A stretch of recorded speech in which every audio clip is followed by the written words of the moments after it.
Hello, everyone, and welcome to Retro Reels and Games. We're going to do our first Let's Play of Use Your Words. And with me already is Admiral Teague.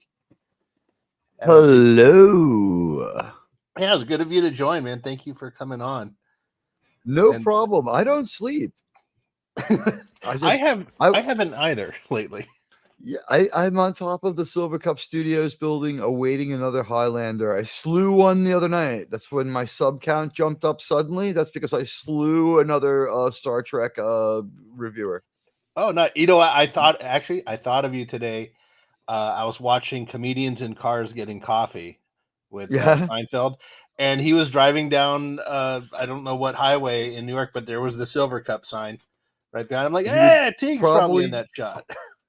I probably was, because that's where right around where I live. But that is probably, he was probably going on to the on ramp of the 59th Street Bridge to Manhattan, otherwise known as the Queensboro Bridge, or as we say, the Queensboro Bridge. It's in Queens. You could read it fully, so it wasn't backwards. So the direction it's obscured now.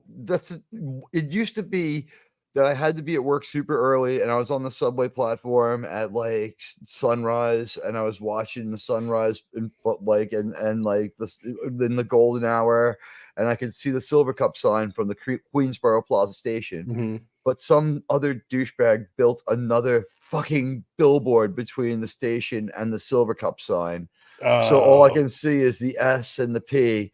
But it's for the many years that I could actually see it, was like I would have my iPod and it was like, here we are, born to be kings, and I'm just like, like all of a sudden my day would kick in as that guitar riff would start slamming away, and I'd be like, all right, I'm ready to fight people to go on the subway now, and I'd pull out my butterfly knife and I'd get ready to go on the subway. Nice. Yeah. Yeah. So we got Lemon Pie here. Is there? And I'm assuming you and I are the other two in there, because I'm seeing a count of 3 watching. But I don't know how accurate StreamYards is with it. So, Miskatonic Madman is here.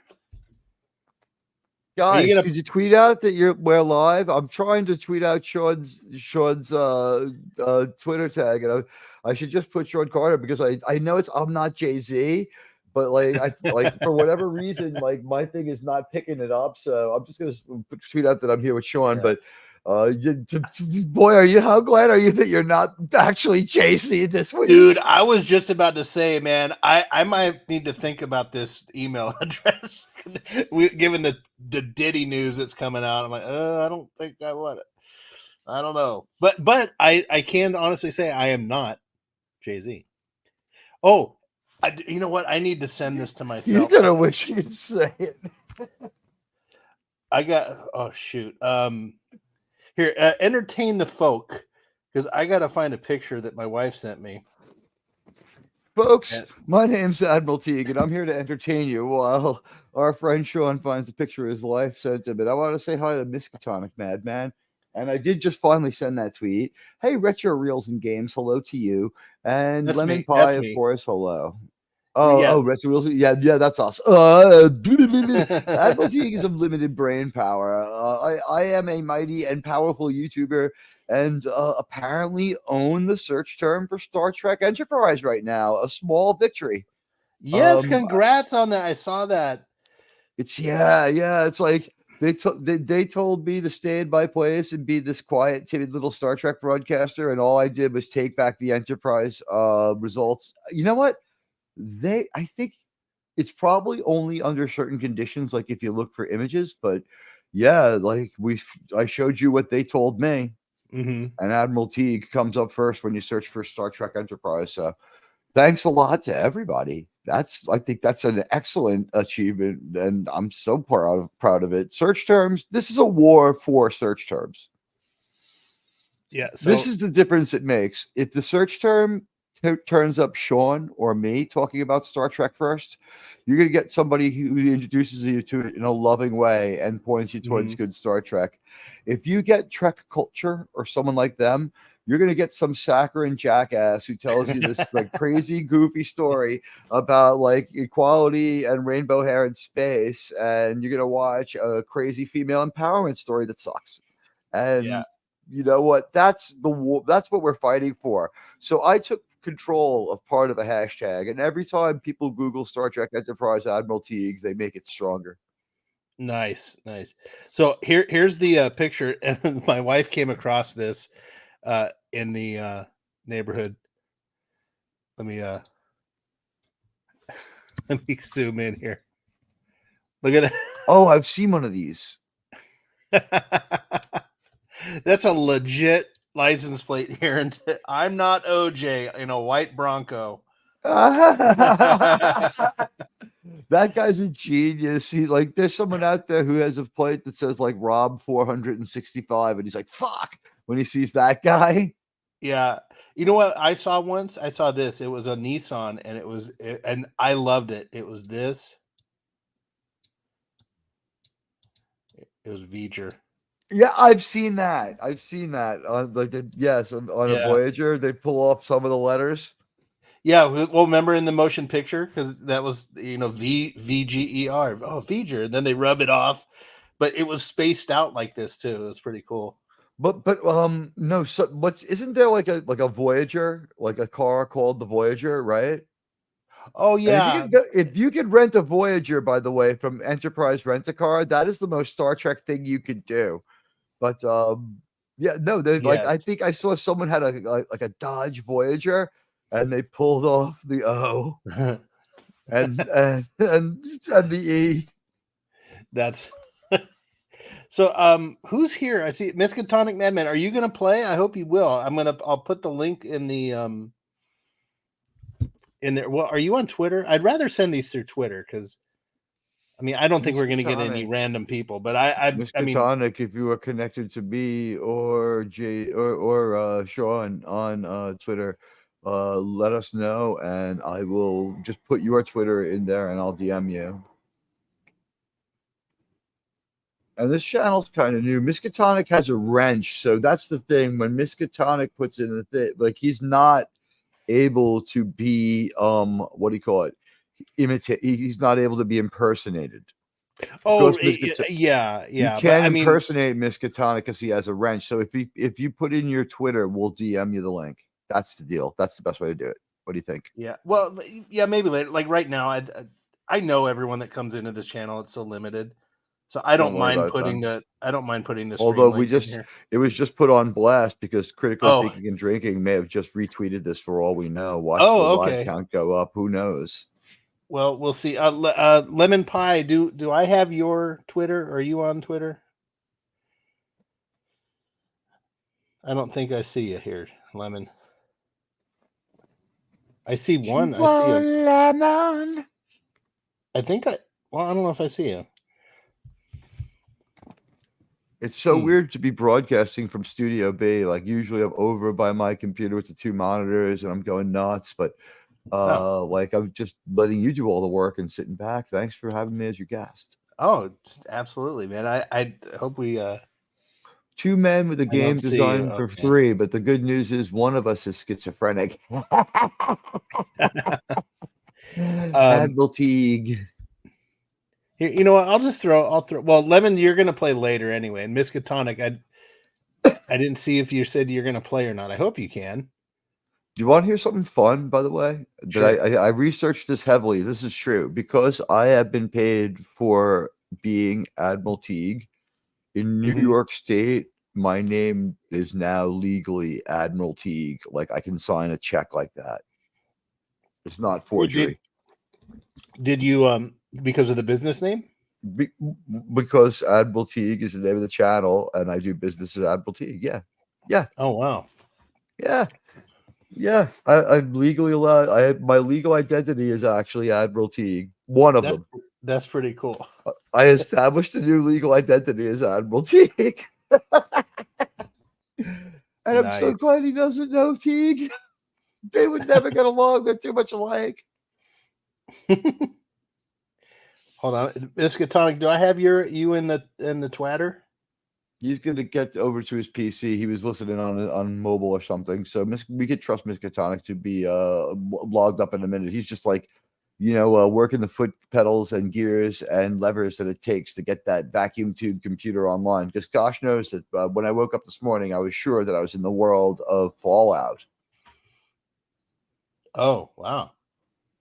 Yeah. I took like too many sleep meds last night. When I woke up this morning for like the first hour until I had like that second cup of coffee, I was just like, what? It's a good thing I always wake up like 2 hours like before I really need to wake up anyway, because I have like a phobia about being late for work. I am often late, but I'm lucky that my boss, because I work from home, so I'm technically supposed to start at 8:00, but there's often I'll wake up at 9:30. But traffic was all snarled up between the kitchen and the computer, boss. No, my boss is cool. She's like, hey, as long as you get all your stuff done, I don't care, because they're on Pacific time anyway. So okay. even if I start at 10, they're just rolling into the office by then. So, but and if I do start late, I work late. I put in my 8 for sure. Well, so. Without tipping our hat to anything, my deal. Like, this Admiralty is no stranger to a zillion hours of work either. Yeah, neither was my father. That's why I didn't want to go into the business. He's like, "Hey, I can get you in." No, I didn't see you growing up. I didn't see you.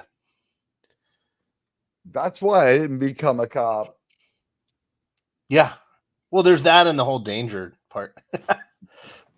Yeah, looking at private chat real quick, but yeah, that's the danger part. I think honestly, it's probably worse for firemen because you've got to deal with a burning building and the thing that no one thought about at the time, because cigarettes were good for you in the 60s, like all the crap that a burning building emits.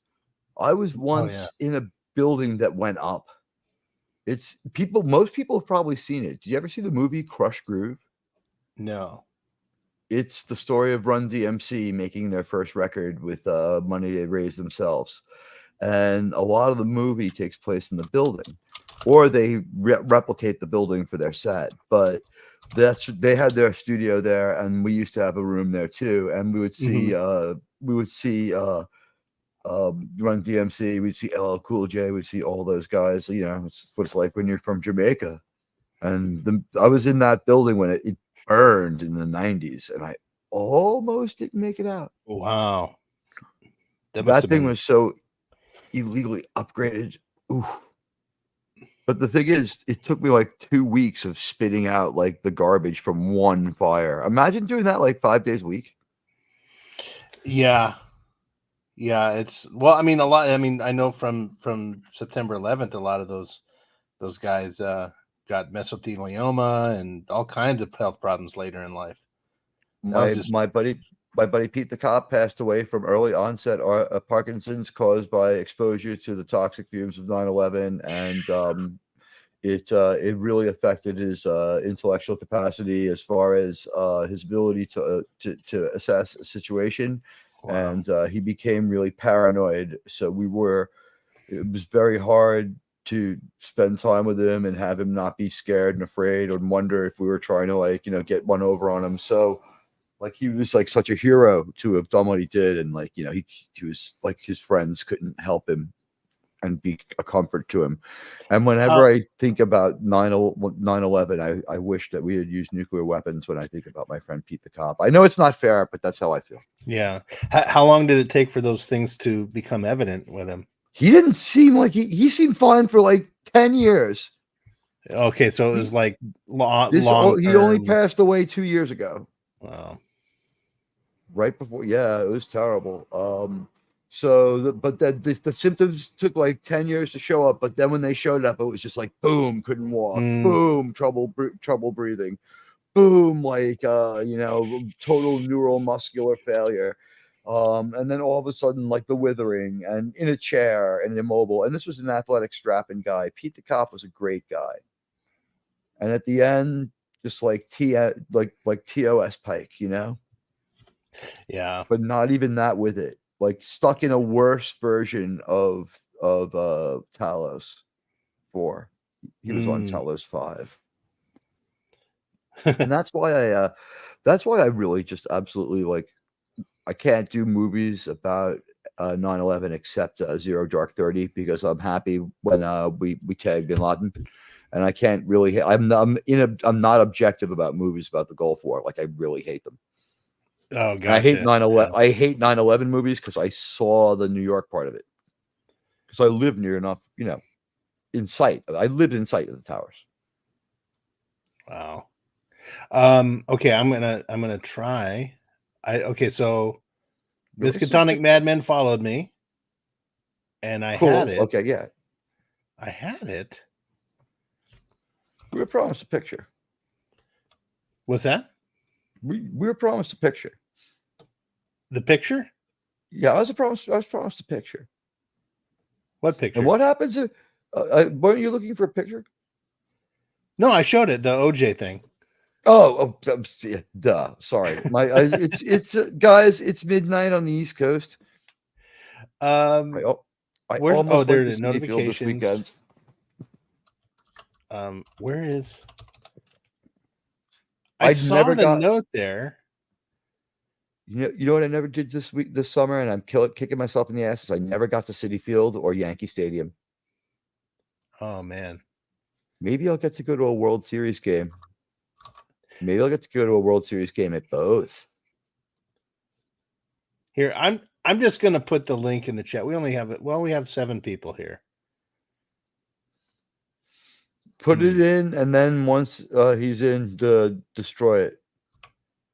Destroy the it'll still be you'll still see it in the StreamYards, but destroy it. Go into the stream and destroy it, and give me a wrench. I'm gonna say hi.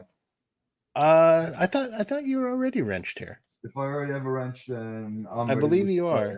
Can you put a comment in the YouTube? I might need a super wrench to destroy it. Yeah, I have a wrench. I don't know. I might need a super wrench to destroy though. The super moderator, which is like level 2. You might have to be the one who destroys the link, but hey, big deal. Like, we're going to let 2 people in. There's only enough room in the spaceship for 1 more person in the capsule, sir. This is one of the smaller spacecraft we've commanded. It's Friendship 1. While we're waiting, let me ask you a quick question. We didn't talk about this on my channel, but we always talk about Star Trek. We love Star Trek. We're huge Star Trek fans. Do you feel that Captain Kirk is out of character in Star Trek the Motion Picture, when he is being really alpha and really driven and stuff like, stop competing with me, Decker, and the way he just rips that guy out of his job, but he almost blows up the ship? No, I don't think he was, because he was pushing. McCoy calls out, "Hey, you were pushing, Jim," and the other reason why is because he immediately listens to McCoy, and he pulls back. Like, he has that little outing with Decker, and he goes, "Why did you countermand my order?" And then Decker explains himself, and he goes, "You acted properly." Right. That's that great. That movie's memed into history. She did. Yeah. Yes, you did. And he said, "I stand corrected." So no, he was not out of character. I thought he was out of character in the sense that the only part of the Captain Kirk character that was there was the never lose you. She's a beautiful lady and we love her. It's like his absolute obsession with the Enterprise, because he could have hung out there as an admiral and had just as much autonomy and control over the operation, and just been like, he didn't have to make that move. But then we found out, like, in our Navy, captain is a job and a rank as well. Because when he sits down, they call it. It's confusing as hell. Until you learn it, and I do like how in the movie they did. I like that they make it, that they did call him captain. Once he sits down in the command chair, but when he gets up again, they're calling him admiral.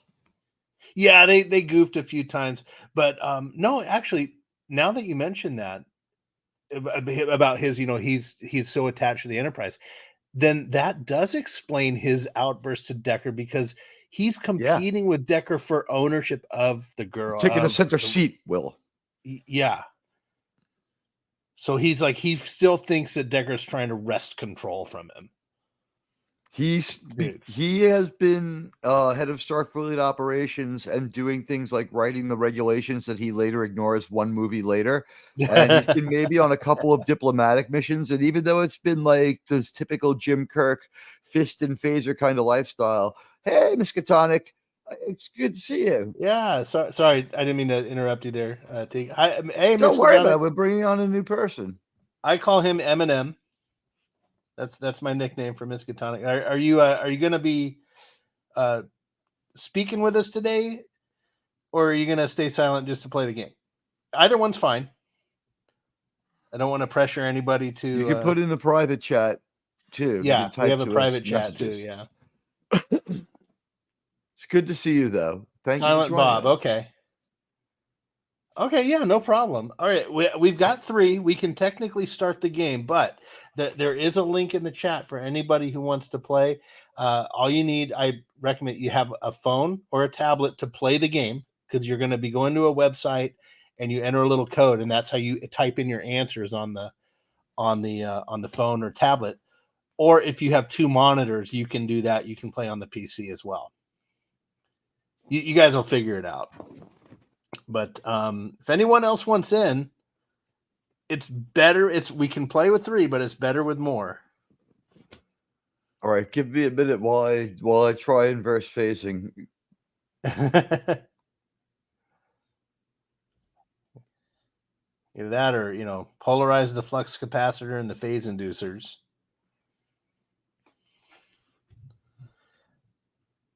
I was watching. I binged while you're doing that. When I was doing the Enterprise D model, I binged the Next Generation while I was building the model, just to keep in the mood and all that. I can't tell you how many times they use the term phase inducer. Like, there's a phase inducer on every part of the ship. Every single part. Even Data's got phase inducers.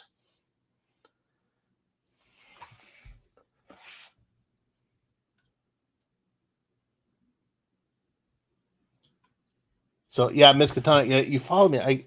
I don't know where the notification went. I saw it, and then I was gonna click follow back. All right, that was my moment to step away for a second. They use phase inducers. They're everywhere, and in the Next Generation, I guess, like just the trick. It's like, if they have the piping and the low collars, it's going to be a bottle episode, and anything could happen as far as how slow it goes. Mm-hmm. If they have the Nehru collars, it's usually pretty good. But we go through a couple of chief engineers in that show. In TNG? In TNG, we have a chief engineer that we're not crazy about, that we make go away. Are we talking about Geordi? No.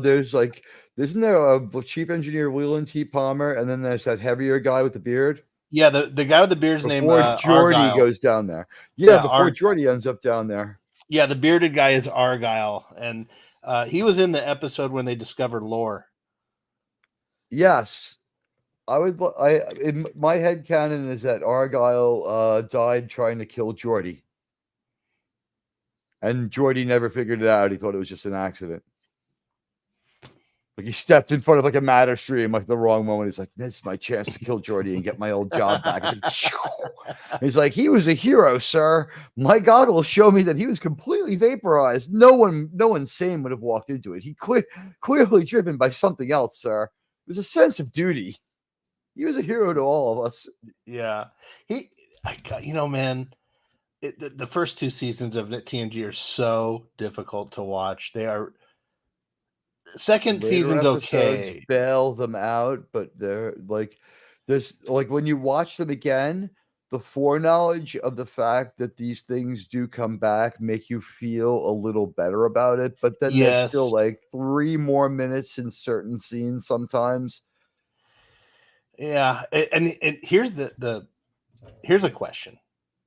While we wait I want to wait for at least one more person here.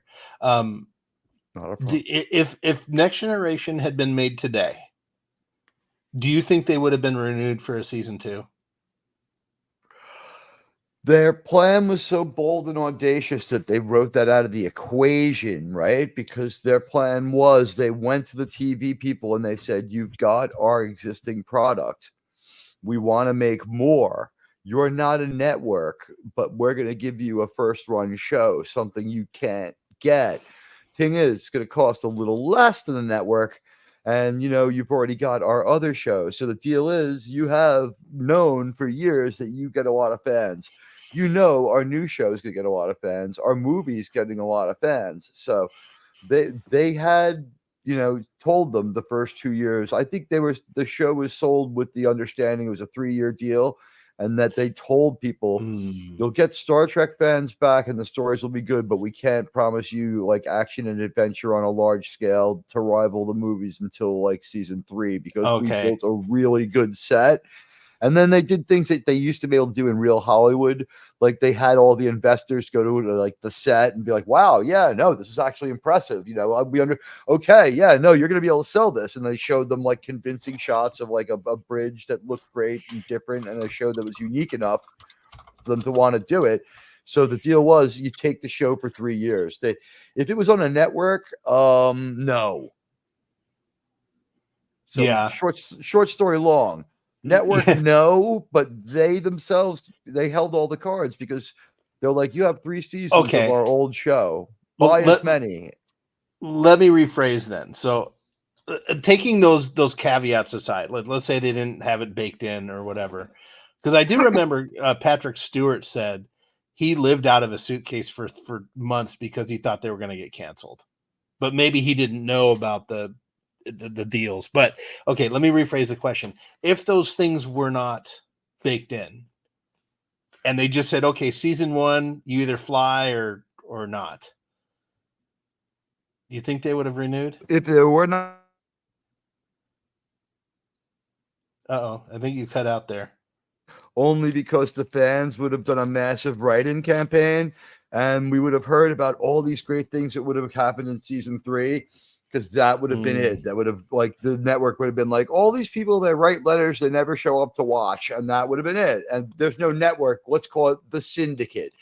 And they didn't work in a coordinated way. Only the Star Trek people were coordinated. But all these unaffiliated channels that were like, and you've been around the country, ever been to a place where the same channel was CBS for a few hours and then Fox for a few hours after that? Yeah. So, like, people like are totally independent TV networks out there and stations somewhere will buy show by show. They're like, "Hell, Star Trek does good. We'll sign up for as many more episodes of Star Trek," and they'll buy it and people will love it. And so I think that they wouldn't have gotten the 3rd season. They would have gotten the 2nd one. You know what I mean? They would have broken the belief, and then we wouldn't have gotten what we got. So it was really lucky that they came up with that plan based on their. And we're also 3 years. We're also lucky that season 3 is like a completely new show. I mean, they really changed it around. They got rid of the bed chairs on the bridge where they're just like, you go back and watch it. They're like laying down. They were probably really ergonomically correct. They probably brought in like a genius chiropractor.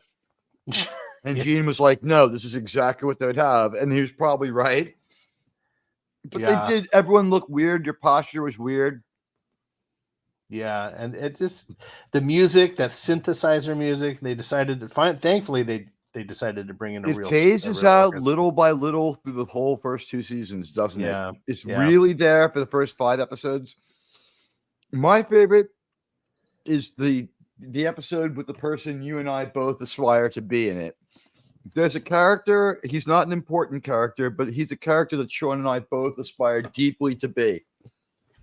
There's an episode called The Neutral Zone. And there's a character, they find 5 people frozen in like a cryo ship that's broken out of Earth's orbit and drifted to the Romulan neutral zone.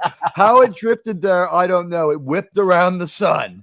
But so they beam these people over, one of whom is it's a cookbook guy from The Outer Limits. So that's absolutely fucking amazing, right? The Twilight Zone episode? Yes, the Twilight Zone. Is it episode. really? It's a That's the guy? Yes, the Machiavellian businessman it's a cookbook.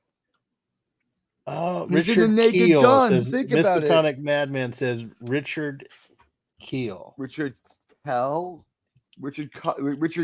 Kyle?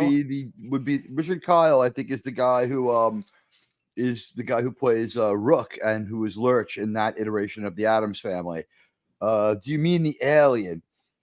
No, the human that gets kidnapped. Is that not the same person? He's also in one of the Naked Gun movies, and he repeats the line. It's a cookbook. He's in one of. It's in the one where where they dress up as a mariachi band to avoid detection. That's the second one. Yeah, those just get funnier and funnier. Oh God, I love those movies.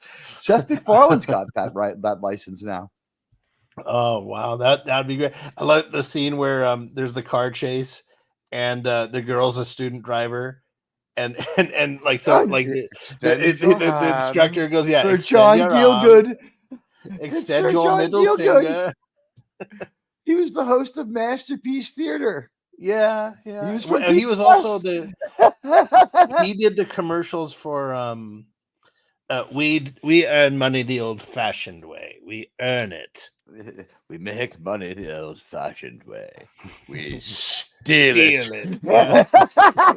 Right now, thousands of our agents are robbing banks around the country, as well as gas stations and bodegas. We like to think on a multi-level here. The point is, we're going to come and rob you. Yeah. Those are some insane commercials. All right, so no one's biting here. Did you? And you sent out the link to your Rolodex. Oh, if you want me to put the link in my Rolodex, I will. Yeah, send it. Blast it out in your thing. Let's get someone in here to play. Excuse me.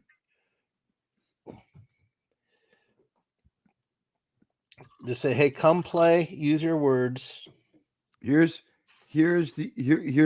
among all the other weird things going on in the world, like someone was tweeting out like that they had been invited to be a panelist so much that they had a more conflicting YouTube schedule than a YouTuber, and it was just cutting into their life so much that they were going to start blowing away obligations. So I was like, every YouTuber has to be like Ozzy Osbourne, man. Like if you could get Black Sabbath, great. If not, you got to bite the head off that bat and go out there and entertain.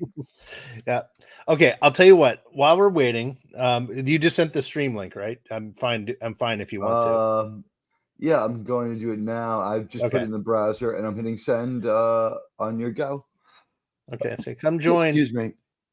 Okay. All right. We're going to start then. And now I put here that like everybody like has to use respectable pronouns on the stream. No, we're not doing that. Welcome, ladies and gentlemen, to Springtime.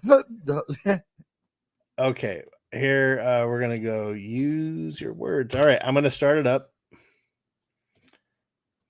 What if the word is her? All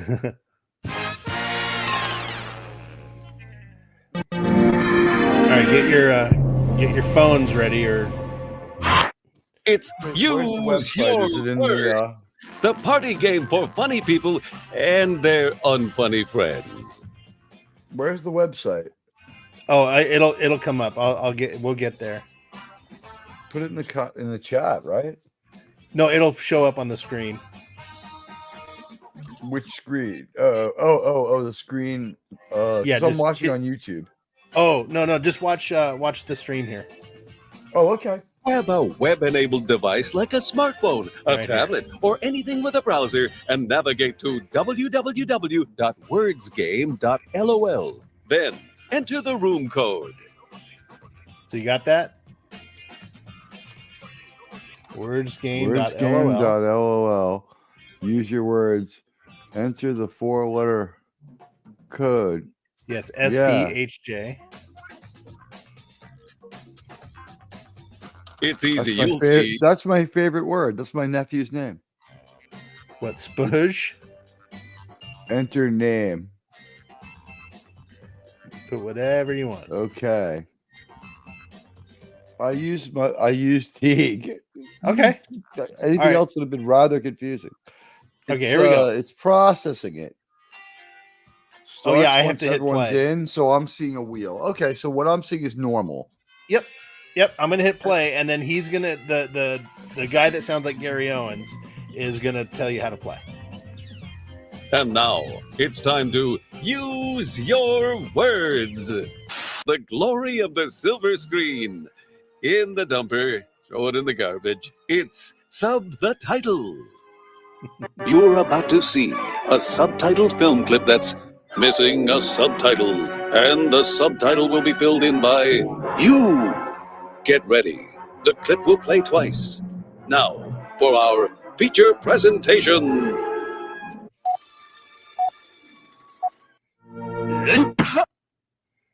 No vinilinya.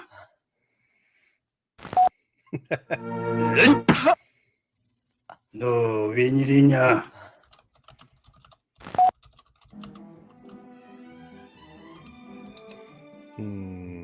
So now you got to come up with what that guy said.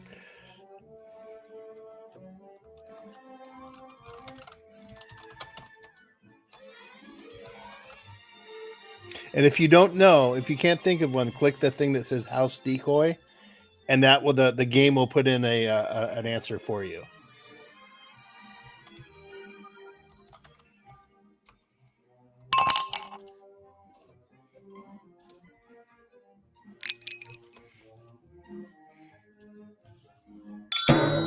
Get ready. Here's what you came up with.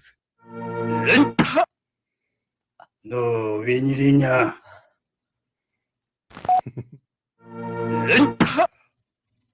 No vinilinya.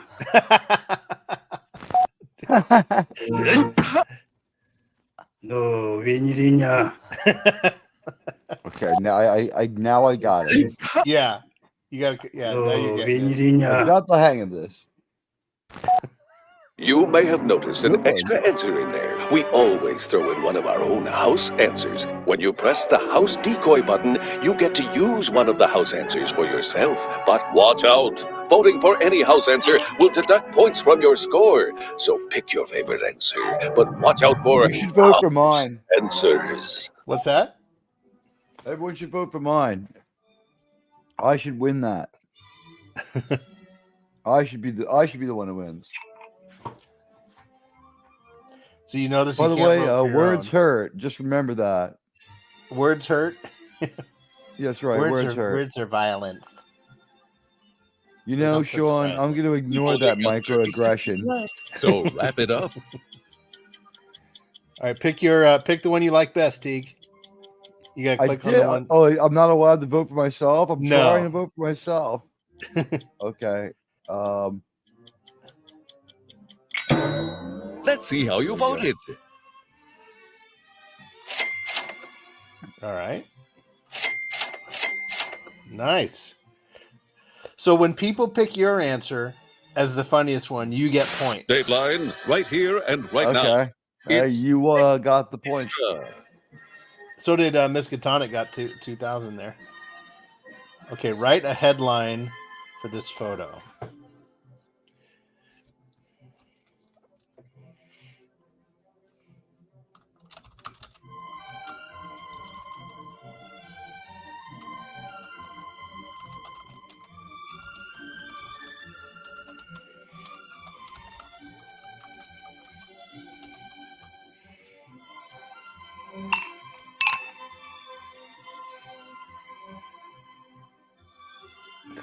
Stupid. Looks like lemon pie is going to come in round 2. Okay. Here's what you wrote.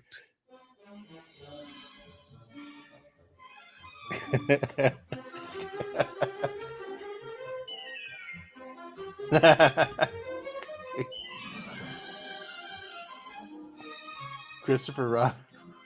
Ooh.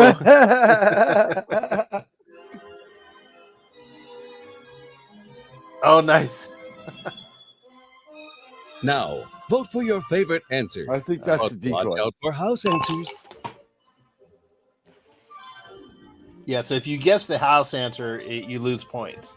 Or if someone chooses to use the house answer and you choose it, they lose points and you gain points.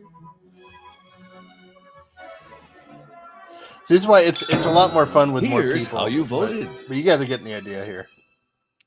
Well, I'm not getting the. Oh, hey. I mean, I got dear, that 1,000 was at a least. house answer. Oh man, All right. I'm Oh, wait. negative.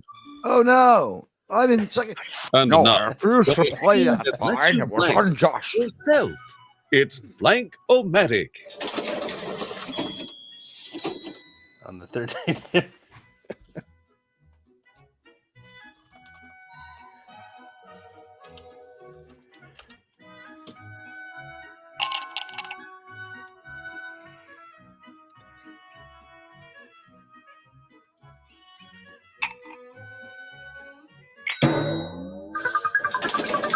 Here are your answers.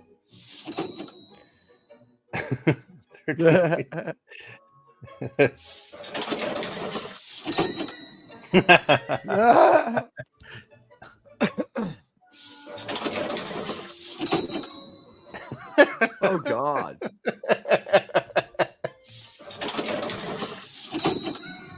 Nice. Vote for your favorite answer now. None of us thought to say head.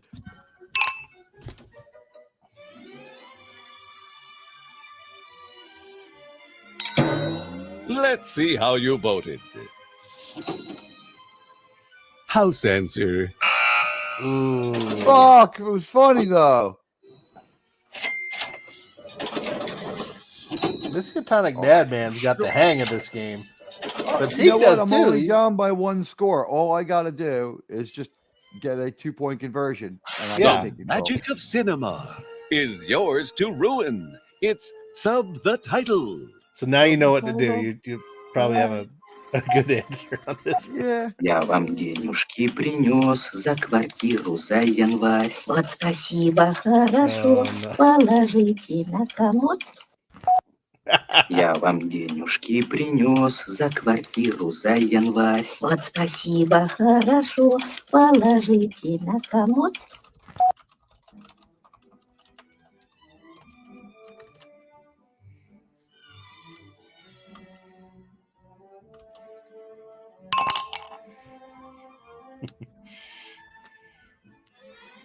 I think I know where we're all going with this one.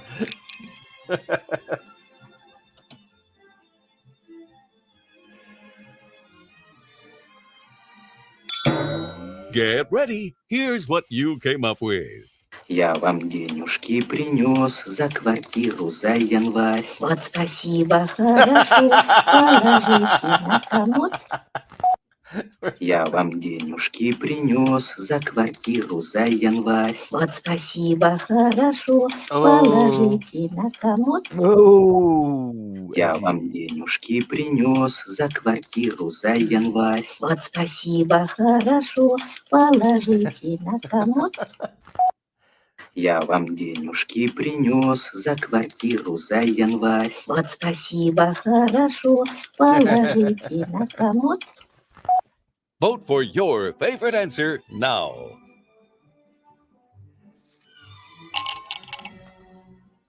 I think I voted for Teagues. I have a feeling Let's see I how clicked you on voted, Teagues' shall answer. we? Yeah, I got one. Oh no, that was Eminem. Ah. I used the decoy. Oh, did you? From around the I world blanked. I'm tired. window pane. It's extra, extra. Anybody got a broom?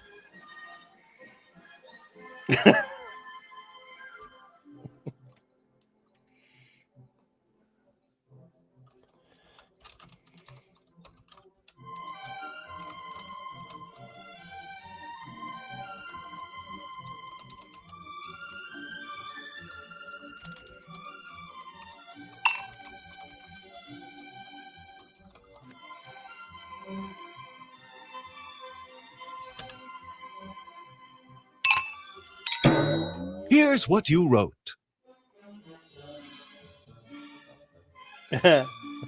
That's good.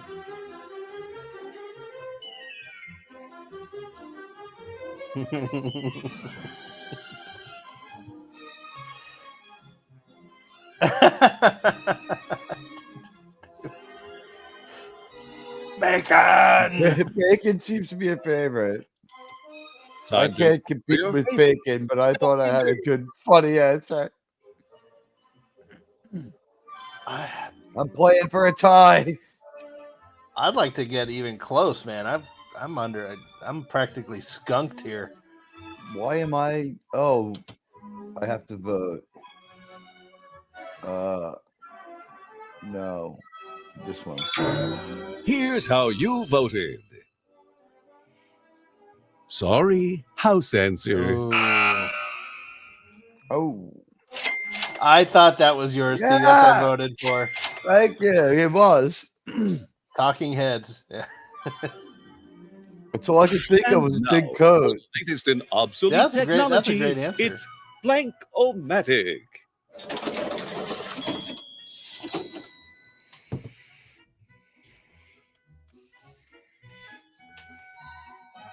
Hmm.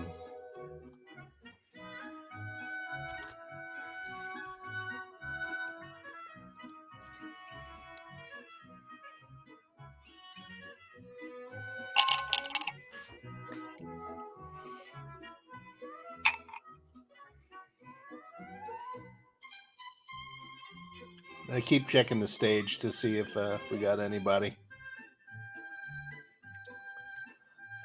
So far, no one has come in. Admiral Teague's got a doozy. I think he's typing in.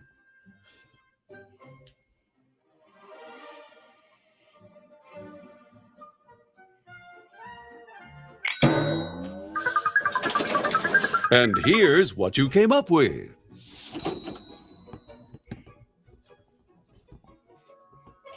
No. How about no?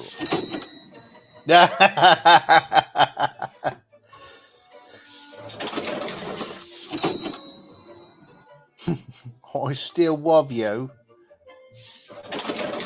I still love you. You're not allowed to smoke that anywhere on the property. Okay, vote for your favorite answer. I think I I still voted feel for like Mad it's Men. wrong that I'm not allowed to vote for myself. I have my favorite Here's how answer. you I'm voted. my favorite answerer.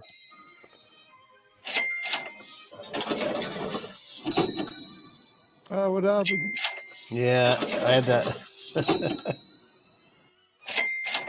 Oh, All there it is. right. All right. Jay Gordon is here. Said I would use my words, but there's illegal. in Get ready 49 for our states." grand finale, the lightning round we call Survey Says. Okay. In Survey Lightning round. Says, all point values are doubled. You'll be shown Oh, 3 no. prompts in a row, but you only get 60 seconds to write an answer for each one. So go with your Okay. gut. Here's your first prompt. Okay. Make the name of a disappointing supervillain.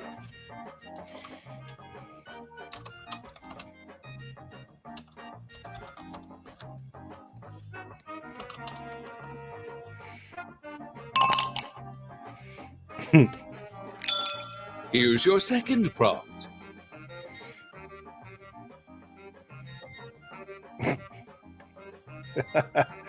um.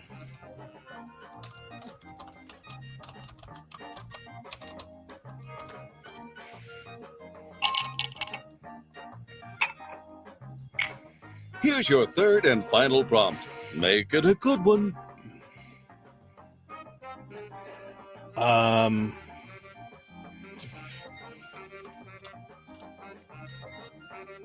Hmm.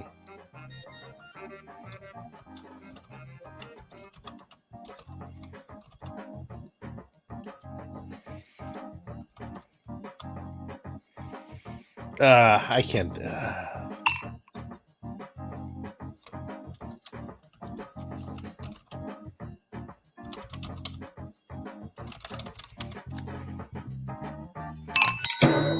Here's what you wrote.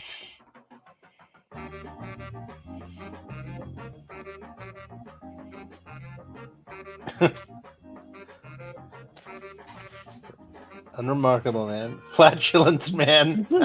That's a great supervillain. Oh no! He exists. Oh, He's getting a lot no. of press right now. Ah! So P Vote Diddy for is your a favorite answer. superhero. Oh god, I know I'm voting the diddler. That was gold. Okay, let's see what you weirdos wrote.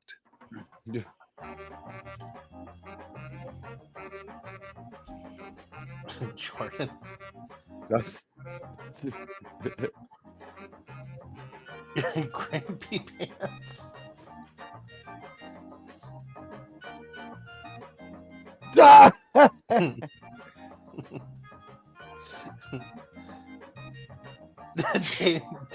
Judy Dench. Vote for your favorite answer Uh, now.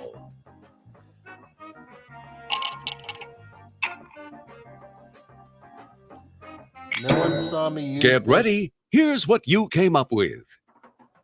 Roy Pawnell.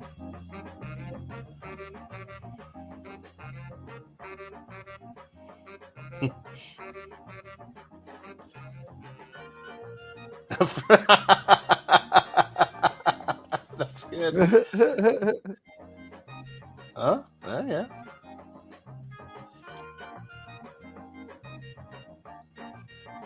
Hey, there we go. Time to vote for your favorite. Oh, that's a tough one. I'm going. I know what I'm going to go with. I had a decisive idea. 15 I was seconds I was left. between Tick two tock. of them. Let's see how you voted. House answer. No, really? Wow, we all got. No! That's so it's equal. It's like it never happened. All right, I got one. That was a house answer. And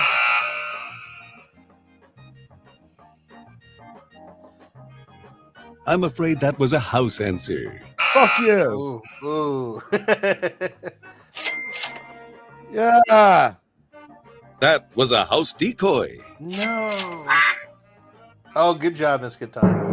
You got one. And the winner is you. All right. Congratulations. Good fun. And thanks for playing Use Your Words. Next time on Use Your Words, more laughs, more giggles, and more awkward silences. So what do you think, Teague? It was easy and it didn't take a lot of time.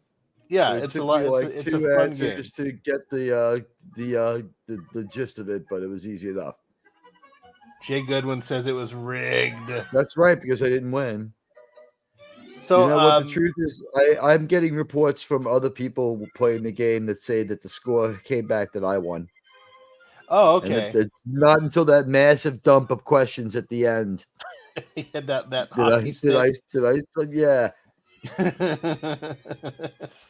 The blue wall is a mirage. All right, so Lemon Pie said he was going to pop in on round 2. Cool. And here's the link. And Jay, if you want to play, man, come on in. It's fun. You just need a PC to. You can do it without a phone. I was mistaken on my initial thing. You can do it on a PC if you have 2 monitors. That is. I know you can open up a second browser. That's all I did. Oh, you did? Oh, okay. Were you just I just switching opened back a and second forth? browser. I don't give a fuck. I'm Okay. watching the show on the third browser on the other device. Oh, gotcha. But was I'm fun. holding Use a couple back house my answers like. due to brain farts. That's okay. I'm holding back my like because I don't know if it's a quality stream yet. I know that I don't like Teague. I don't like paddles with Teague. No, I'm kidding. I hit the like and follow, and everyone else should too. Oh, that's too bad, Jay. Okay.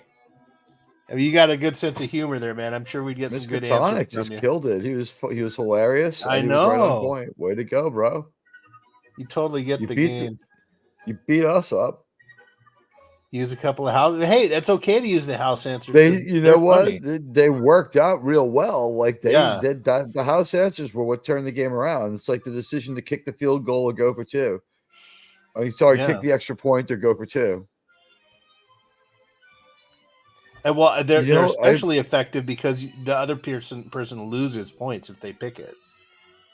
Did you know that like YouTube wants every show I do to be like the 36-minute rant that I had when I was like, well, I just got in from work and everything's great, and I just understand that because I made plans and made sure not to watch it, the Jets turned around and won the game just like I predicted they would if I didn't watch it. So I'm going to go enjoy the post game. This is going to be great. And instead of a regular post game, they had some female comedian from Boston diss on the Jets in New York for like 25 straight minutes. And I was like, F this be. It's Yeah. just like complete insanity.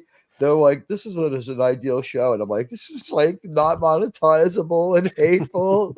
And they're like, I'm building up the views. Like, I guess they love it. Yeah. That's what they want from us. Yeah. Like, could you be in pain more often? It's like, well, I can tell you that will be 17 times. Yeah, Miskatonic has a point. It says I see where the more people play, the more interesting the game gets. Yeah. We were Yes. playing last night and we had like 6 people and it was freaking great. If I And had if it- more time, I would have answered every question by drawing a phallus with the cursor and the different characters. No, there's a game for the PlayStation called You Don't Know Jack. Same people that make this one, and you play through your phone, and there is a part where you draw stuff. Miskatonic like that one. That's pretty. I like. Yeah. Gartic Phone is the other one. They do that on like we should do something like we should do something like this on my show one time, like for like an anniversary stream or something. Sure. Yeah. I need to do a movie from the 50s because I hit 1950. I'm like in the mid 50s now. Like maybe like a Cold War movie or The Thing. There you go. But this do game has a lot of something 50s for the vibes to it, 50s. though. It's done like a classic game show from the Golden Age. Yeah, the music and the everything.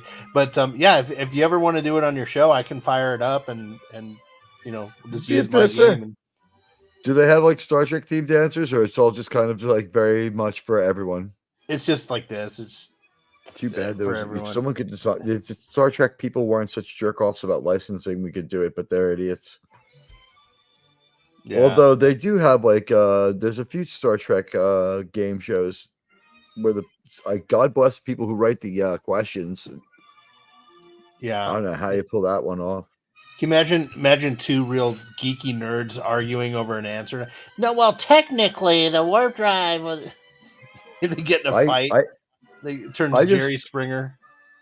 I'm excited to tell people that you're going to come on our show for at least once. I don't know how far that one goes, but at least once we're going to have you on soon, and that's going to be a lot of fun. It will be soon. In fact, because I put my notice in on my second job, and I looked at the schedule this week, and the manager only scheduled me till 9:00, which is great because I would otherwise I close, so I'm out of there at like 12:30 in the morning. But she has me off at 9:00, Friday and Saturday. So the next 2 weeks, I will be available on Saturday. Absolutely, be to take an away mission up to the constellation and watch the next 2 episodes of Enterprise. I just watched the next one. I watched it twice. That's how much I enjoyed it. It's called Dear Doctor. It's that's a Phlox great has episode. Yeah. It's the first episode that they've done where they're like, we're gonna go out there and jump out with some very Star Trek themes. Yes, yeah. They gave you a lot to think about.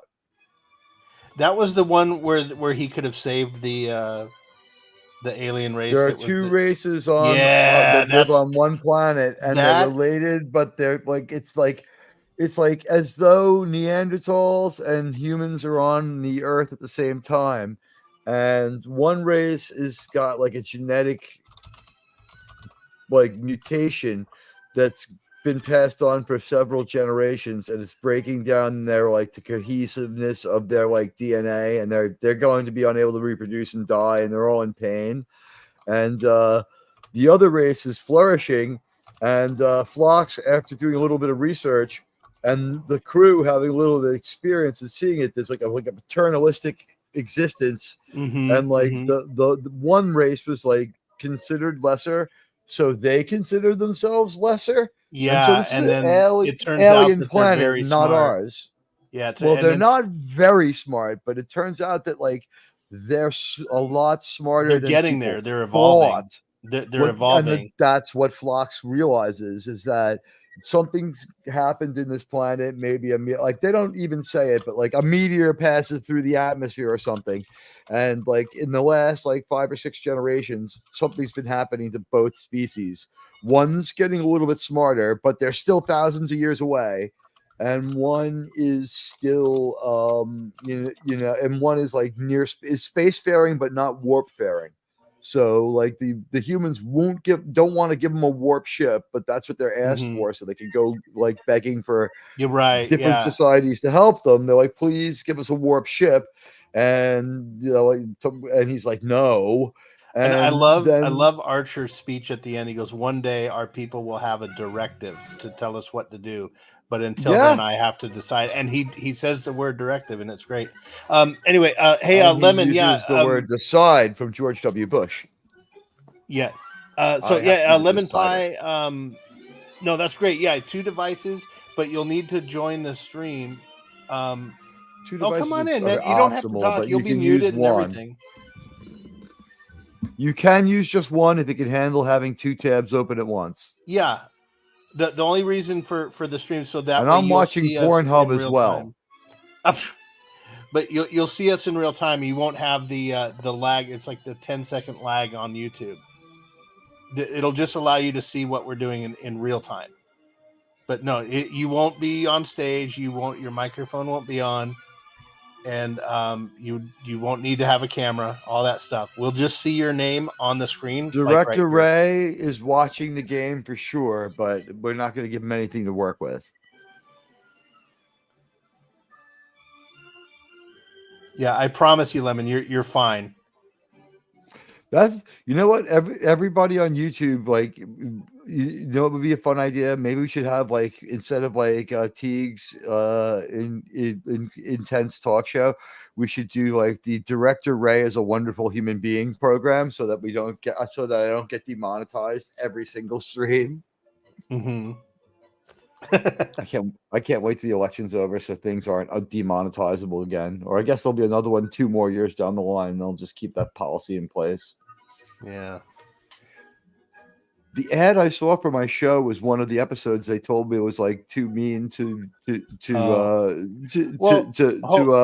defend. Hold on a sec, Lemon. We can try it. We'll go ahead and try it. There's just going to be a little bit of lag for us while waiting for your YouTube screen to catch up. There's only a countdown on 1 round. Well, yeah, but there's plenty of time. It's like a minute long. It shouldn't be. Let's give it a try, Lemon. I want you to play. So let's I'll start the game, Lemon, and then you can you'll see the website to go to get onto the game and the passcode. So we'll give it a try. Because I don't want to shut you out. Ah, the glory of the silver screen. Oh, wait a minute. Let's throw it in the garbage, shall we? I should have ended the game. Sub the title. You're about to. Okay. Is everyone still here? I'm still here, I think. Okay. Yeah. Okay, let me see here. Where is it? By the way, Teague, you should watch me play this Elite Force. It's a fun game. When the screen went black, I saw my face for a moment. It reminded me of the last time I saw it on the monitor when I was watching Pornhub. Use your words. The party game for funny people and their unfunny friends. Okay, here we go.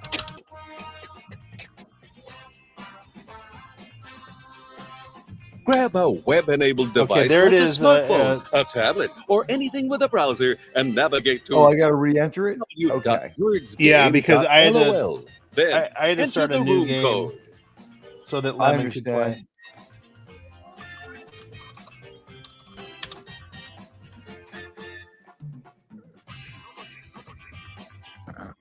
Lemon, there's Lemon. Okay.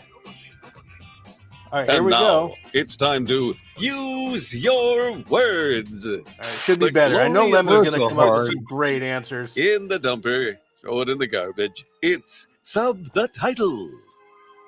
You're about to see a subtitled film clip that's missing a subtitle, and the subtitle will be filled in by you. Get ready. The clip will play twice. Now, for our feature presentation.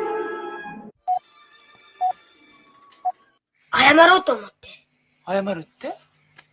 お母さんがね、本当に動物を可愛がるなら、謝ろうと思って。謝るって？お母さんがね、本当に動物を可愛がるなら、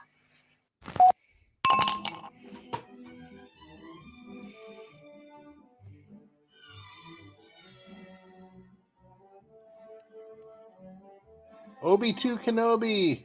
Hello. Hey, Obi-2. Is Obi-2 from your crew over there? He may be considered an Admiralty, and I'm proud to have him fly in my crew, Okay. in my fleet. Yeah, he's a great guy. Get ready. Here's what you Joined came a up minute with. too late. 謝ろうと思 Obi-2. って。謝るって？お母さんがね、本当に動物を可愛がるなら、 Yeah, that would never be a problem in Diggy's house. 1,000 bottles. お母さんがね、本当に動物を可愛がるなら、 Ah, pretty good. That's a good one. 謝ろうと思って。謝るって？お母さんがね、本当に動物を可愛がるなら、謝ろうと思って。謝るって？お母さんがね、本当に動物を可愛がる Oh なら、 God. 謝ろうと思って。謝るって？お母さんがね、本当に動物を可愛がるなら、 You may have noticed an extra answer in there. We always throw in one of our own house answers. When you press the house decoy button, you get to use one of the house answers for yourself. But watch out! Voting for any house answer will deduct points from your score. Let's so see how make you your voted. favorite answer. Oh dear, that was a house answer. Oh. There's Madman off to an early start. Oh, and Lemon. What one was that? What was that answer? I didn't read it. Dateline, right here and right now. It's Extra Extra.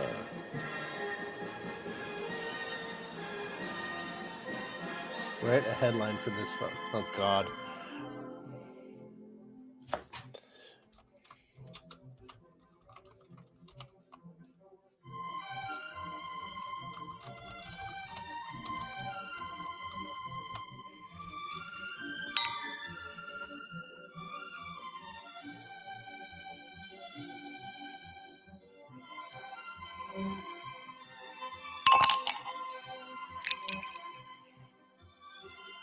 Lemon off to a commanding Sorry. lead early on. Sorry, guys. I have to look at the picture now. I had to have one of those moments like when Doomcock has the containment stream broken. I had to go break my containment stream.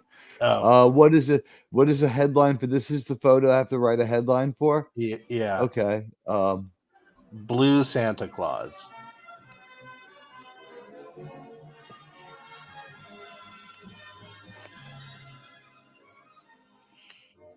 You've only got 30 seconds left, so wrap it up.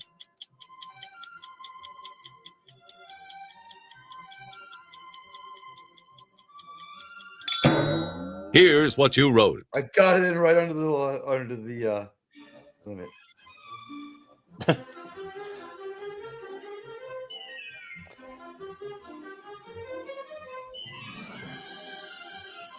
Mm. What the hell?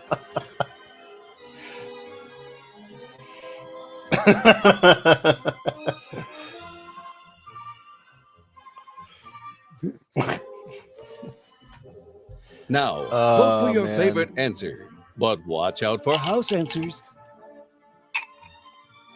I was trying to think of a Smurf one, and I just couldn't. I just went with Smurf Babble. House answer. Oh, I have no points. What the fuck? there you go. Thank Ooh, you. Thank you. Oh, hey. Thank you all.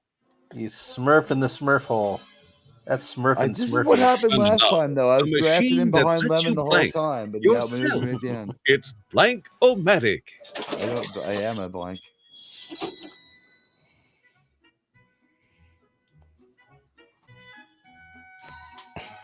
Oh God.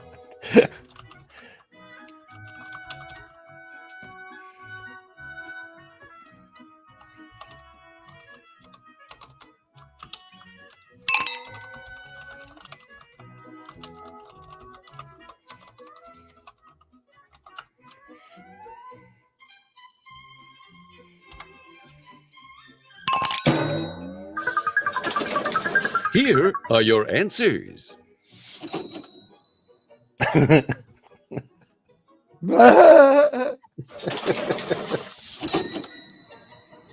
Lassie.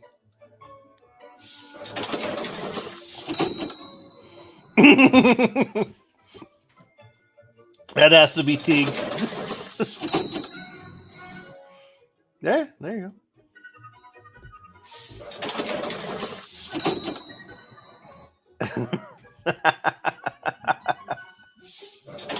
Vote for The your right answer actually would have been he should have armed himself. Yeah. Like in was it Unforgiven? Yeah. By the way, have you noticed that Doomcock has like a Let's see how you misconception in that voted. movie?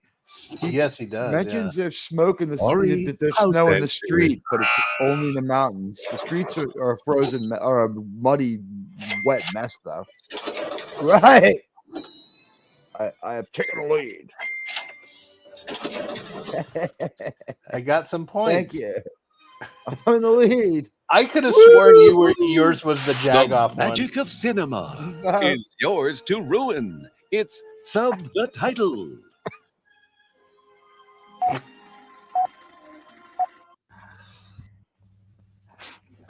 이크. 생기긴 국수같이 생겼는데 국수는 아니구만. 이크. 생기긴 국수같이 생겼는데 국수는 아니구만.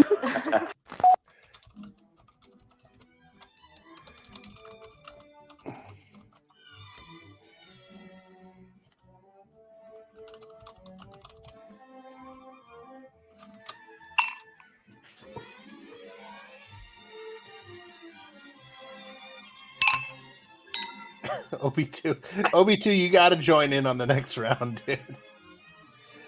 He's Obi2's putting some great answers in the chat. Get ready. Here's what you He's came good up with with. that stuff, man. 이크. 생기긴 국수같이 생겼는데 국수는 아니구만. 이크. 생기긴 국수같이 생겼는데 국수는 아니구만. 이크. 생기긴 국수같이 생겼는데 국수는 아니구만. 이크. 생기긴 국수같이 생겼는데 국수는 아니구만. 이크. 생기긴 국수같이 생겼는데 국수는 아니구만. Vote for your favorite answer. The right now. joke here was why couldn't I have been at Hiroshima? Oh man, that's bad. That's so bad.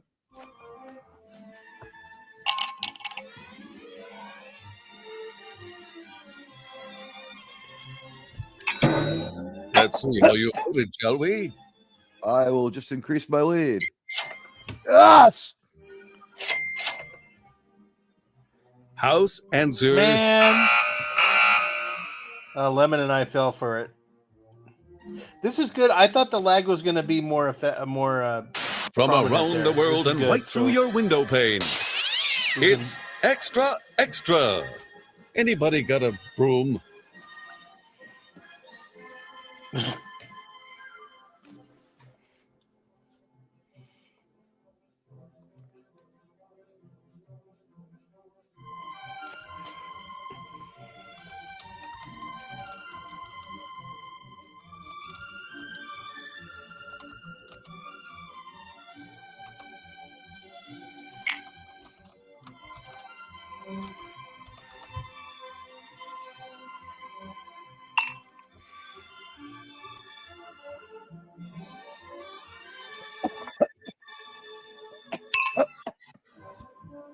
You okay there?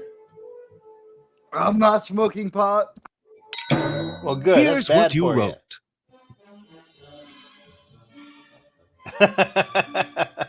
That's a good one. Yeah. Oh. That's good too. I hope they talk about Teddy's wife because Eleanor Roosevelt, easily the least attractive first lady of all time. Want to talk about first ladies you think are a man? Time to vote for your favorite. Pick a winner.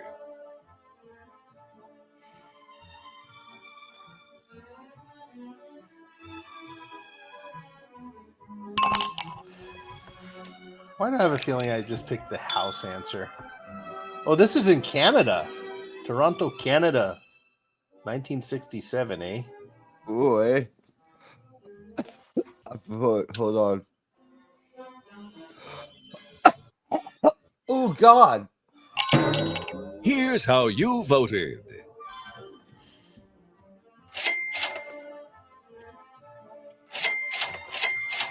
Whoa! Nice job, Lemon. And now, I knew for Lemon the Pie latest would be in good at this. obsolete technology, it's Blank-O-Matic.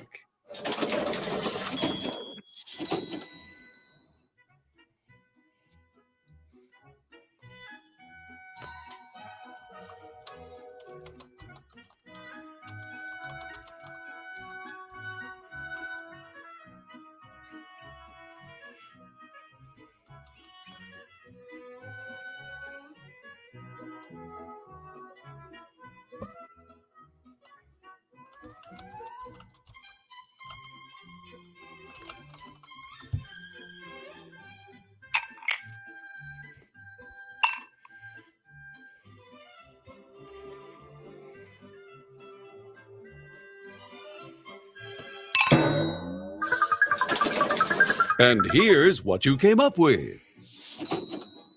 You know, that's not a house answer.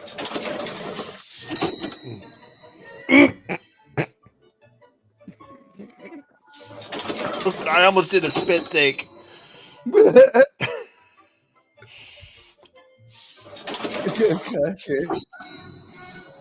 Obama.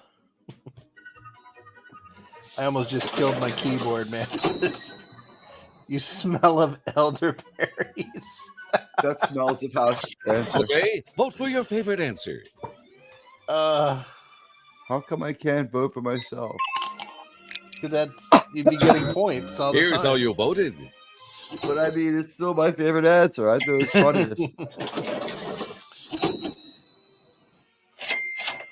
Hey, I got a point.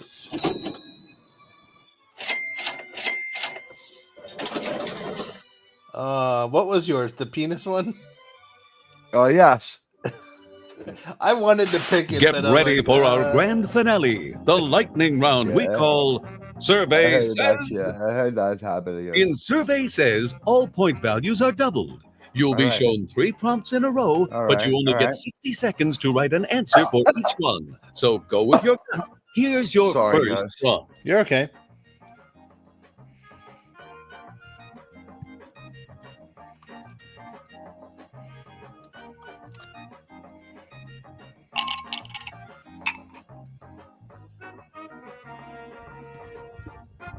I predict everyone has the same answer.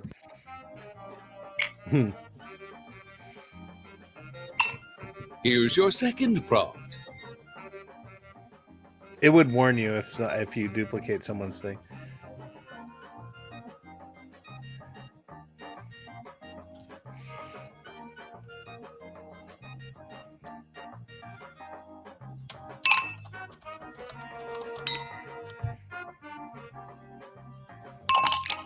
Here's your third and final prompt. Make it a good one.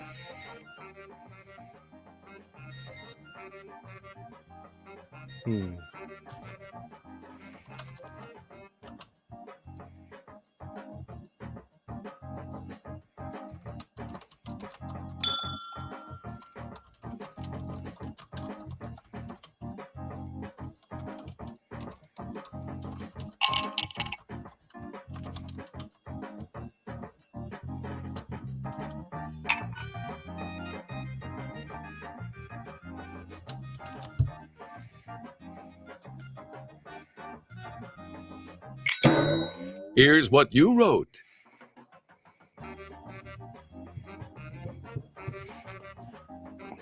Lassie. Yeah, if you if you duplicate an answer, then it'll tell you like someone else wrote that. Dinner. I know like someone that. had a pet with that name.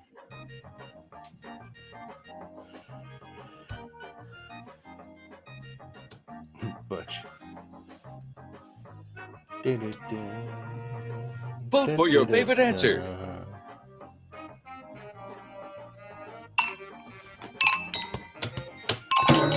Okay, let's see what you weirdos wrote. We were just leaning into the fucking joke, the cat thing from the last couple of days. Yeah. I guess it's fun that we're allowed to make jokes about it now because I got fucking burned to the stake. But I think that's just like there's a different set of rules for me. Yeah, it this is seems. different. We're just having fun with it. Also, you're not me. Levitate. I like that one.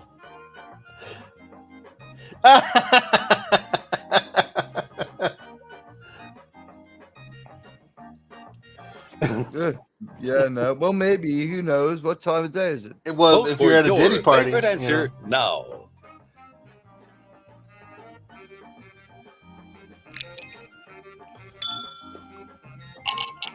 If you're at a Diddy party, you might do all of those things. Get ready. Here's what you came up with.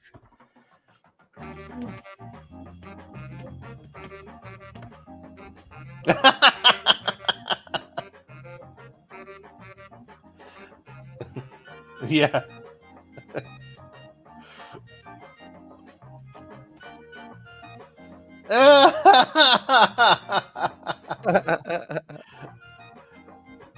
Making circus. Yeah, that's true.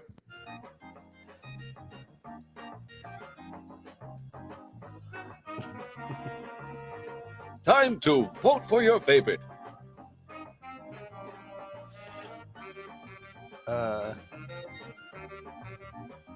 Yeah.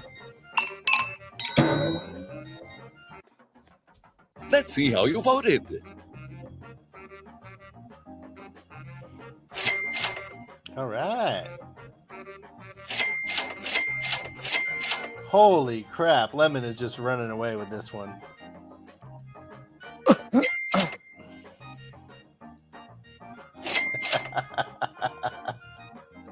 That was a house answer. Fuck. Fuck you. No, it wasn't. You changed that. That no. I've received reports from people watching on the other devices that I am actually winning. I'm afraid that was a house answer. No! Wow. Lies. Lies. Wow. I'm least the winner smartest. You. Lemon pie just Congratulations. And thanks for skunked us playing more than double. Use Your Words. Next time on Use Your Words, more laughs, more giggles, and more awkward silences. All right, should we do one more? Obi2, do you want to play? Don't let's see if we can reserve this game, but it's like not the biggest hassle to log in. It's what?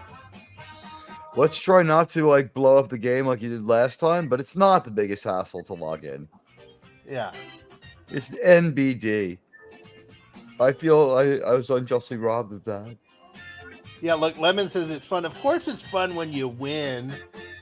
No, the actual winner was me. I'm getting a lot of reports from people on the internet DMing me on Twitter that they saw a lot of different results and that the score was actually very easily in my favor.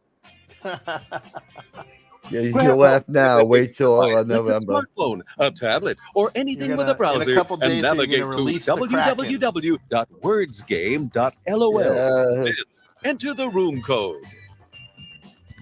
Yeah, I guess Okay, we do there it is, anyway. you guys. Don't For matter. Obi2 and Lemon, go ahead and, well, everybody.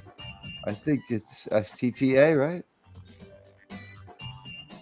There we go. It's easy, you'll see.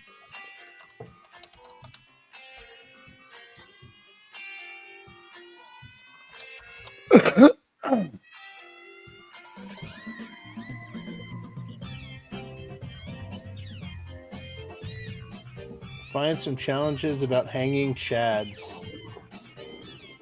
Oh God, 2000 election. That fascinated me. It's gonna be the good old days in like 2 more months. We'll be like, remember the 2000 election when we only had to go through 2 Yeah. months of uncertainty and neither guy was all that horrible or that great. Like, Yeah. they're both totally mediocre. Yeah. I was just like, I don't care. After it was over, it's like, did you vote for the guy who won? I'm like, I don't remember. Didn't we all I did not. basically vote for I the guy voted who for won? Gore. Listen, I no voted matter for- who you vote, no matter who you vote for, you voted for the guy who won. Gore won the popular vote. Bush won Oh, the that's true. election via lawsuit. So we all voted for a winner. We all won that time. That's Yeah, I voted for Gore too. George W. Bush was astonishingly stupid, but the DWI made me kind of root for him. When I found out he had a DWI 4 days before the election, I was like, that doesn't make him unfit to be president. That makes him No. probably a better leader. Have long as you you learn from checked it. out the settings Okay. menu yet? Obi2 is in. Okay, all right, let's play. And Lemon said that he's going to lose, but I don't think so. Ah, the glory of the silver screen. One of the things I Let's liked go was how check out glib he this, was shall we? about it. It's like, I It's paid my so fine and that was the end of it. You're I about don't to see care. a subtitled film clip that's missing a subtitle, and the subtitle will be filled in by you. Get ready. The clip will play You, twice. Lemon Pie, I Now, voted for Bush. for Fuck our you. feature Oh. presentation. I didn't like him because he owned the Texas. 他の人にはできないようないろんなこと。 We need to take the,あれ特殊能力だよね。 Uh-oh, Obi2 他の人にはできないようないろんなこと。ご飯を食べながらおならをするんだ。あれ特殊能力だよね。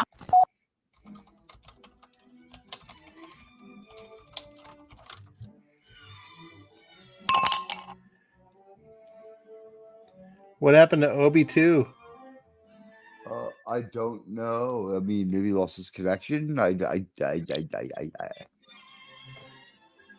You can still get in, Obi2, if you come back. The room code's on the screen. Lemon Pie voted Bush. FUR. You know, it's funny, that whole process, I learned after listening to all the stuff that I actually was a conservative. It took that election and all this stuff happening for me to. I realized that. Yeah, Gore really like. I enjoyed him in the movie though. ご飯を食べながらおならをするんだ。他の人にはできないようないろんなこと。ご飯を食べながらおならをするんだ。あれ特殊能力だよね。他の人にはできないようないろんなこと。ご飯を食べながらおならをするんだ。あれ特殊能力だよね。他の人にはできないようないろんなこと。ご飯を食べながらおならをするんだ。あれ特殊能力だよね。他の人にはできないようないろんなこと。ご飯を食べながらおならをするんだ。あれ特殊能力だよね。他の人にはできないようないろんなこと。ご飯を食べながらおならをするんだ。あれ特殊能力だよね。You may have noticed an extra answer in there. We always throw in one of our own house answers. When you press the house decoy button, you get to use one of the house answers for yourself. But watch out! Voting for any house answer will deduct points from your score. So pick your favorite answer, but watch out for house Here's answers. how you voted.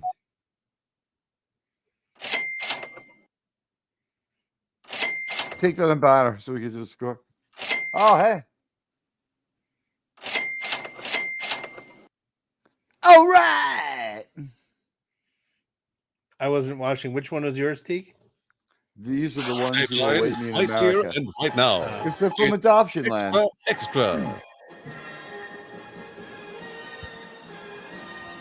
I almost had an adoption land sister, but we got into American kid.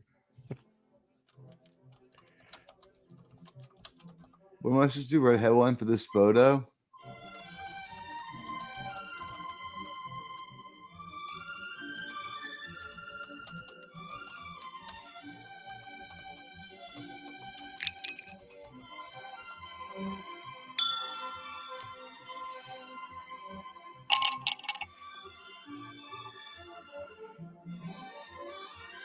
I gotta tell you, yeah. Here's this picture of me. I'm holding it up. I got some black coal. Here are your answers.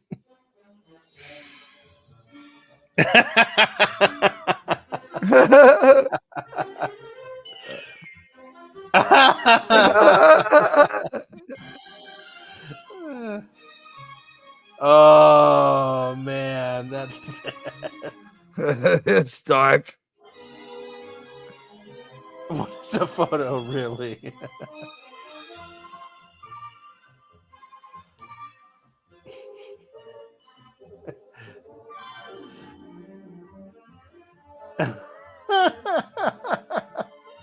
Now, vote for your favorite answer, but watch out for house answers. It's Hillary Clinton's future ex-husband.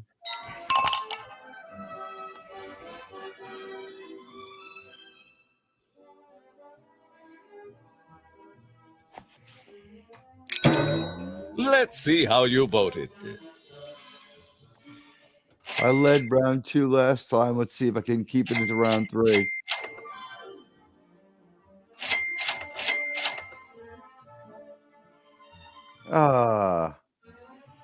It's unfair, I tell you. All right, Lemon's Mothers got and some daughters catching up to alike do. love the warm, crisp output of Blank-O-Matic.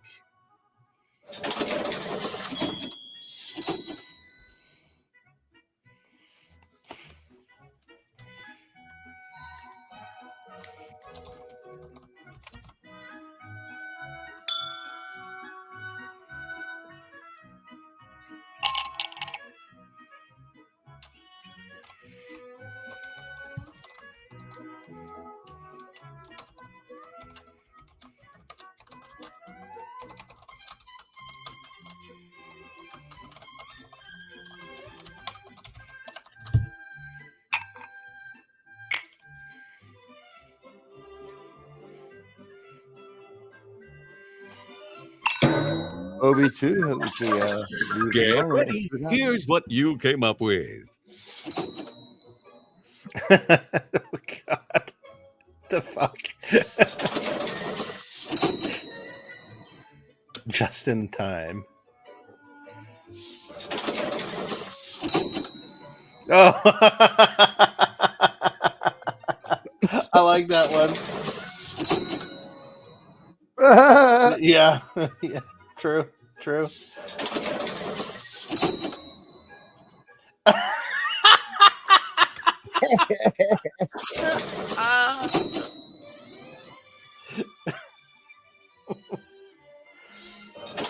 Vote for your favorite answer now.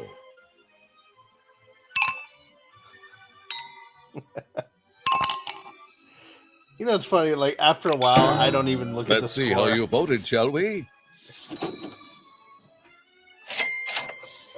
Lemon's on the board. OB2 with some points. Oh dear, that was a house answer. Fuck that, it was a great answer. Dang. Got zinged on that one. I Yeah, I'm in figured the contention. this Prepare answer to be would be one dazzled of in us. glorious 2D. It's It fooled me by being Self-titled. Rachel.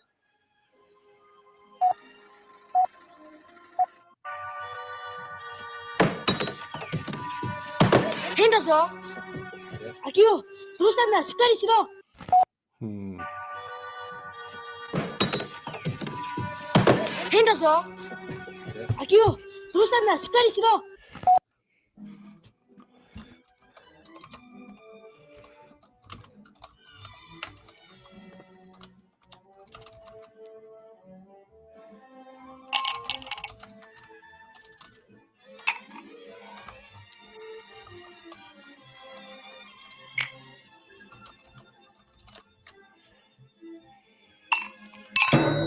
Here's what you wrote.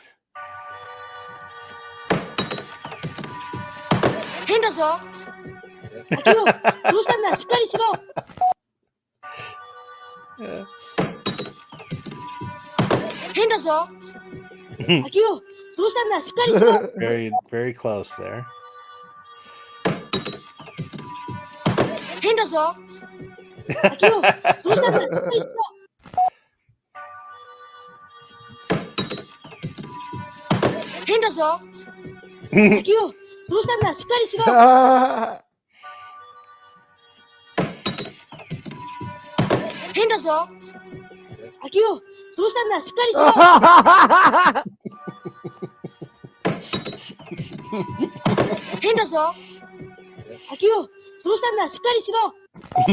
Okay, vote for your favorite answer.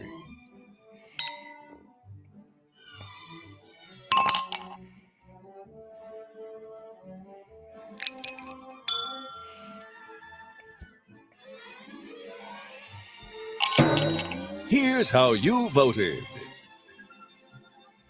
House answer. Fuck.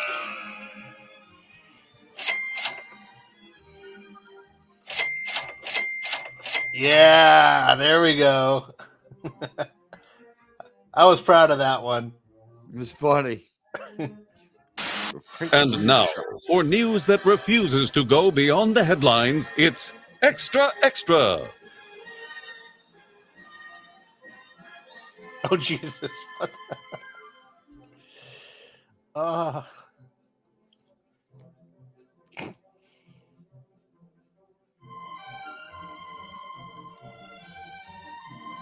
What the hell? I don't even know what this is.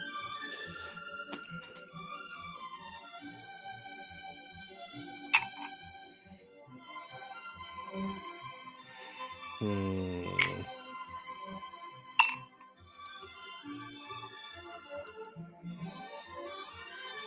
I need some points here. Come on, baby needs a new pair of shoes.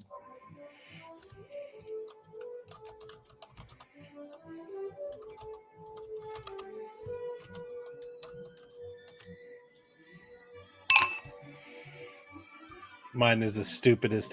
It's so stupid. That is a cringy picture, though. And here's what you came up with. It really is.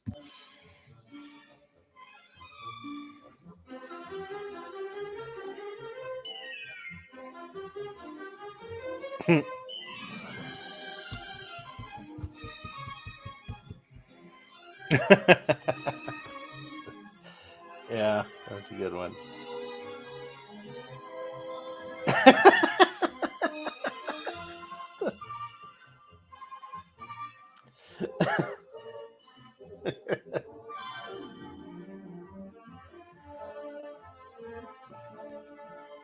Vote for your favorite answer now.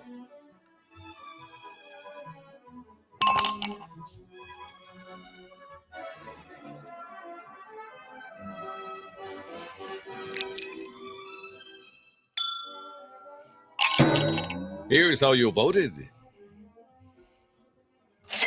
Oh my god, my dumb answer got one. I thought it was dumb. That was a house decoy. Ah! All right. I thought that was yours, Steve. That had your It was cadence mine. to it. That It had was mine. Yeah, that had your cadence. And now for the latest in obsolete technology, it's Blank-O-Matic.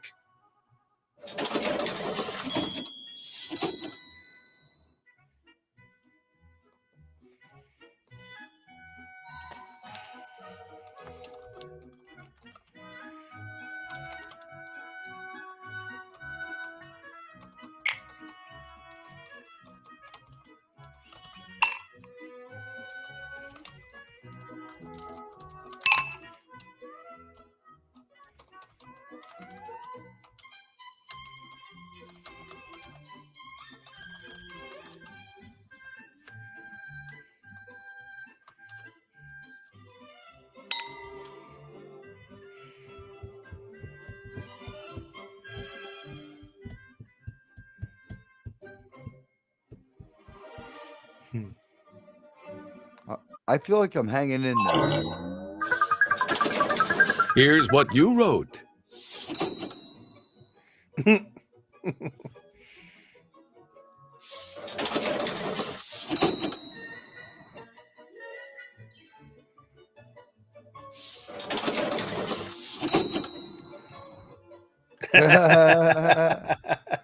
Yeah, good one. Good one. Good one. Oh, jeez.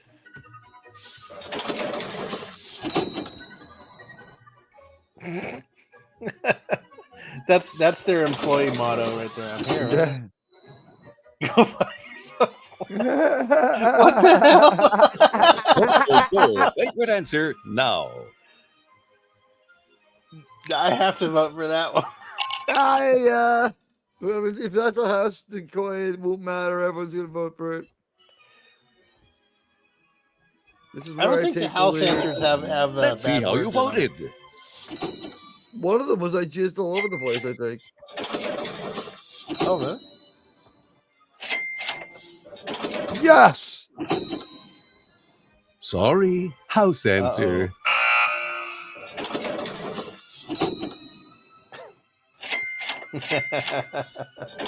That was a good one, Madman. It was really funny. What's Lemon? You shouldn't have said that. Get earlier ready for about our losing. grand finale, the lightning round. My Survey repeated assertion that I In have average survey intelligence says all is point being values are proved done. out in the fact You'll that be I come in shown second and 8 third months in a place row, every but time. you only I'm get average. 6 I'm not seconds that to smart. answer for each one. I'm So, smart. use your gut. Here's I'm your not genius. first prompt.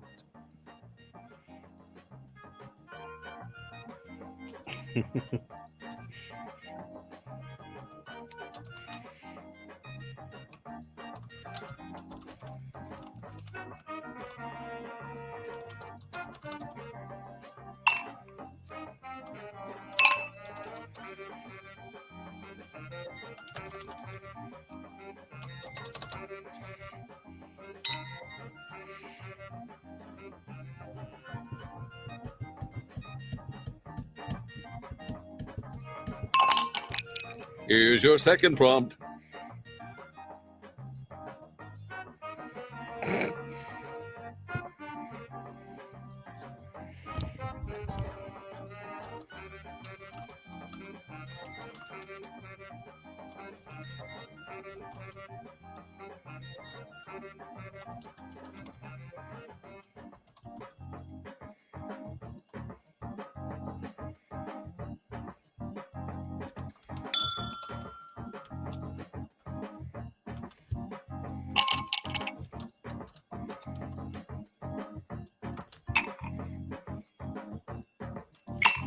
Here's your third and final prompt. Make it a good one.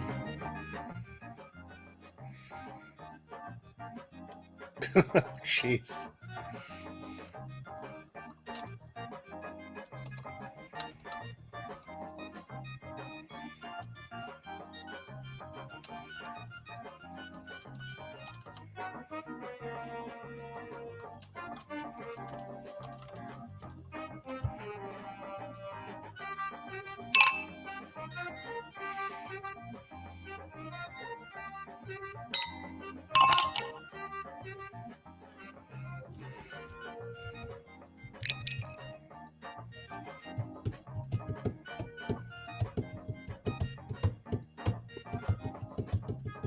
15 seconds left.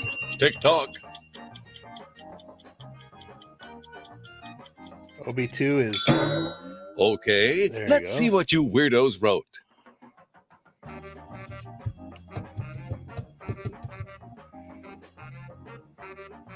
Okay, that's inappropriate as fuck.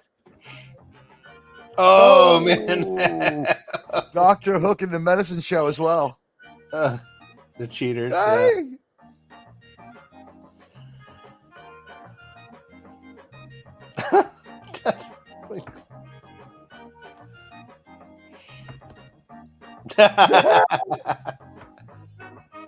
Oh man. Oh my god. Jesus Christ. Oh, God. Time to vote for your favorite. Pick a winner.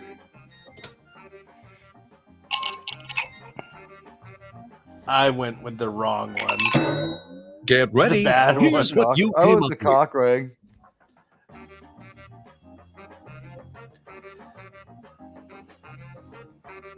What's with the top?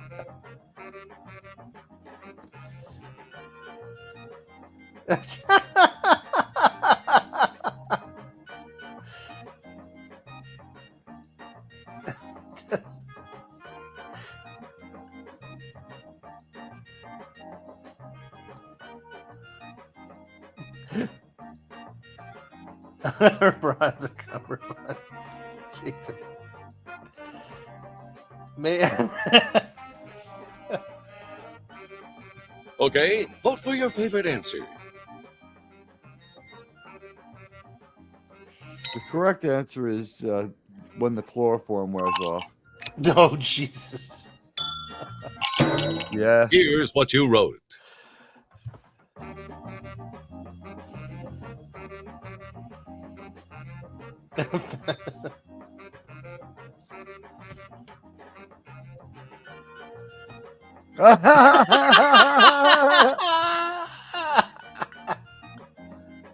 Does arrogance turn you on?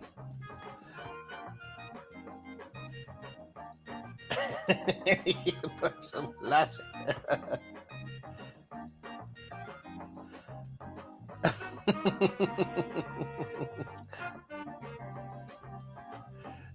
These are all good. These are all good. Vote for your favorite answer. I think we all nailed them on this one. These are. But Here's how you voted. Need some points. House answer. ooh, that one hurt. Yay! Wow, OB2. Nice, Lemon. Oh man, way Mike back. Death Row Glee Club deserved a better fate. All right. Hey. That was a house answer. I had a feeling. I voted for that. All right. I'm afraid that was a house answer.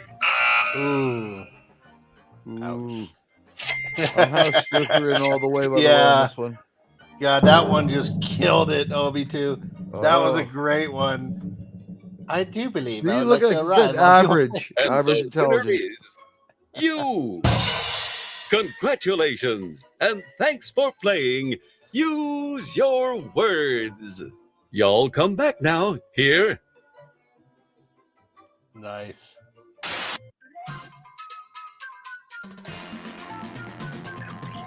Well, let me see here.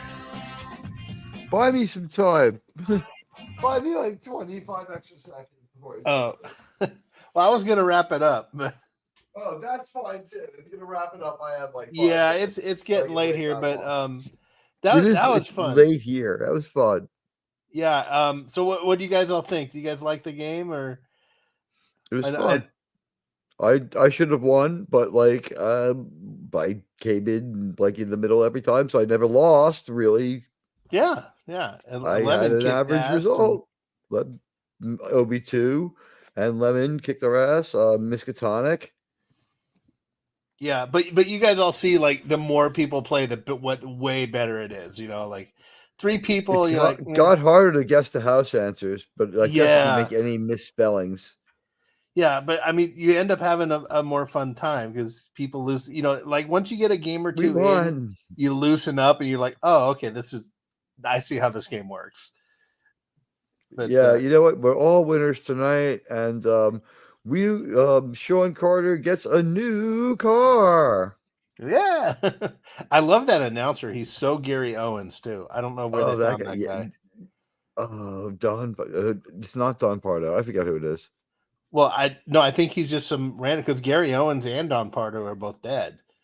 Right. No, the Price is Right guy. It's like Johnny something. That guy was famous just because he's had that gig. The whole come on down thing. Yeah, Lemon, you're right. Yeah, you not being on the panel did not delay. I was happy that we went ahead and did that because it turns out you don't need to be really on the panel to. And the didn't chat delay had some anything. great answers. We had some great answers in the chat. You guys are awesome. Yeah, it was fun. So yeah, I would love to play this more. I'd like to have a bigger audience, of course, because we could rotate people in and out. I could sit one out and just watch, and that would be fun. So we'll have to do this some more. It was your farmhouse internet lagging. Oh, okay. Well, you were okay, OB2. But yeah, all right, guys. I am going to wrap it up because it's 1:00 here, and I have to work tomorrow. So, but thank you, Lemon, for playing. That was a lot of fun, and Admiral Teague, thank you for joining me. Thank you. Do you want to plug your channel for the? We Oh, usually guys, get about 50 views on these things after. So. All right, let me go pull up my link really quick. Listen, guys, they say that in baseball, performance enhancing drugs are banned, but luckily for me, my performance enhancing drug is my insanity.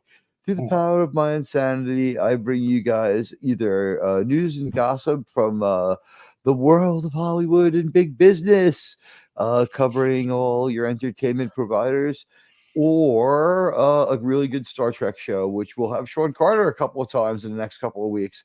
So if you haven't subbed me, please do. And I'd be really glad to have you. I'm closing in on 2,000 viewers, and we have the biggest Saturday night Star Trek show of all. And speaking of that, I'm sharing I didn't know I was still sharing, but these here are my latest build. Oh, God, it looks just like the real thing. Look at that. Yeah, this turned out so good. It's a thing of beauty.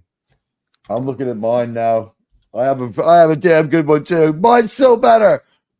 I want to build you. Still like mine better. I want to build you a proper constellation before the damage. How about like a 1017A? How about the 1017A rebuild? Yeah, you can do that. There might have been one of those, right? Sure. If you want to go that, or if you want the original Connie class, the 3-foot version, I can do love that. That'd be great. Yeah. I'll pay for yeah, the that shipping one on I would need for the model to be purchased and stuff, because I probably couldn't. It would be we'll find out how much it costs. Yeah, I'll do the work for free. Yeah, well, I'll do the work for free. We don't have to do it tomorment, but I definitely want one. Oh yeah, no, it'll be a while. I got awesome. I got a lot of shit happening. So. Yeah, well, you know what? I'm going to tell you the honest truth. A lot of times, like before the show, especially like now this time of year when it gets dark early, or like when I'm just getting ready, it's like getting into the boxing ring. Every YouTuber has to be like Ozzy Osbourne. Like you think you're gonna have a panel, you think you're gonna have a show. But, it's best if you have Black Sabbath there with all your genius friends, but you got to be ready to be Ozzy Osbourne too. So, I'm ready to come out of that fucking gate like a thoroughbred. And I turn on the constellation and I watch the plasma fires and the engines misfiring. Cool. And I'm just I focus for a couple of minutes and just think about it. And I'm like, all right. And good. I've done that more than a few times. Oh, that's good. Yeah, so yeah, links in there. I can't wait to join. And when I have to talk to my kid. I don't think so. When I'm going to be doing the movie reviews on this channel. It's going to be a Sunday show. A guided discussion with one person about a movie. And I was going to have the first episode be with my kid, but it's just proving to be impossible. And he goes to bed early. So I think I'm going to start the series without him and just start doing stuff. But I was thinking maybe you would, if you want to be my first go for the first episode, if you want to like bring in the I'm down. TVians. Absolutely. Yeah, I'd love and then to. we'll do the motion picture. Oh yeah! Wow, what an honor! Yeah. Well, I remember yeah, you asked to do that one with me when you were on, so let's do it. It's you know what? I'm a lover of Wrath of Khan too, but like I think Wrath of Khan is such a good movie, like almost anyone can do it. Star Trek the motion picture, there's so much going on, there's so much to discuss about what's going on in this movie, what this means for Star Trek, what happened to get to this point, how this movie looks this way, and the final product being so different from what we saw in theaters, and the emotions. Like Sean and I, like you're a little younger than I, but I remember seeing the motion picture. I do too. My dad took me. I saw it at the Man Chinese Theater. I saw it at the Chinese Theater in Hollywood. So you saw it in Hollywood. I saw it in New York City. It was freaking awesome, right? And it was just like the uniforms were all weird. You're like, did it go through your mind? Like, is Star Trek somehow affiliated with Space 1999? Like, I think it was just right? Maybe, what's going on with the uniforms? And like, so that was the style. I got past that fast enough. I got past the fact they changed their uniforms fast enough. I didn't like those uniforms, but I did like the one I do like is Kirk's Robin's Eggs blue uniform. I like that one a lot. And speaking of that, he changes clothes like 6 times in the movie. He has like you don't notice it, but he actually has like 6 or 7 variants. Like the t-shirt one might be the best because there's like 2 variants of that one. There's one of them I really like, but there's like, they say there's no small parts, just small actors. If you notice, Captain Kirk is so freaked out and so focused at the beginning of Star Trek the Motion Picture, where we get a really, really great performance from William Shatner. William Shatner is just banging in that movie. All the cast is, but William Shatner's performance setting the tone when he comes off that shuttlecraft, just crackling with electricity. Did you notice the look he gives? Yes. But look at the guy next to him, the guy who's about to greet him, and who steps back and realizes that Admiral Kirk doesn't want to be bothered, and then he kind of looks down and blinks. He's just like, oh my God, that actor just is like, he's like, what went through my mind? It took a million watches, but when I saw that guy, I'm like, this guy wanted to meet the great Admiral James T. Kirk, and he knew that he was coming to Starfleet Command, and he was going to get the privilege of walking him to Admiral Nagumo's office, and Captain Kirk Admiral Kirk comes flying off that shuttlecraft like he's just been smoking synthacrack. Yeah. In exactly 2 minutes, I'm going to come out of that office. Yeah. And as you can tell, we could probably have a 3-hour discussion on that movie, but we're going to have seen to this guy in 10 years. And he comes in exactly 3 minutes. Yeah, we're going to have to. We'll. It's going to be hard, so I'm going to have to think of questions and things for us to talk about to keep it within a 45 to 50 minute show. So but I know we could talk about that movie all night. And maybe we should have a part A and part B or something.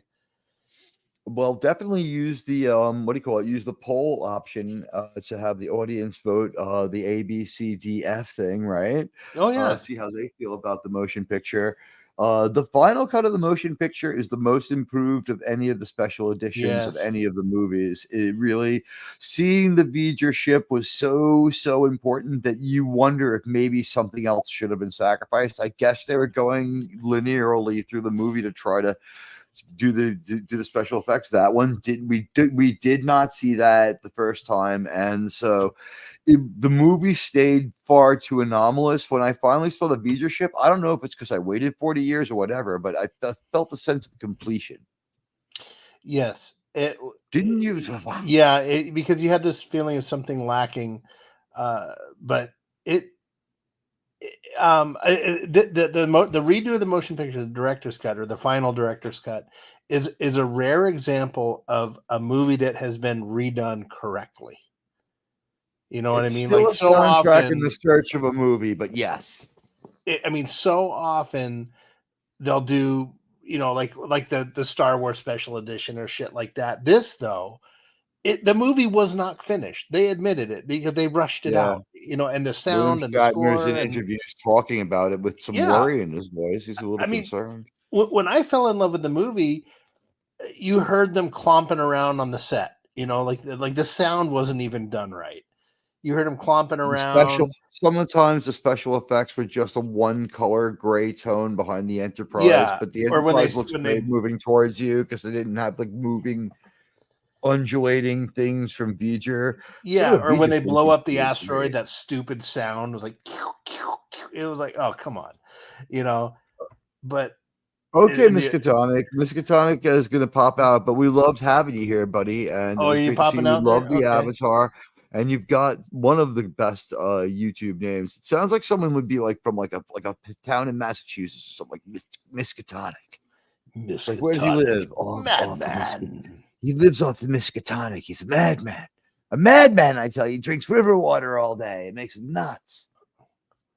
Oh, Great okay. to So you have were in you the here. private chat. I'm sorry, I missed that, Miskatonic. But yeah. yeah. That's why I was alluding to that.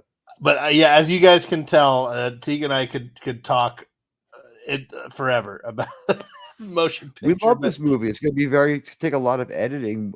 We should probably do like a 90-minute upload and just like talk and then just like do the upload. And when you like do it as a premiere, and we'll mod our own upload, since we won't be able to take questions if we do it as a recording, but we'll be able to answer every question in the chat. An interesting thought may be worth a channel poll, because then we could edit the conversation down to an hour and it would be pure Star Trek crack.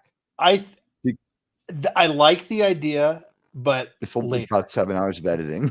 But yeah, I like the idea, but later. I mean, I want a debut live. All right, you got it. I can keep doing it live. You know what? I have several types of Star Trek the Motion Picture conversations. The brief one is just about 45 minutes, so it'll be great. Yeah, I love this movie. I'll come up with some things. It'll be kind of a guided discussion, more like we describe the plot, right? Just like, okay, right. Here's the plot, here's the thing, and then we take turns. Here's what I like about it. Here's what you like about it. And then we can go on. We can come up with a couple topics to talk about. Quite honestly, Chaos on the Bridge won me over about what making that movie was like and everything. And there was this one producer on there who's like, Gene's vision of the future was loopy doopy, but people loved it.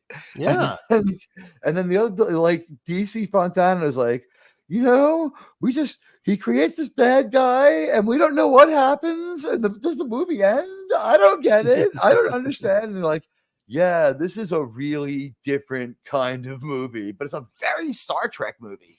It really, you have to dig for it, but it's there.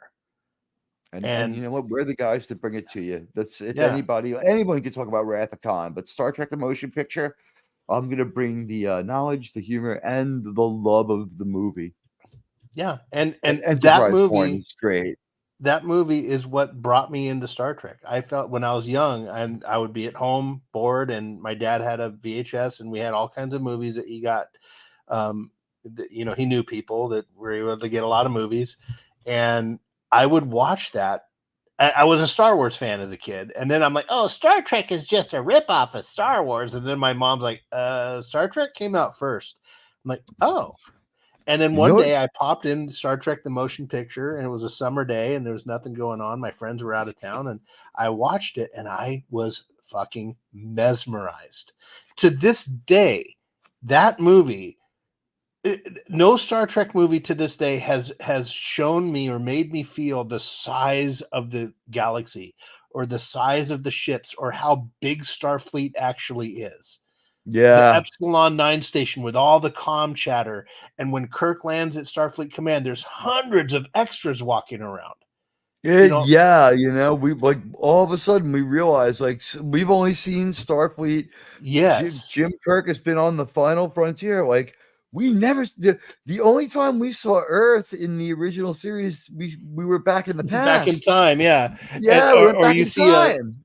or you like there was in Court Martial, he's on the starbase, and you see a smattering of Starfleet personnel. But they all hate him. We could talk about that one for an hour too. Like no one in Jim Kirk's good night, graduating Lemon Pie. class likes him. Good night, Lemon Pie. But yeah, but we only see Starfleet at the edge of the Final Frontier. So we see like Commodore Stone, like you said, and other guys like that. Yeah, but from the onset of that movie with the overture, which this movie I think was the last movie to have an overture until the Hateful Eight. Yeah, the what? Until the Hateful Eight in 2019. Oh, right.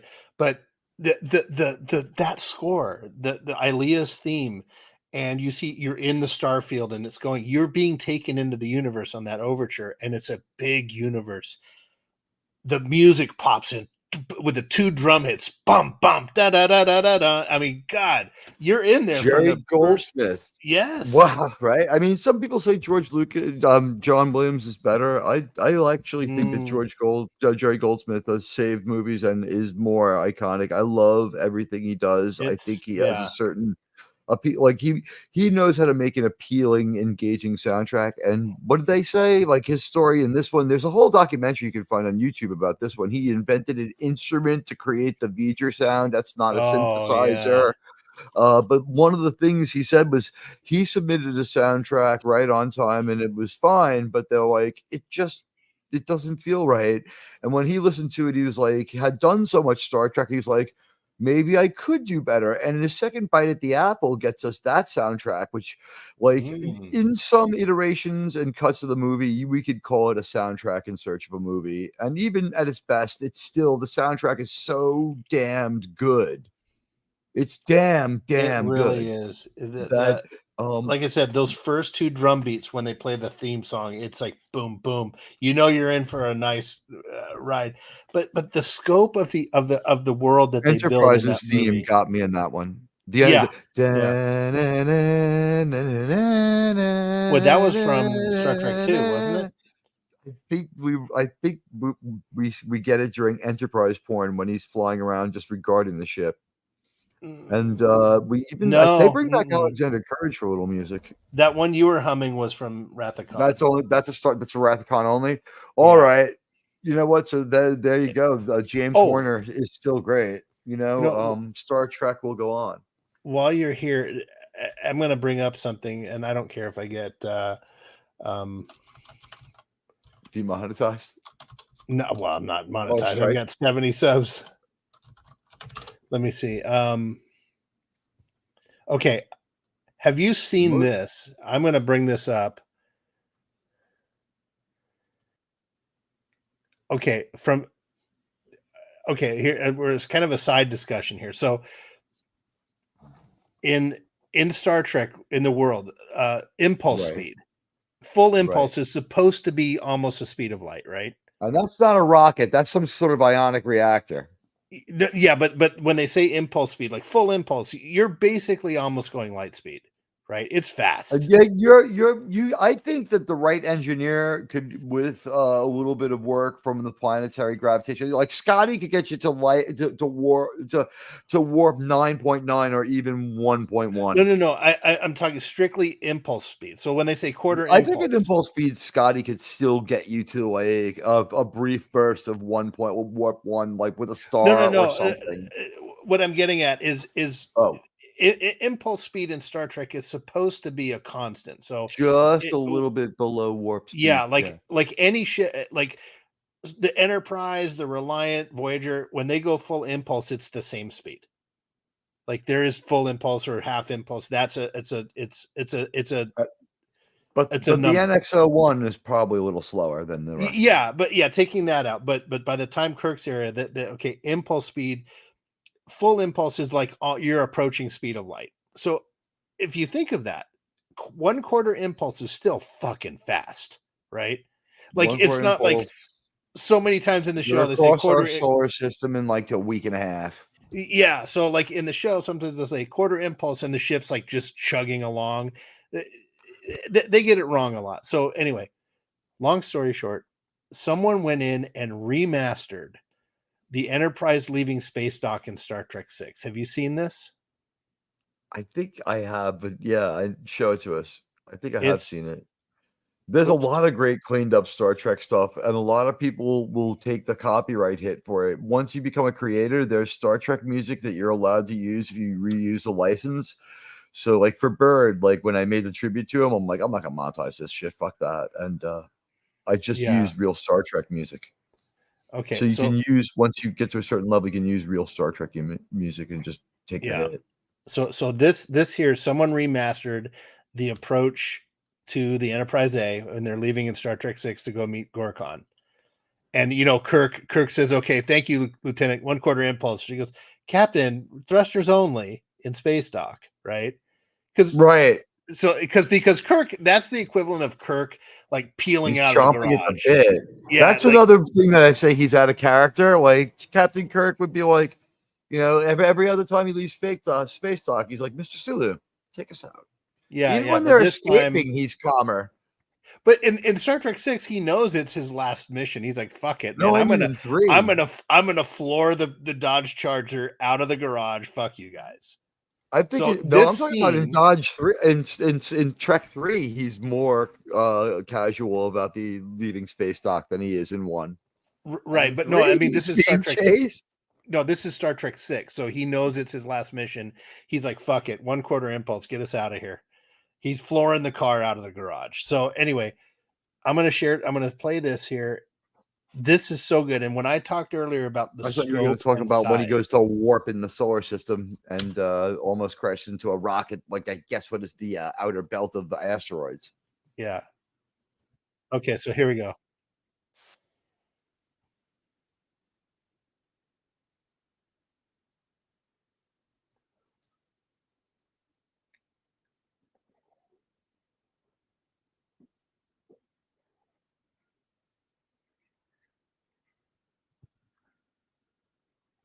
Oh, wait a minute. Are you I trying didn't to add present it. it? There you I go. didn't. I didn't add it to the fucking stage. Let me. Yeah. You gonna make it full size or keep it relatively small? Maybe we'll get away with it. Who knows? Oh, I don't care. Oh, there we go. Oh, this is much cleaner. That's nice. Okay, here we go. It's the music that'll get you. So just mute that.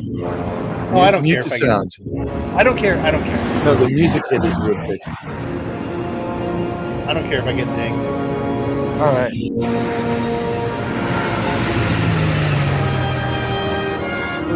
Look how cool that is. I forgot how cool this is. They really did a great job with cleaning it up. This is some fan produced this. This is fan made, man. Whoa. Yeah, it's super busy in there. Holy Yeah. shit. They even gave a few new touches to the Enterprise. The windows and everything. And so the sculpting on the nacelles. Captain on the bridge. As you were. Lieutenant. Valeris, sir. We were told that you needed a helmsman, so I volunteered. Lieutenant, it is agreeable to see you again. The lieutenant was the first Vulcan to be graduated at the top of her class at the academy. You must be very proud. I don't believe so, sir. YouTube She's a hasn't Vulcan, closed yet. all I right. can't believe it. Let's get this over with. Departure stations. Pause it for a second so you throw YouTube off. Yeah, there you go. That's a good boy. Sorry, lad.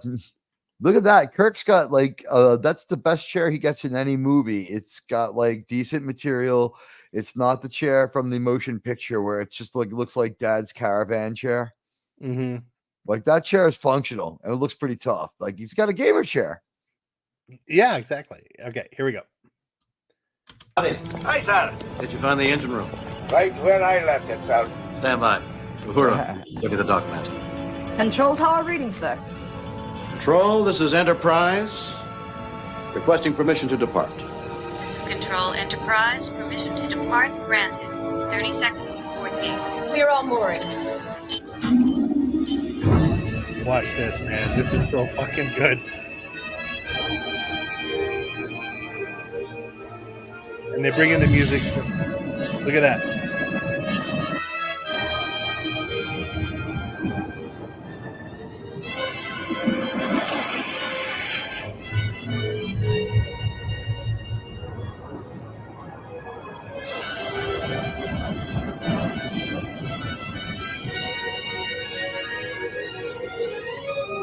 Aft thrusters. Thank you, Lieutenant. 1 quarter reinforcement. Captain, may I remind you that regulations specify thrusters only while in space dock.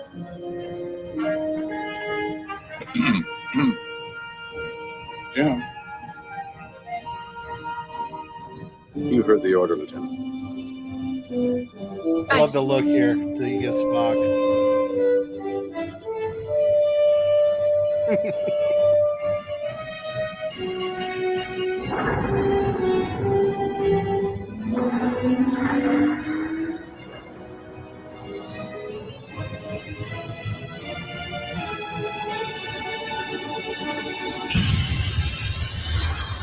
That is impulse speed.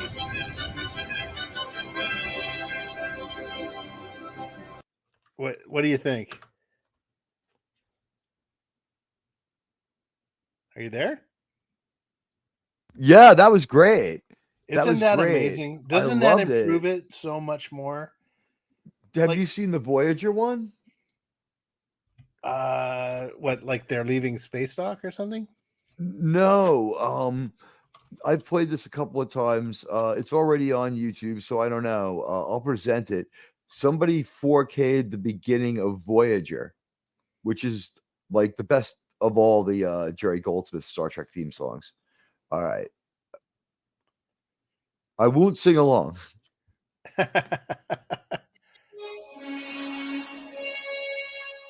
Oh yeah, look at that. They put a little lens flare in there.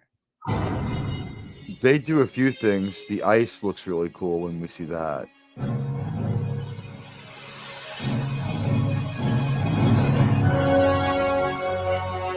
Okay. Oh wow. Is this CGI or did they remaster the? Yeah. No, I think they took some CGI and look at this. Look at this. Wow, right? Oh, the glowing of the gas right there. It's beautiful. I'm ready for an adventure and exploration and action at the final frontier, aren't you? My God. Is this why so many of these episodes of this show were saved for me? This beginning and this theme song. Look at this. Oh, that's much nicer. And it still looks like it's practical. Yeah. Even the This is text my on the favorite part. Yeah, oh yeah, the reflection there on the Yeah. Yeah, Look how very good subtle. this guy did with that. And this, of course, was overwhelming even then. It's so Wow, look cool. at that planet detail right there.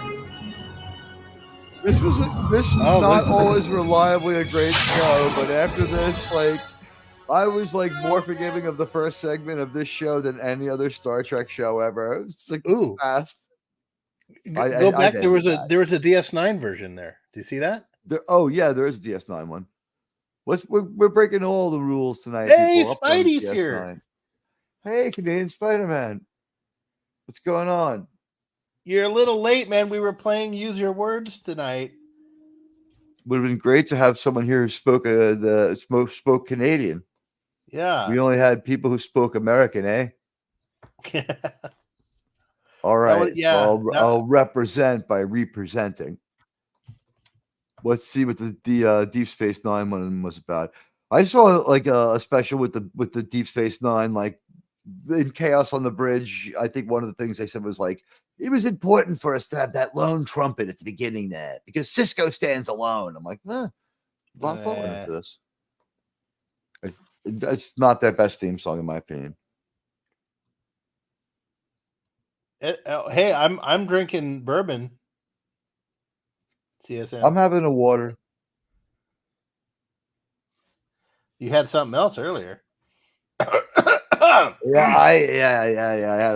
smoked some pot. Yeah. Yeah, Spidey, next time we play Use Your Words, you got to come in, man. It's a lot of so fun. Look how the space station looks great. Oh, I got to present you. The amount of detail.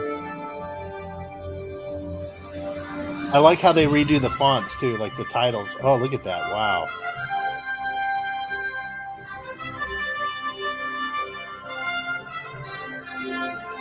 And we were able to like see through the cockpit of a different kind of like ship there.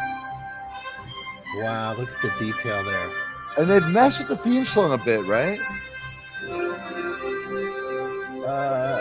It sounds like they took a different performance. It sounds like it's the City of Prague Orchestra. Yeah, I was gonna say that performance was. I've been to their opera house. Oh, look at that. You know what? My dream is to go to Prague again and see them do like all Star Trek music all night. Except it would be ruined because they're like, and now we will do Star Trek Discovery. And I'm like, oh no! I go screaming into Prague Square, but I can think of worse places to go screaming into. Tough little ship. That is cool as hell. Yeah, the wormhole opens up. Yeah, I like that. Even the title, everything's cleaned up. Can they do that with some of the plots too? Yeah, that would be nice. I've said this before. I'll say it again. Sean, if you and I were on the Voyager, it would suck. We're not getting home for 70 years.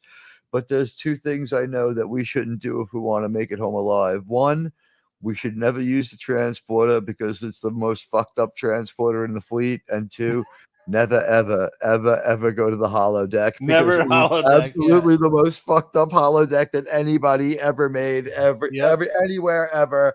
It's haunted. It's got space creatures living on it. It's got Harry Kim's jizz everywhere. Janeway falls in love. Her snail trails with an Irish guy, fucking space Irish hologram guy.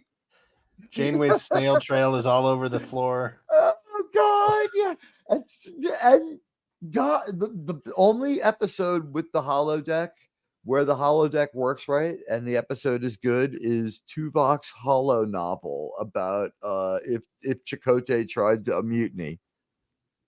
Yeah, you could role play as part of the Maquis, or that was one of their better episodes, I thought, where you could role play as the Maquis, or you could role play as loyal to Starfleet. And Janeway ordered them to finish it.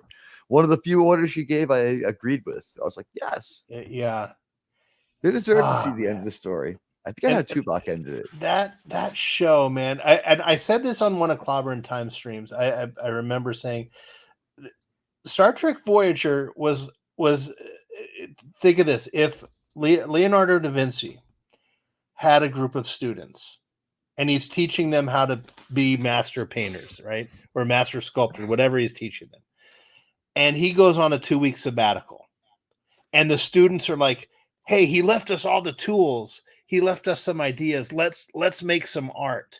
And that's what Voyager is. It's the writers were trying to be something they really weren't capable of, but on a few instances, they did paint a good picture. It almost brings to mind what you're saying is that Star Trek Voyager is the time bandits of the Star Trek world, where God was on vacation and his angels are a bit mischievous and go around fucking with time and history. Yes, it's that's exactly the thing, because and Time Bandits was canceled yesterday. What a coincidence! Oh yeah, and thank God, Lisa Kudrow. But am I wrong though? Like, because the writers very so often, almost every episode had the bones of a great science fiction story or a great Star Trek story. They just could never really do it right. But when they did do it right, it had some of the best science fiction I've ever seen. Sometimes they did things really right, and sometimes they did things really wrong, and a lot of times they destroyed their good ideas because Yeah. the meta of the Voyager does not improve for 2 seasons. It takes till season 3 for the crew of the Voyager. They're also the weirdest crew, by the way, in all Yeah. of Starfleet. Everybody is a Well, fucking weirdo. But they are. I was like, fine with the crew though. The chemistry between the actors, the performances was were all pretty good. consistent. All the Like performances are consistent. like Harry Kim in season 1 is about the Harry Kim we see in season 7.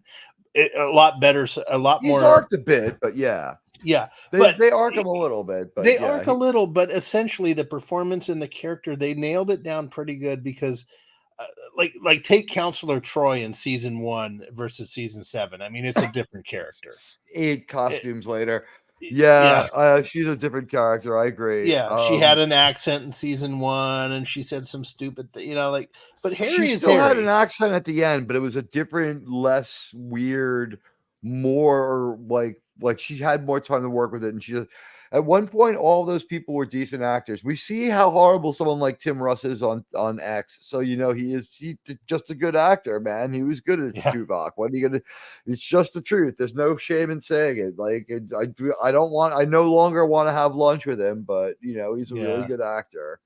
The Voyager people are the weirdest people. Don't go in the holodeck. The first 2 seasons, almost a total loss. The last season, almost a total loss. But in the middle there, it's There's good. some great, and it's, some ones that come to mind are a Drone when Seven's kid is born from the holo emitter. That what an amazing episode. Or how about any Captain Proton? And those were fun. And The I best like decision in the whole show was that Tom Paris would be a kid at heart rather than an absolute infant. Yeah. To throw fits and have like little shouting matches with his boss on the bridge, and it was almost New Trek-ish how much of a jerk he was. Yeah, and there was that even Mackay. It's like, what? What's with this fucking idiot? Yeah, like that one episode where he wants to save the water planet and he just gets in the brig at the. I did not like that one. They had him be like some environmental activist. There's one too many episodes where Chakotay and Paris are toe to toe, and he's like, "Why don't you say what you think, Ensign?" You know what I mean? And it's just like, "All right, you're obviously an incompetent coward, and you know what? Maybe you should sit on that reservation planet of yours, huh?" It's like, "All right, I'm not going to take that from you." Yeah, but so not very often, but when they did hit it right, they hit it really right. So like.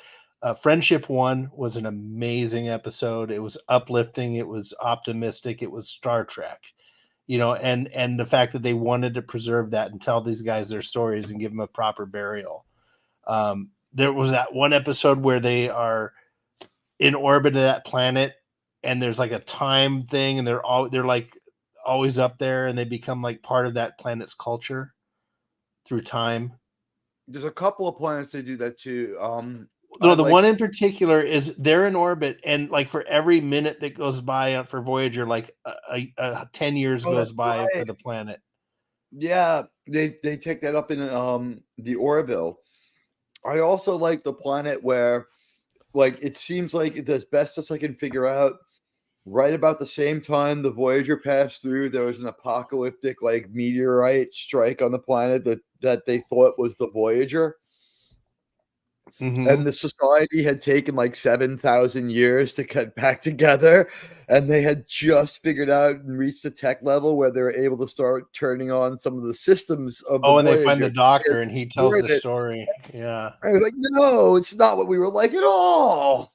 That was a good one. The one where they discover the dinosaur people was an interesting sci-fi story. Distant Origin was really good, and I was disappointed when the Clobbering Times people gave it like F's all around. Yeah, there's occasionally like I really respect Raquel, but there's sometimes she gave stuff really bad grades, and I'm like, no, that was a good one.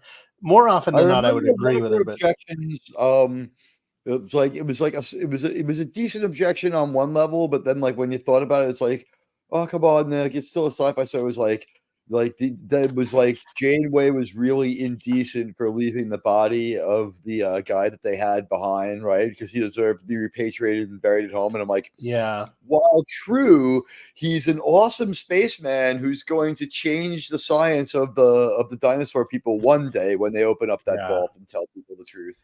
They're just not ready yet. He's the Da Vinci of the lizard people. And that explains why lizards keep coming back to Earth. Exactly. I like distant origin. But yeah, that's a good one. There's there's some good things, and almost every episode had a kernel of a good idea. What was going on was we were going out in Star Trek, and it was a lot like the original series in the sense They tried. They really tried to. We Yes. had no backup. We're gonna go to new places. And what's the worst crime? That they consistently violated the time frame of how much they had to just keep the metal. They they linger and even malinger a couple of times. Oh, I got this park like planet for a year. The crew break. By the way, you know how I fucking hate Generations. Like, I think I've made that clear that I cannot stand that movie. I was watching when I was binging Next Generation. By the way, we stand united on that. Yeah. Well, not just one, because the whole Nexus is such a stupid MacGuffin. It's like the dumbest MacGuffin ever. The magic bullshit device, as the critical drinker says. But not only that, but that thing travels the galaxy every 39.1 years. So it's going like warp 20. And how did the Enterprise B even catch up and keep up with it to rescue the people in the? Why did they decide to launch it uncrewed with not with half its equipment into the base of the predictable? That's like saying like there's a hurricane in Virginia, and tomorrow we have the launching of a battleship in New Jersey. Yeah, let's just go ahead with it. Get the fuck out. We're the only ship in range. Yeah, okay, yeah, you're on Earth. There's no fucking there's never starships. There's never starships. We're the only ship. Even Star Trek 2 makes that mistake. Star Trek 5. I think the plot is grim and the odds are against us enjoying this movie. Yeah. Star Trek 5, they start out killing Picard's family. I fucking hated that. Yeah. I was like, this is so not Star Trek. But get this.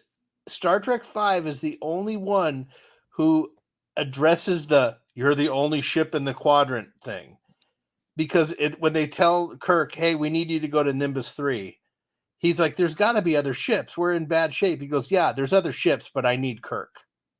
That's all they had to do. We do that again in 6. We do it again in 6.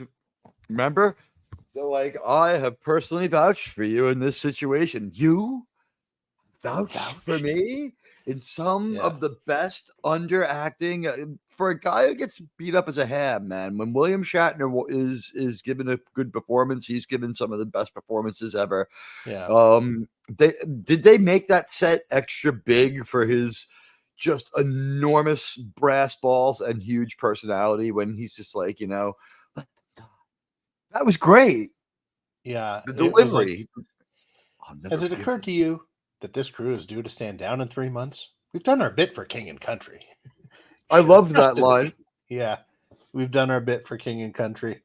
There's a lot of Shakespeare in that, in both of the Nicholas Meyer Star Trek There's movies. too much in 6. That's my only thing. There's too much Shakespeare. They're all waxing poetic, and he's feeling very good about himself because he got back onto Star Trek after he said, like, "Oh, you won't do so good without me." Yeah. Oh, no, but I'm like with Chang, like all the crowd. Oh, that was in the movie theater. I was rolling my eyes at the time.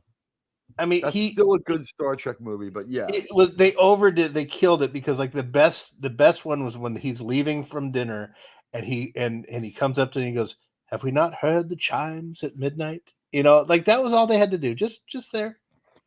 And the takba takbe. That's it.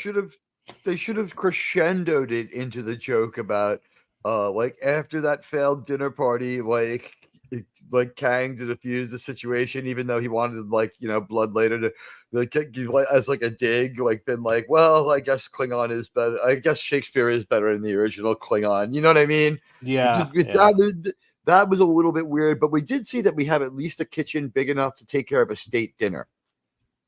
Yeah. I like the galley. There's a lot. The sound design on that movie was good. The score was good. Score is it had really some- good. They brought back. Did they bring back James Horner? Yes. I have always said that like the best Star Trek song parody would be "I Love Wrath of Khan" to the tune of "My Heart Will Go that's On" a because good it's the one. same. Like think about it. Khan was frozen one time and left for a life. Oh, that's one. Yeah, I remember. I totally forgot found to him on help you write that SETI one. Alpha 5. Yeah, I mean, I've got some other parts like once more.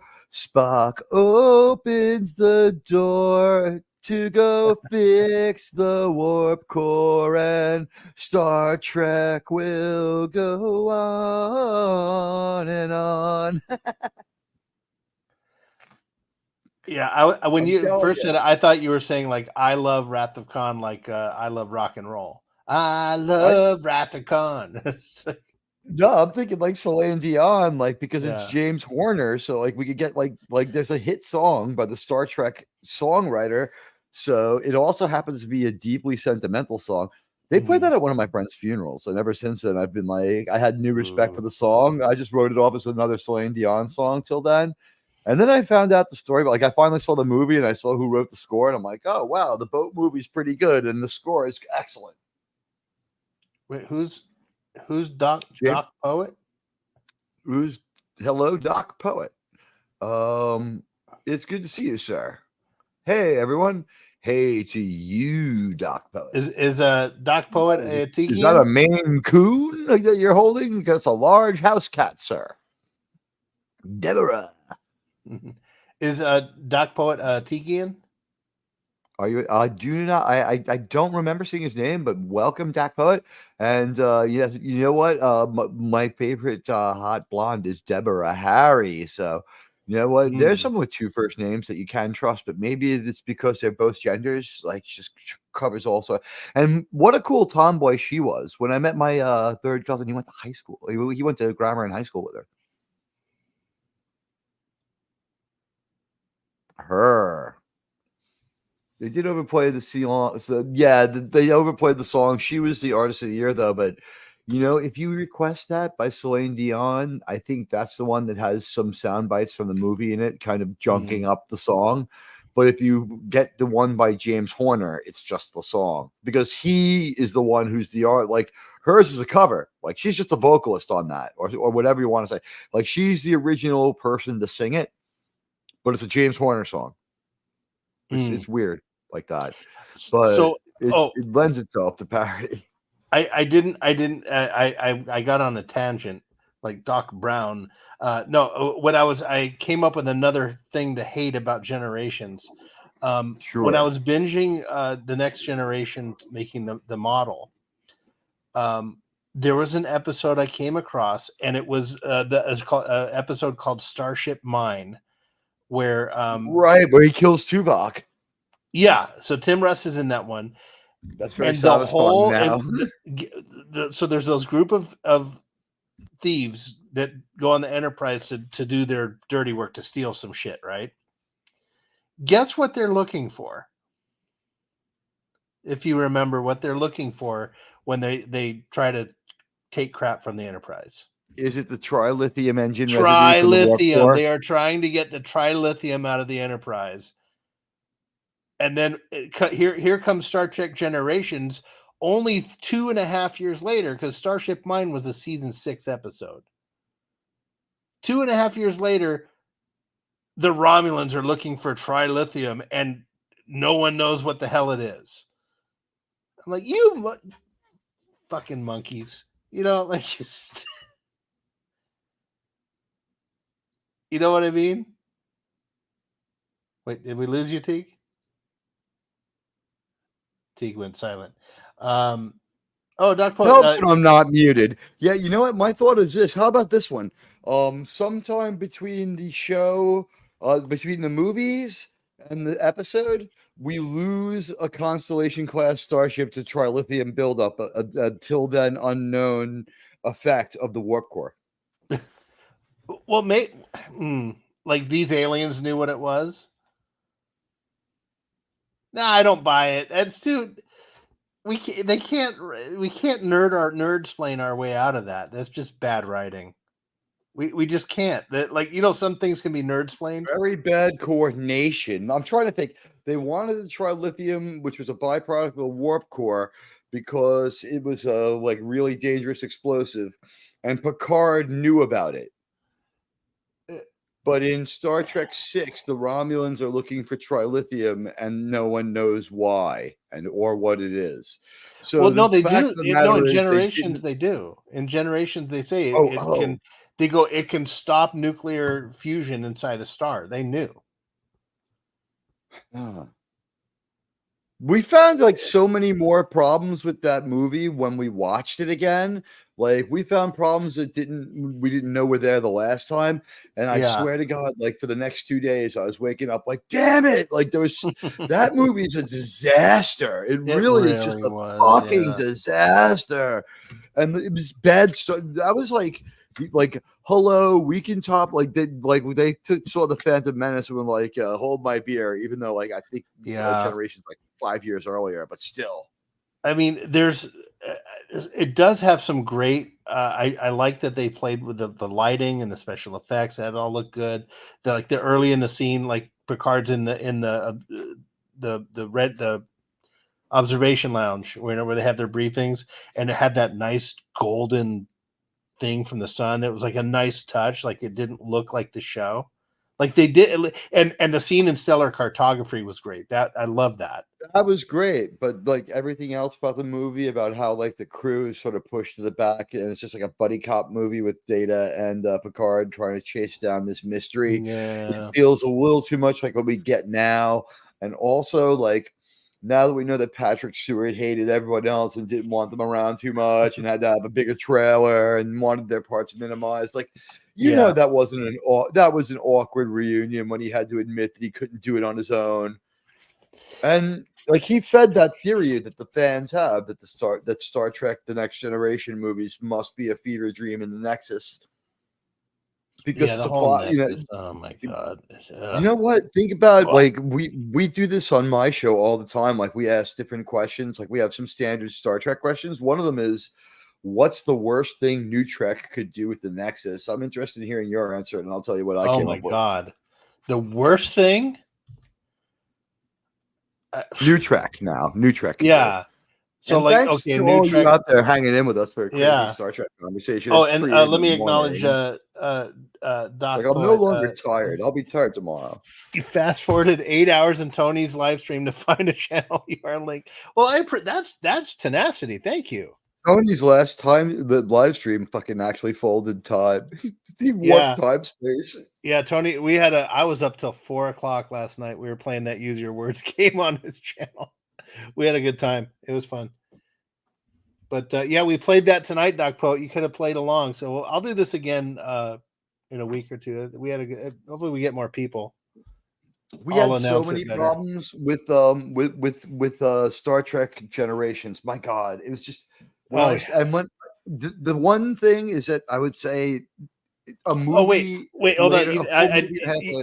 You had asked me about New Trek, about the Nexus thing. Oh yeah. Answer the New Trek question. The worst thing they could do. What's the worst thing they can do? Now, while you think, let me just remind you of some of the facts we know. There are infinite re-uploads of everyone who ever went in. Right. So you just think about it, and you can do anything, go anywhere. Yeah. So it's kind of like the Spore drive. Re-upload. It's kind of like the stupid Spore drive. Like we just go anywhere. Yeah. You can grow a mushroom ghost of our buddy. I'm loath to even consider what they could do worse because they might do it.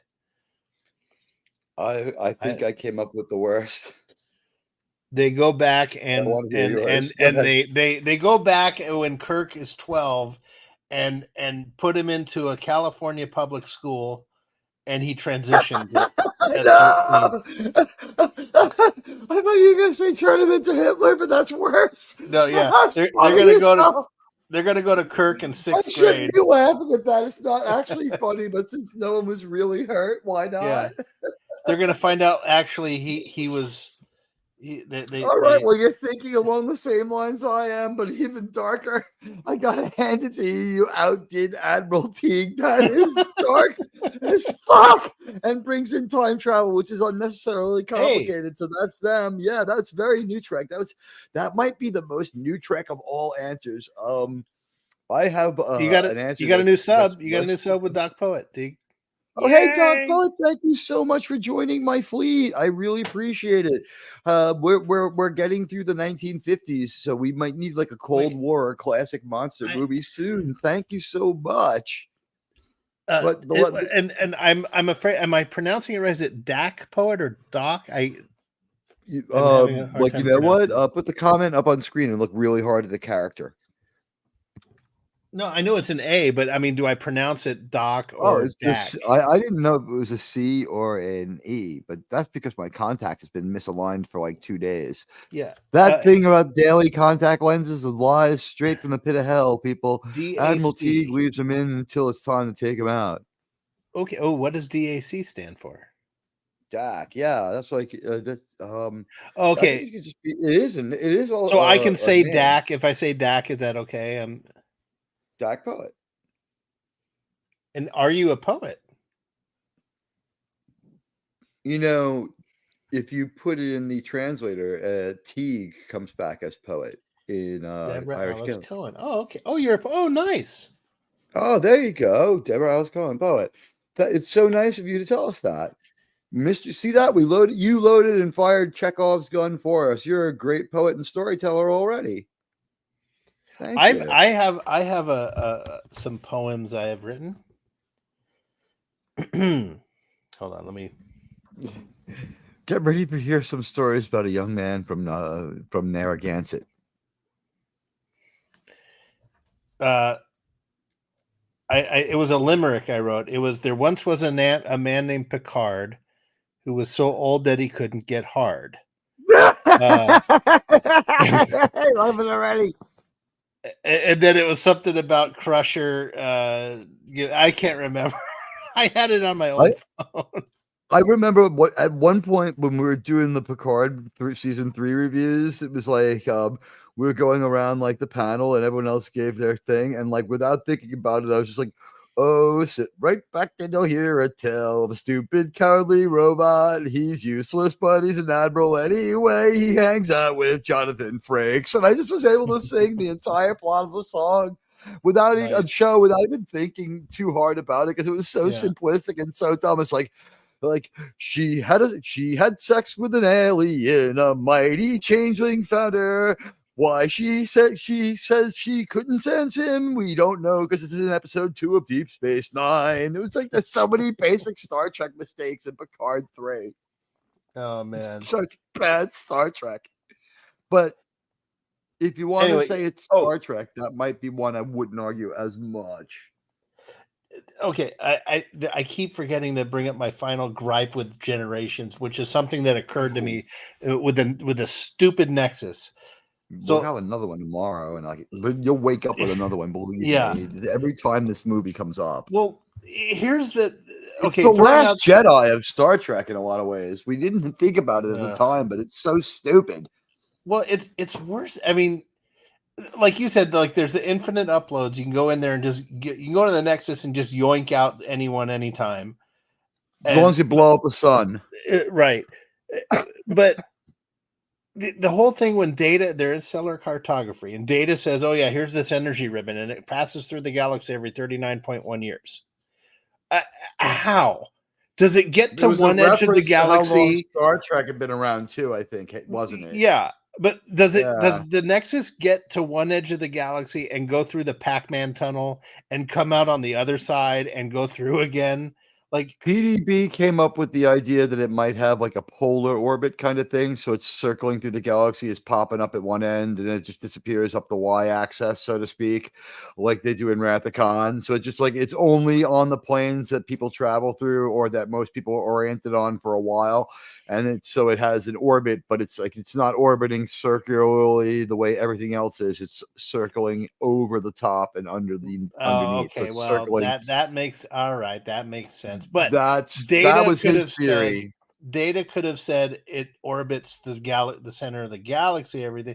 No, he says it travels through the galaxy every 39.1 years. Which means that it covers the entire galaxy in 39.1 years. So however big their galaxy is, divided by that, that's how fast the Nexus goes. It's like The warp Milky 60. Way is like warp the 60. The Milky Way is 100,000 light years across.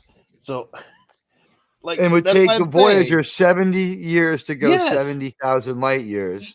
So, So yeah, a quick math, 100,000 years. it's traveling 30 almost 45% more distance 100,000 than light Voyager years. did in half the time Voyager needed at warp 9. That's the thing. So Like it's traveling at warp 18. something like that. I don't know if it's 18.5 I think or I, something well like no, that. I think the warp factors are like the Richter scale. Like a 10.2 is like 100 times or 10 times stronger than a They 10.1. needed that conversation to take place on screen during a show or a movie because there's too much ambiguity about that. Yeah. And because so many people are arguing about it. And it's such like a good, it's one of the last remaining good Star Trek arguments where it's not like you don't have to get too passionate about it. But Right. but Like they say, a couple lines of spackle would have fixed it. That's why, isn't that the term I think that they use? Like it's a couple lines that fix a plot inconsistency. Yeah, it's not as hard of a fix as when the Enterprise tries to fix the Klingons' inconsistency, but I think it is good what they did. I did like what they did. I mean, that was a pretty bold tale. When I was again going back to my binge of TNG when I was building the model, there was an episode where Geordi he's wearing like a suit and he's interfacing with a probe, and he thinks he's found his mom. I don't know if you remember that one. Oh, yes. And he wears a special suit so he can like re-experience whatever the probe is transmitting to him. Right. And in the beginning of that episode, it was a brilliant. Whoever wrote this was brilliant because Geordi's got the probe in the beginning. They're doing the intro, and he's on board on the ship as a probe, and he's looking around. And then they show that he's actually in sickbay, right? And Beverly's monitoring him, and Commander Riker's there watching what's going on, and he asks questions. He goes, "Why is he wearing that suit?" "Oh, because it provides sensory input." "How come this?" Like he's asking questions, but it's on behalf of the audience. But it's perfect. It's perfect writing because they explain everything what Geordi's doing, the suit, the mission, by like 2 or 3 simple questions from Riker. They were very, very good at putting a character into a situation where they had to ask this question, and it seemed very organic. They were very good at that. When the Star Trek people were good, they were good. One of the reasons why Generations is such bullshit is they were able to write such well-flowing dialogue. Like that movie is fucking hot garbage, but that dialogue, like when she's talking, like when Whoopi Goldberg's talking, like it was a long time ago, folks. She was like a well-regarded individual, and she was well-regarded by Star Trek fans. And when they used her to tell this unbelievable kooky Nexus story, it was probably the smartest move they can make. But everything she says contradicts itself. It's like.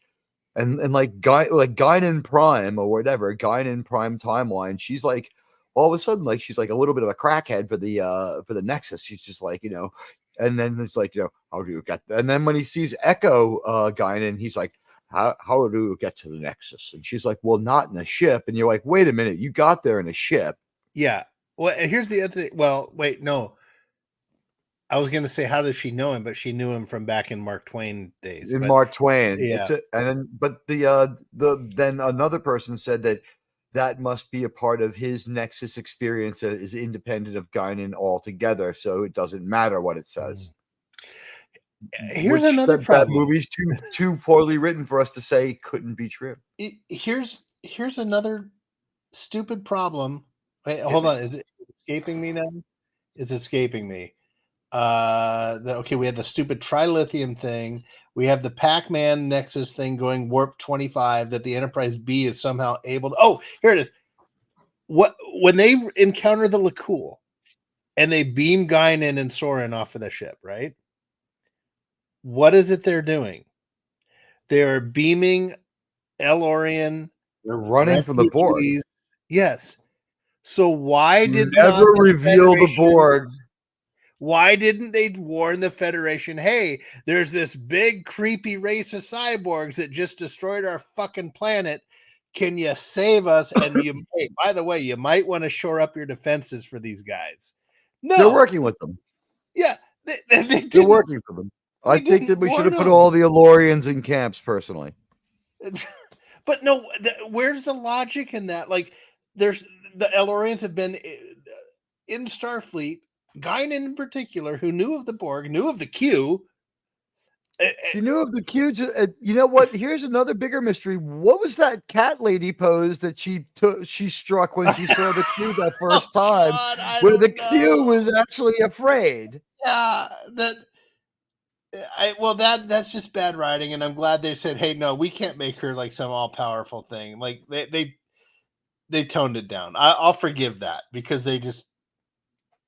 It was a season 2 thing, you know, like, right. It was, I'll let it go. But no, why did they not, they would have warned the Federation about the Borg, right? Like, hey, we just lost our planet. We're trying to find a new home. We'd like to not have our Forget new about home. warning them. The Federation be like, who the fuck are you? Yeah. Why are you flying into the energy ribbon that we launch our new ships into? Yeah. Yeah. It's so fucking stupid. But I mean, there's so many nice moments in there too. I like. Where are the idiots out here? What the fuck? Don't steal our thunder. Huh? I'm saying Starfleet could have been to the El-Aurians like, hey, you know, we're the idiots out here. Why are you like stealing our thunder? Yeah. We fly into the Nexus, you know, for no fucking reason. Yeah. And the whole thing where he has to destroy planets to have it. When he was there, all you have to do is fly a ship into it or beam himself into it. It's so dumb. But Guinan had been beamed in and out of it. And where's Echo Soran trying to stop them? Yeah. And it's a shame because we had some really good performances in that movie. I mean, Malcolm McDowell is brilliant. He's a wonderful villain. You know, he's got a great gun. The little best unnecessary gun in the history of Star Trek. Yeah, the unnecessary, shift downward to it to like he's a so he gangster. can hold it gangster style. Yeah, yeah, I love that. He's like, "What's up, bitches?"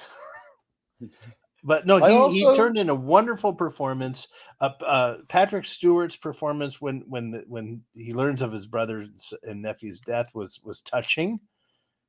Except that I hate that part of the story. It's so not Star Trek to do that. Yeah, the story part's done, but they wrote it so darkness in your Star Trek is fuck. He was powerful and it was decently written dialogue. They knew how to make that dialogue really flow. Well, it was written so Picard could cry on the screen. I mean, but it was contrived well, but it was contrived, and at the end of the day, it would damage the movie. No purpose to the story.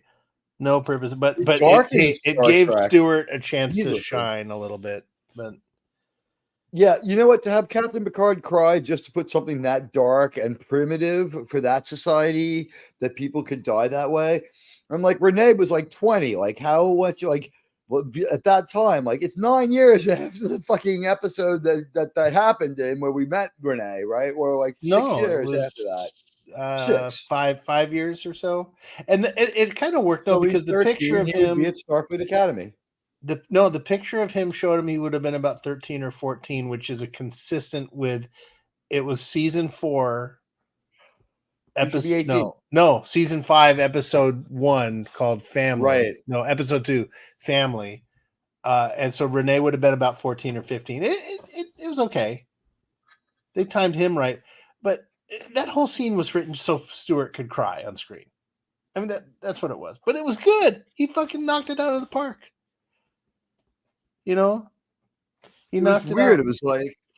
It was like he just did the same performance like in the same year in the X-Men movie, and people were like, Patrick Stewart's really arrived. He's a great actor. And I'm like, he's a good, like, avuncular leader character to younger people who's supposed to be like their grandfatherly, like sometimes badass tough guy, but like he's playing the same part in 2 different franchises. I don't know if that like shows some sort of great degree of range. And I think we saw in Picard, like Patrick Stewart's, he's good at what he's good at. Being a 40, he was good at what we saw him be good at, being a 40s to 50-ish Starfleet commander, not anything else. And in the movies, God, remember seeing Insurrection?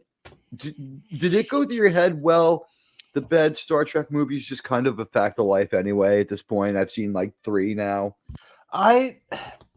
Insurrection was, I saw it as like a very high budget episode of TNG. It was okay. You know, like it was okay. You know, what's to hate on it? Like, might have been our first movie. Well, how about this for just to go for hate? Since I like to hate things, our first movie where the special effects, honestly, during the space battles are really, really dark and murky.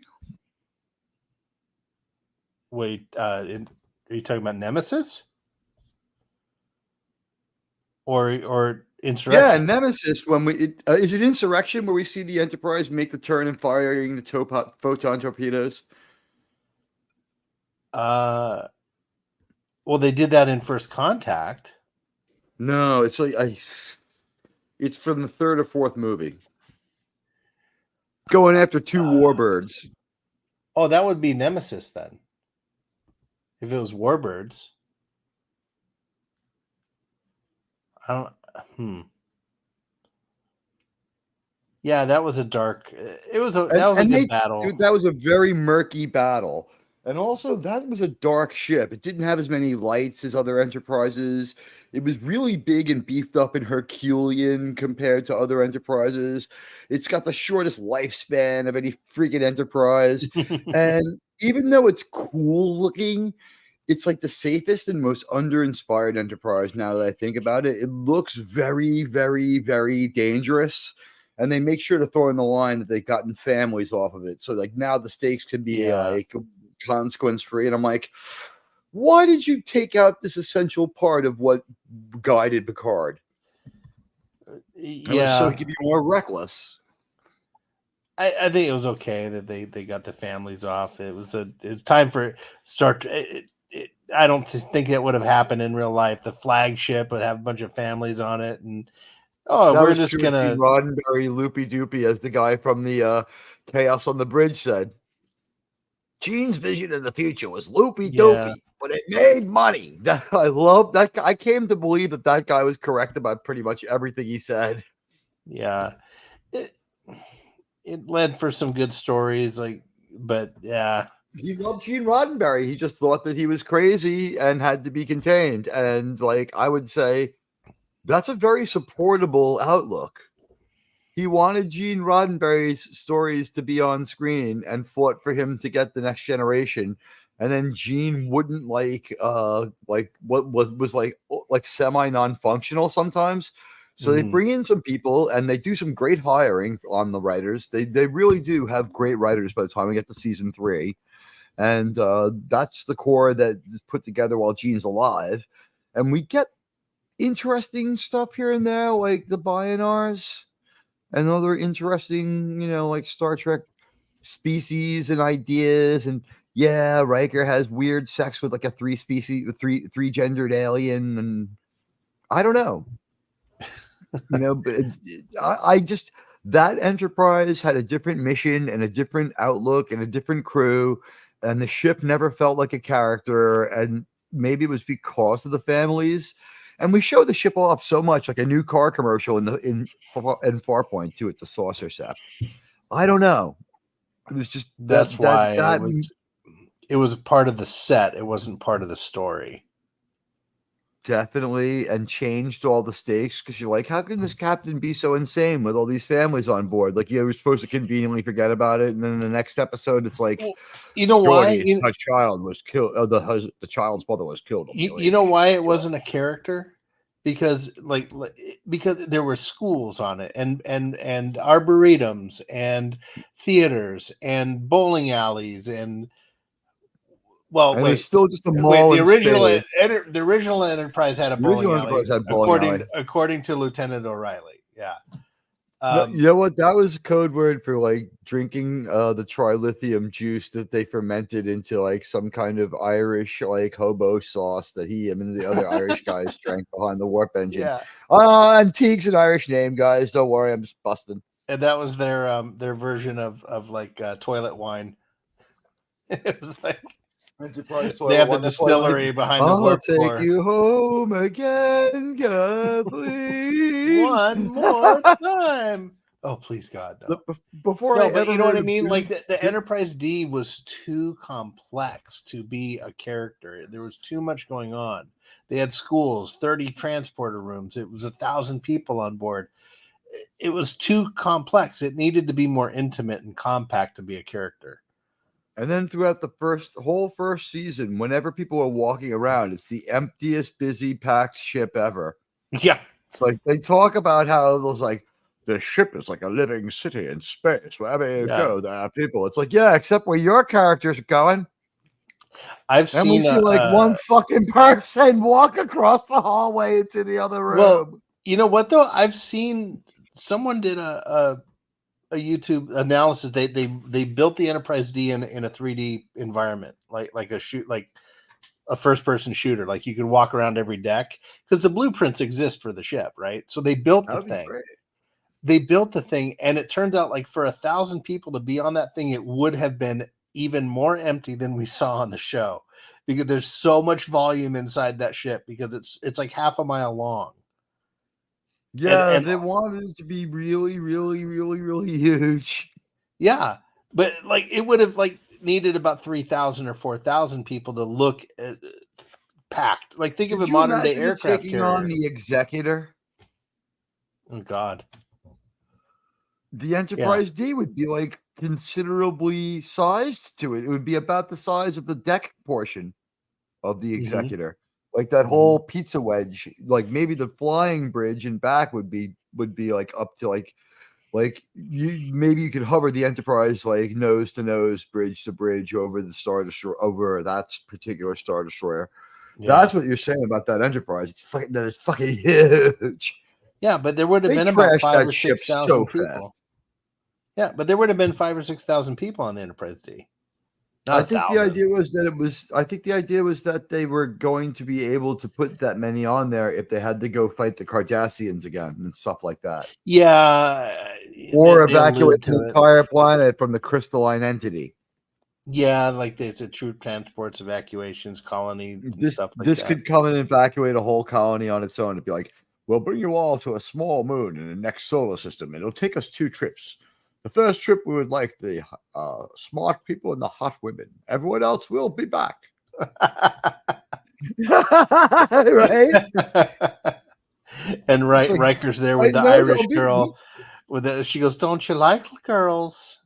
And she's like, That episode, oh my God, as growing up, Irish and all that stuff, I like, everyone knows I'm Cuban too, but like, I'm Irish too. So like, growing up with like, Irish tradition, my dad had red hair and stuff like that. It was fucking, he was a cop. Like, that's how Irish we were. And it's like, you see this episode and you're like, Star Trek's trolling the space Irish, and like, you don't know how to feel about it. But then like, when you find out all they want to do is drink and fuck, you're like, all right, it's fine. This is a stereotype I'm comfortable with, much like the Fighting Irish logo. which Yeah. like most other people would be. Could you imagine if you did that to like any other group of people, like the Italian pugnacious guineas, and it's just like this Space freaking, like, Italian. they would like, yeah, like wearing like a tank top and Yeah, like with a like, yeah, like, with like Adidas sweatpants and like Yeah. And they got spaghetti it's- stain on the chest of the tank top. yeah, and like some gold chains and like the wife like with her arms in the air running away. Yeah, but in the future though, they these guys have fixed their hair. It's not all receding. But You know what?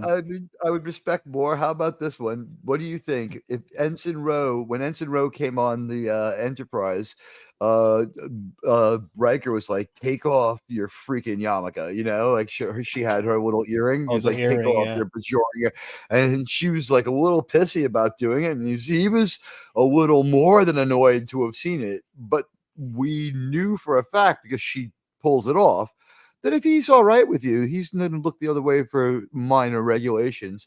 He was pissed as fuck at her for a small infraction. Apparently, because until she would cause the death of a lot of people back in. That's why she was in prison. What do you think you would have said to Chakotay, considering you can comb that tattoo right off your face? Yeah, see that thing with the tattoo with the jewelry. That You is should have only so had the tattoo that is sometime. so un-Starfleet. That is so not Starfleet. It was such a wrong. They did it. To Well, he was cause- from the planet from isn't it from is it the planet from the final season of TNG, or is it the planet from TOS with the American Indians? Which one is it? Which planet is he from? And he changes from like a Chakotay. Mayan Indian to like a Plains Indian, like halfway through the series. No, Like, he it's- was like South American, I think. but then like they mentioned that like his like on the other side of the family he had some Plains Indians. Oh, maybe He got Well, to be that's every fine. kind of Indian.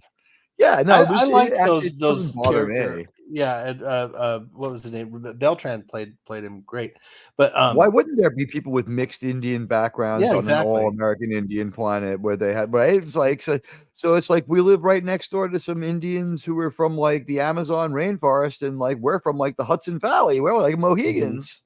Yeah, but no, that whole thing where that contention between Riker and Ensign Rowe, where he made her take that jewelry off, that was so un-Starfleet. The Starfleet would have had no problem. Hey, that's your culture. You go ahead and wear that earring. That's fine. That's part of your cultural Wasn't her heritage. rank probationary? Yeah, because she was out of prison. They restored her. So rank, she had no right. Yeah, that's She the thing. didn't have They the wrote right that to wear scene. it. They wrote that scene just to give them some conflict, but they should have done something else because you know Starfleet what? would never have had a problem with her wearing that. No, but she's not Starfleet. She's just a jailbird in a Starfleet uniform, and that's pissing him off True. enough. And But he can't Riker make her says take off we- the Starfleet uniform like he wants to, so he goes after the first thing he can. Well, that's the thing. He says we adhere to uniform standards. So he's saying Unless you're Deanna. no jewelry. But Deanna, yeah, it's just it rubbed me the wrong way. Because Starfleet would have been Look, he much more fucking hated tolerant. her. Yeah, but the Look, I Federation was think much more that- tolerant than you can't wear your. It's just an earring. The Riker we see among the bridge crew is nothing like the Riker that people serve under. The people that serve under Riker get an experience like Riker and everyone else had with Jellicoe. That's what Riker's really like. He's like, you really made the captain look bad by not having your fucking comm badge spit shined. That's 2 extra hours cleaning the trilithium out of the warp reactor. Yeah, look, Lemon Pie is absolutely right. I had to go to bed 2 hours ago. Hey, wait, you start getting me and Teague So talking about on Star track. Trek. Yeah, I mean, I'm also blowing up. I'm just gonna now. Let me put it this way. I'm so committed to this that I'm just gonna Uber to work tomorrow. Well, I It's am free gonna subway stops. I am gonna that wrap doesn't it up matter here to me. in a minute. I'm gonna finish this little beverage. Doesn't matter to me. We had a dilation in time, and you know what? Like get us talking about Star Trek. That was also the problem on Pop Culture Minefield. It was like, either me and Jageri or me and Tom Connors would start talking about Star Trek, and like it would just get someone would be like, guys, we're here to watch Teenage Mutant Ninja Turtles. Yeah. Totally down the Star Trek rabbit hole. Like Tom Connors is also as bad as me. So that was fun to find out. Well, this is a case in a good example of when we do review the motion picture on the Retro Reels and Games show, or on the the Showcase Cinema. We're gonna have to structure the discussion and time it out, and like maybe practice. Listen to the EFAP people, and then like feed what they do into a chat bot and say reduce this to 1/4 length. Yeah, I know, but I want to do it live, like, and have a thing and interact and put people's things like that, put it up on the chat and engage them and do a poll. We'll figure it out, but we could have a part A and part B, part I think C. on my show, what I've been doing is 5 minutes of conversation, 5 minutes of chat, and then making sure to keep time of it. And for the last couple of shows, because I'm like, it's a moving target how to do it. Yeah. I'm only learning as fast as I gain subscribers, right? So now I'm getting to be a good host for like a 1,500 person channel, but I'm up to 1,900, so I'm a little bit behind all the time. You know what I mean? And because I've had a few times practicing now at 1,500 person level, but I put on 400 more people, which is great.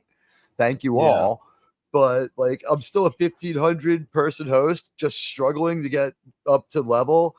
And thank God, I love PDB, but addition through subtraction, I haven't had to do a bunch of editing to put out the supplementary discussions because there's been one less person. And it hasn't been because of him. It would have been any person. Because there was one less person, there was no need to edit the conversations. And I was like, just got 7 hours back in my life every week. Although the motion picture will be a great talk. It will, and that's why I want to do these shows with just one guest. Have a really good one-on-one conversation where you bring up the things you like, I bring up the things I like, keeping the negative on it to a minimum, because it's all about why we like the movie. But I like that Kirk is a dick to Decker because I don't like Decker. No, that's fine. No, that's fine. That's not criticizing the movie. Like I'm talking like the way we're bashing on Generations. I like the motion picture, but there was this stupid plot point. No, I don't want to get there. I want the thing is, I understand how the movie got messed up. It's a good Star Trek story, but it is telling the truth to say this. It's not a good movie from the perspective of the people in Hollywood, to the point that they were really worried, and unfortunately, that led decades later. But that's what led to like someone like JJ being allowed to touch these franchises. Well, yeah, that's fair to say for sure. Because the movie is very, very intelligent, and yet at the same time, like it has a moral mistake in it too. In the end, that's huge. Yeah. Yeah, absolutely. But and we can never talk about V'ger again either, because of he's way too all powerful. Like, where'd he go? Borg are coming. Like, could you imagine? Just imagine this one for one quick second. Like, they're getting ready for the battle of First Contact at the beginning of the movie First Contact, right? So they're like battling with the Borg at Sector 001. Like, all the Starfleet ships start massing, right? And as they're about to attack, all of a sudden, like V'ger just appears and like blows the Borg cube to pieces without breaking up his face, and just keeps going. It's like, wow, V'ger just happened to come back this way, and it's like, we're getting a transmission. I'm sorry that I destroyed hundreds of thousands of solar systems and quadrillions of sentient lives. This one's on me. That would be great. At the end of one of the movies after the credits. Yeah. Well, I guess you'd have to say V'ger and they went to another plane of existence or something. Swap the Borg cube out of the way like nothing. I know. You would have just blown the Borg cube out of existence with a destructive scan. Oh yeah, totally. I mean, look what Janeway's modifications did to the Borg when she went back in time at the end of Voyager. Like she just like went right into their nexus or their hub and like just blew them all away. A blade of armor, you know. It's just, she was even worse to Species 90210. But I love in the episode that we talked about before, where it's basically their mirror universe where they have its living witness. Janeway's got an eye patch. It's like smokes a cigarette and it's like evil bitch and shit. It's so great. It's so great.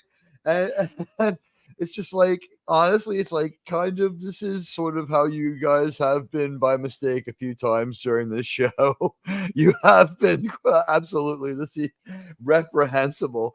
But like that planet's vision of how they had Borg Marines, basically, they would just like they sent over their evil Borg Marines who would just assimilate your crew to join them.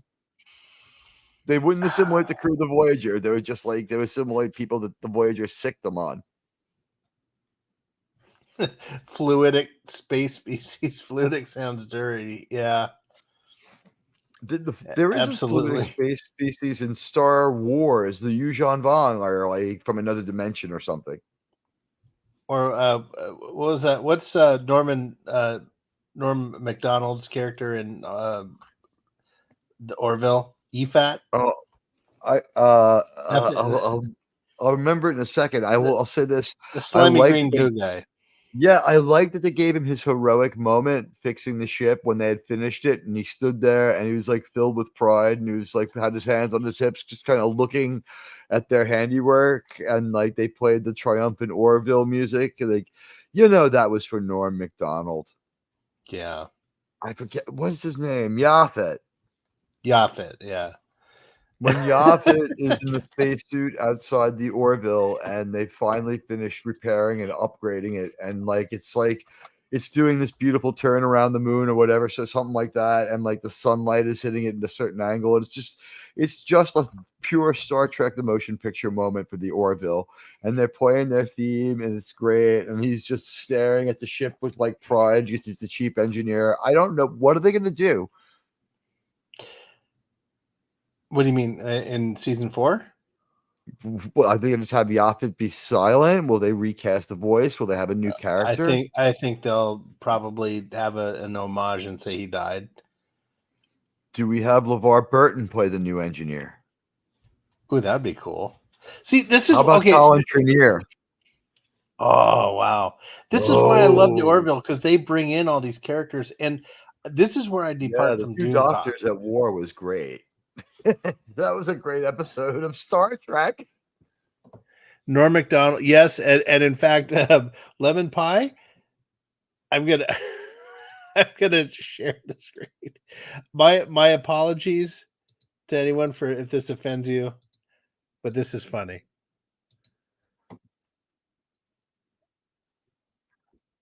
Oh wait, hold on. You present it. I always forget. Yeah. Here we go. Yeah, don't worry. It's like while your man is hard, use one hand to push his penis up toward his stomach.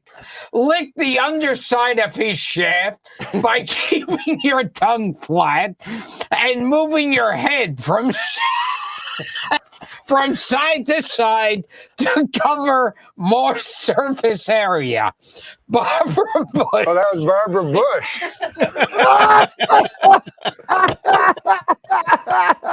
Which Barbara Bush? Yeah. There are two Barbara Bushes.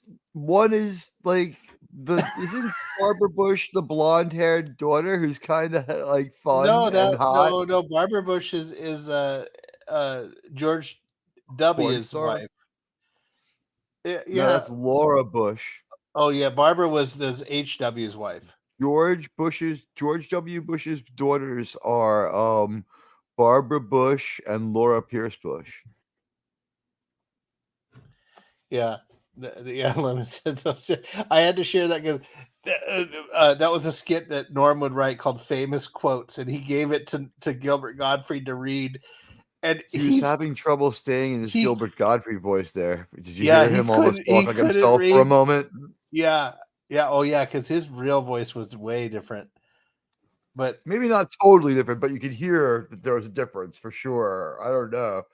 I saw him walking down like 7th Avenue at like 8:00 in the morning in Manhattan. Oh wow.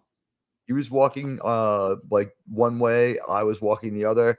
There were almost no one on the street, and we were both smoking a joint as we passed each other. I was like, "Hey, how you doing?" He's like, "Hi, good morning." One of the coolest. I mean, I've interacted with a lot of celebrities, but one of the coolest kind of things I ever had. I was visiting a friend in Maryland, and we went to Georgetown to go bar hopping. And so we're out there, and this was like in 2000 or something. So we had parked our car at some public lot. We went to a few bars, and we're walking back to the car, and we're at a light crosswalk, and we're behind Will Smith and Jada Pinkett. And my friend's elbowing me. He's like, "It's Will Smith. Get your name out home. Get her name out your mouth. He Yeah. might show up. Yeah, he His name slapped 2 more slapped times, me he'll show afterward. up. Yeah, he gave me a big slap. He Um, kicked his ass so badly. Yeah, but anyway, so we're behind him, and he's like, "It's Will Smith." I'm like, "Oh, that's cool."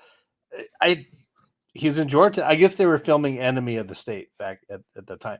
But so we're walking to the parking lot, and we get off the main street where all the bars are, and there's like a group of guys huddled around one of the big iron trash cans that had a fire in it. They're keeping warm because it was cold there, and they were homeless guys. And one of them sees Will Smith, and he just goes, and he holds up a fist in the air a little bit. And he goes, "Brother William." And Will Smith goes, "Hey, what's up, man?" And that was it. The guy didn't freak out. He didn't go, "Oh my God, it's Will Smith." He just said, "Hey, Brother William." It was one of the most respectful acknowledgments of a celebrity I've ever seen. It was really cool. Or it was on set, and that guy was another actor. No. We were hadn't bar walked hopping. onto a set. Okay. No, this That's was not cool. a set. We were walking to a parking lot at like 12:30 at night. There was very few people around. These guys were huddled around the trash can, keeping warm.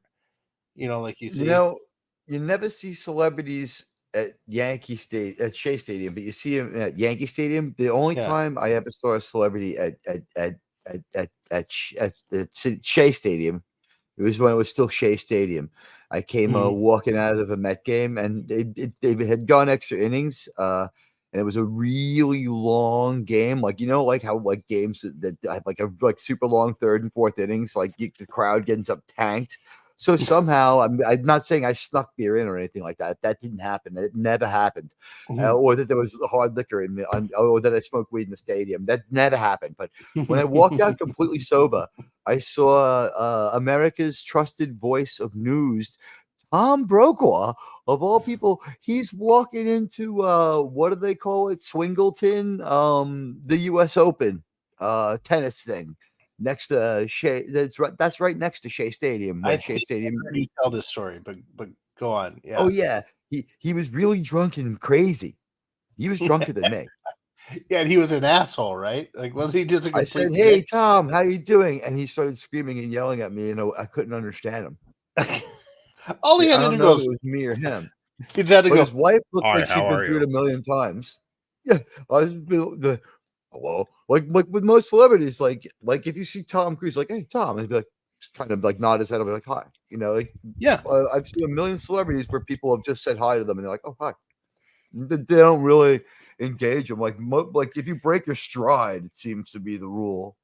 Don't break your Yeah. stride if you want to say Yeah, hi. just sometimes like Nod, a smile. a slight acknowledgement, like, "Hey, that's yeah, there he is. There's the guy right there." You know, like, Not everyone's going to be Dee Dee Ramone and want to go smoke weed with you, but like, you know, some celebrities are cool.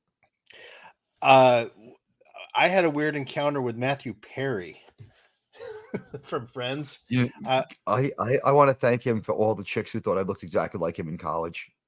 Oh, well, you'd have to go. Yeah, You that have to really go. improved my social life. You're gonna have to wait a while to give that thanks to him. Well, like the point where like he was the Hollywood star, and I was just someone who looked like him, who was getting a lot, who like girls likes because of that. And then he disappears for a little while. He comes back, and he looks so much worse than me, and I'm just the average person on the street. And I'm like, what the hell happened to Chandler? And it's not like I was like an angel. Yeah, I gave him a light. I was in Hollywood and I was with some friends. We were at a bowling alley down on Sunset, and apparently this was like a big gathering where they all hung out. Anywhere in Hollywood, you see them. And I went outside to go have a smoke. You What's that? literally saw a friend. Yeah, yeah. Gave a light to a friend. I went outside to have a smoke on the patio, and I'm sitting there puffing away, and here comes Matthew Perry. He walks up to me. I'm like, I recognize him right away. I'm like, oh, it's Matthew Perry walking up to me. And he goes, hey, excuse me. He's like, can I bum a light? Can I borrow your lighter? I'm like, yeah, here you go. And he lit it. Was it meth? No, it was just a Marlboro light. Or I might have even given him a cigarette. I don't remember. But no, I think it was a light. But I gave it Fucking to him. Millionaire didn't have cigarettes? Huh? Fucking Millionaire had no cigarettes? No, I think it was a light. Like he had the smokes with him and he forgot his lighter. It was something like that. And I give him the light, and I sat there and I was smoking. He was smoking. There was no one else around really. And I chatted him up a little bit, but I didn't say anything about like, oh, you're Matthew Perry. I was like, hey, it's kind of busy in there, huh? And he's like, yeah, like I was just chatting with him. It was small talk. And it was kind of cool. It was cool. You'd be surprised how many celebrities in a normal situation will simply revert to being normal. It's like they want it. They crave it. Yeah. Benedict Cumberbatch doesn't walk around. Well, maybe Benedict Cumberbatch does. He's a bit of a Bono about the whole thing. But like, most actors don't walk around like, like, look at me, I am so and so. They're just kind of like a normal person, especially like walking around a place like New York where there's just so many people. It's like there are blocks in New York City where on that one square block there might be 100,000 people. Yeah. I remember when I easily when I 25,000, right? Yeah. I'm not talking crazy here. No, I experienced that. It was great. But it was really cool. It was a cool experience for me because I'm smoking a cigarette next to Matthew Perry and I was just chatting him up about the weather, or it was busy inside, or what it was nothing to do with who he was. And I was done with my cigarette way before him. I go, hey, it's nice talking to you. All right, man. See you later. That was it. I'll never forget the time I was on at Columbus Circle, and it was raining, and like me and two other guys ran. We jumped in the cab, and it was me, George Soros, and Trump, and we were all going downtown to the same nightclub. You're fucking kidding me. Of course I am. Am I? Look at my YouTube growth. George Soros. Like, was he out of countries to fuck over for the day, or what? Yeah. He was going to Studio 54 with Trump and me. We met. He's like, hey, when you crash an economy, you got to go wind down afterward, right? Like, yeah, I need a couple of drinks. I want to go talk to Mick and Keith about this. They got some stuff that's gonna cool me right down when we go into the bathroom stall with Keith. We just obliterated the British sterling, but let's go have a drink. It's like I just crashed the economy of 2 third world countries. I feel like having a fucking cocktail. Remember that he said that? He said that one time. He's like, "That was great fun." He said, "What an asshole! What a diabolical, evil mother." You walk down the street in New York City, though, it's like it's not impossible that on that street is like a Trump, not Trump himself, but like, I don't know, like Ivanka. I don't think she travels around with extensive security anymore. She could just be walking down the street. I once walking through Midtown over the course of my life, 2 different people that come to mind that I saw and I did double takes on were Yoko Ono. And George Bush's daughter, the dark-haired one, the really hot one. I was waiting for it. She was really good looking. Both of Yeah. George W. Bush's daughters, both of them were pretty hot, actually. Well, And then he's had Jeb Bush's he's kids. a good looking cat. Hey, George W. is a nice looking fella, and his wife is pretty. I guess his wife is pretty. It's great. We all know that his mom wasn't so hot. No, true, but she gets so beat up on by Frank Drebin in that movie. The best movie, though. The best movie. You could never make that movie today. Could you imagine doing that to like either Jill or Melania, or to like actually, if like the comic possibility, if you're a comedian, you've got to be rooting for Kamala.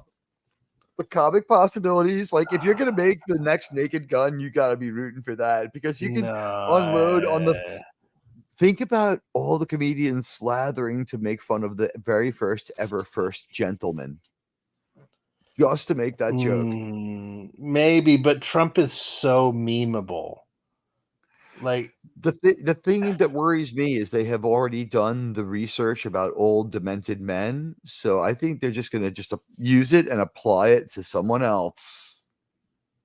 Make of it what you will. I don't think they're going to do new research. I don't think they're going to work more. You know what I mean? It's like, I already did my work for this election cycle. I'll just take this story and impose it on someone else. Who knows? In a couple years, though, it would probably be illegal to do. If she wins in 2 years, it's like, no, that's misinformation. 2 years from now, when you and I are downloading the show onto our hard drive that we meet and burn in a garbage can in like Wisconsin.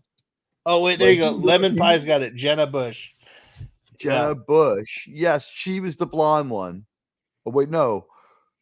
Barbara? It was Barbara Bush was the, and Jenna Bush is the dark-haired one, right? I thought they only had one daughter. No, he has two daughters. The dark-haired one is really, really pretty, and she has really thin. She was the one who like it's freakish because she's really beautiful, but she looks a good deal like him. That's So it's weird, but she's got like a hot body and stuff like that. I love that. Like they were always ditching their Secret Service detail to go out and get wasted. Oh, were they? They would like pretend to be studying and like go out on the ledge in New York and like hang glide down to the bar. Like nothing stopped the Bush girls from getting drunk. Yeah, I've got somewhere I've got a picture of my daughter because she looks a lot like me. And I look at her, I'm like, man, I'm glad you're smart. Very beautiful young lady. She's beautiful smart too. Cool. Yeah, that's why I told her. I said, I'm so glad you're smart. Because she's got a bunch of college courses under her belt. She's a senior in high school. Congratulations. Yeah, well, it's mostly her. She's really weird. I'm gonna have her on the show. We're gonna review a movie called Birdemic. That'd be great. It's an awful movie. It's absolutely awful. Do you have Amazon Prime? Yes. You gotta look up a movie called Birdemic. Send me the trailer so I don't forget. I'll watch it at work tomorrow. It's so bad. It is. It's one of the worst fucking movies you're ever gonna see. It's so bad, it's hilarious. I love movies like that. It's like remember Attack of the Killer Tomatoes? Okay, remember Attack of the Killer Tomatoes? Purposely that bad, but okay, yes. This movie, by everything I've been able to read, the director really thought he was making something special. Brilliant. Yeah. It's like The Birds, like for Hitchcock. He really thought he was being a Hitchcock. But I don't know. Maybe that's guy just who his made shtick. Island of Dr. Moreau thought that for a minute, but he wasn't on the movie that long, the 90s one. Oh, maybe so. But it's so bad. And my daughter, she goes, no, we're watching this. So when I went and spent time with her in Vegas with my mom, we watched the movie and I was like, oh my fucking God, this is so bad. It was Was it so bad that you would watch a movie of longer length about how that movie got to be so bad? Like a process movie. It's like it started with a bad idea. This script should have been polished more, like some experts and stuff like that. Like, would you watch a No, movie it's about how not the even movie got that. that bad? I would And love to honestly, watch a I movie think about how Star Trek Star Trek Strange New Worlds gets so bad every week. let me if I could bring up the trailer, and you'll get an idea of what I'm talking about here. For whatever reason, trailers won't get you an immediate saying. I've seen. I don't know. It's but I saw ADJ doing it with coming attractions for Star Trek. I think they're cut too fast. I've seen her show coming attractions for Star Trek. I'm going to delete this stream at the end. I mean, it's just it's a silly stream. I'll just delete it. I've been pulled. No, you're probably fine because I've been pulled off the air. What they'll do is they'll just offer you a chance to snip it, or like I don't think they'll unlist it. Okay. Copyright things are really weird now. Here we go. Can you hear the music here? Yes. And I'm going to Freddy's. I have a. Is it Freddie Mercury's? Can I get a vanilla shake there? Do I want a vanilla shake? Yeah, I earned it. All those big deals I did with NCT. And millions of dollars of revenues and sales. Well, you've done a great job, Rod. Meet Rod. Hi. A young software salesman on his way to achieving his Silicon Valley dream. Thinking about opening up a green tech company. Really? Meet Natalie, a beautiful young fashion. Passion. I remember you now. You were in my English class. I was. Yeah. So how come you never made a pass at me in school? Throw true love into the equation and anything is possible. I was wondering if we can keep in contact. Sure. How big was the sale? $1 million. In other news today, the population of polar bears is declining rapidly. Hi, my name is Jerry Owens. I'm from Solar Power Accessories. This morning, flocks of seagulls and crows were found dead in downtown San Jose and along Highway 1. Hey, I thought I told you to stand back. These birds are contaminated. The crows and seagulls also caused an accident on Highway 101. Authorities are investigating the cause of their death. Rod, let's get out of here. It's so bad.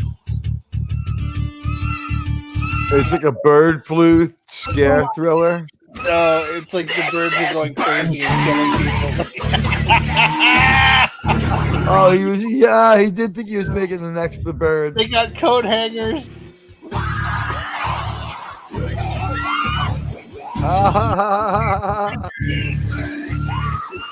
I'm not worried about these black birds. They're not the dangerous animal.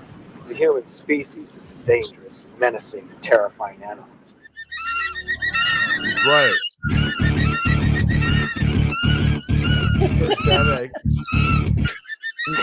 Oh my God! Well, I'm better you than me. It's I've so seen some bad. pretty terrible things.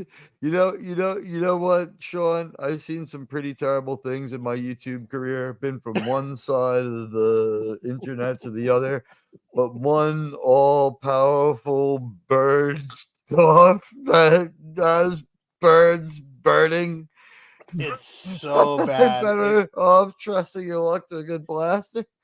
It's one of those movies like if you would just drunk watch it with a bunch of friends, it would be a blast. Yeah, well, I'm not gonna watch that movie sober. I can tell you that. That'd be a fun watch party, though. Like he's okay. We're gonna watch Birdemic, Shock and Terror. I'll tell you a real quick, shocking movie, Star Trek movie story. You ready? I don't particularly despise Star Trek Beyond. I think a lot of the visuals are really cool. I think it looks cool, and I think that it's the only movie where the characters behave like they do on a TV show. The story sucks dick, and all that other stuff. But like the visuals are really cool.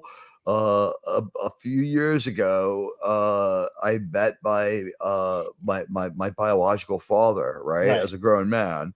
And after I met him, I was so freaked out that I went home and I ate an eighth of magic mushrooms, and I watched Star Trek Beyond to come to terms with it. Oh no. Well, like I wasn't going to watch Star Trek 3. Wait, what was Star Trek Beyond again? Star Trek Beyond is the final one from the JJ people, but it's a Simon Pegg movie, Oh, so it's like okay, it's like that's less of how- a disaster. Okay. But it's really confused and it's trying to do too many things, so it doesn't break away from the JJ stuff cleanly enough. Although, like, compared to the JJ movies, like, we get a brave Kirk. I remember. I remember We because get a reasonable. Simon Remember having Pegg- hope at that point? You're like, Yeah, Simon Pegg this is really better. tried. He tried really hard. He was at a bad point in his life and thrown too many different challenges. Yeah. He had to make up for two broken TV contracts and one broken movie contract, or they lost them all because of the Paramount restructuring again back then. So he also had just gone sober. And as we all know, he's woke as fuck and crazy as could be. So, like, he tried his best and he didn't do the worst job. Like, the one thing I give him credit for, a smart, resourceful Scotty, a Chekhov who looked up to Kirk, who was brave and loyal, a Kirk who was only cared about saving his crew after he couldn't have his ship saved. Like, he was a little too cavalier about losing the ship, but you can't have it all. A Spock who, although a bit of a stalker with Uhura, wasn't like, he didn't have like emotional breakdowns. He didn't cry in that movie. He didn't scream in that movie. He didn't do anything out of character. He was Vulcan. He was smarter than like he was in the other two movies. Yep. You know what I mean? Scotty gets that ship running like he's a super mechanic. Like, and Uhura, she's not super girl boss Uhura. She's just the bravest of the prisoners, which is fine.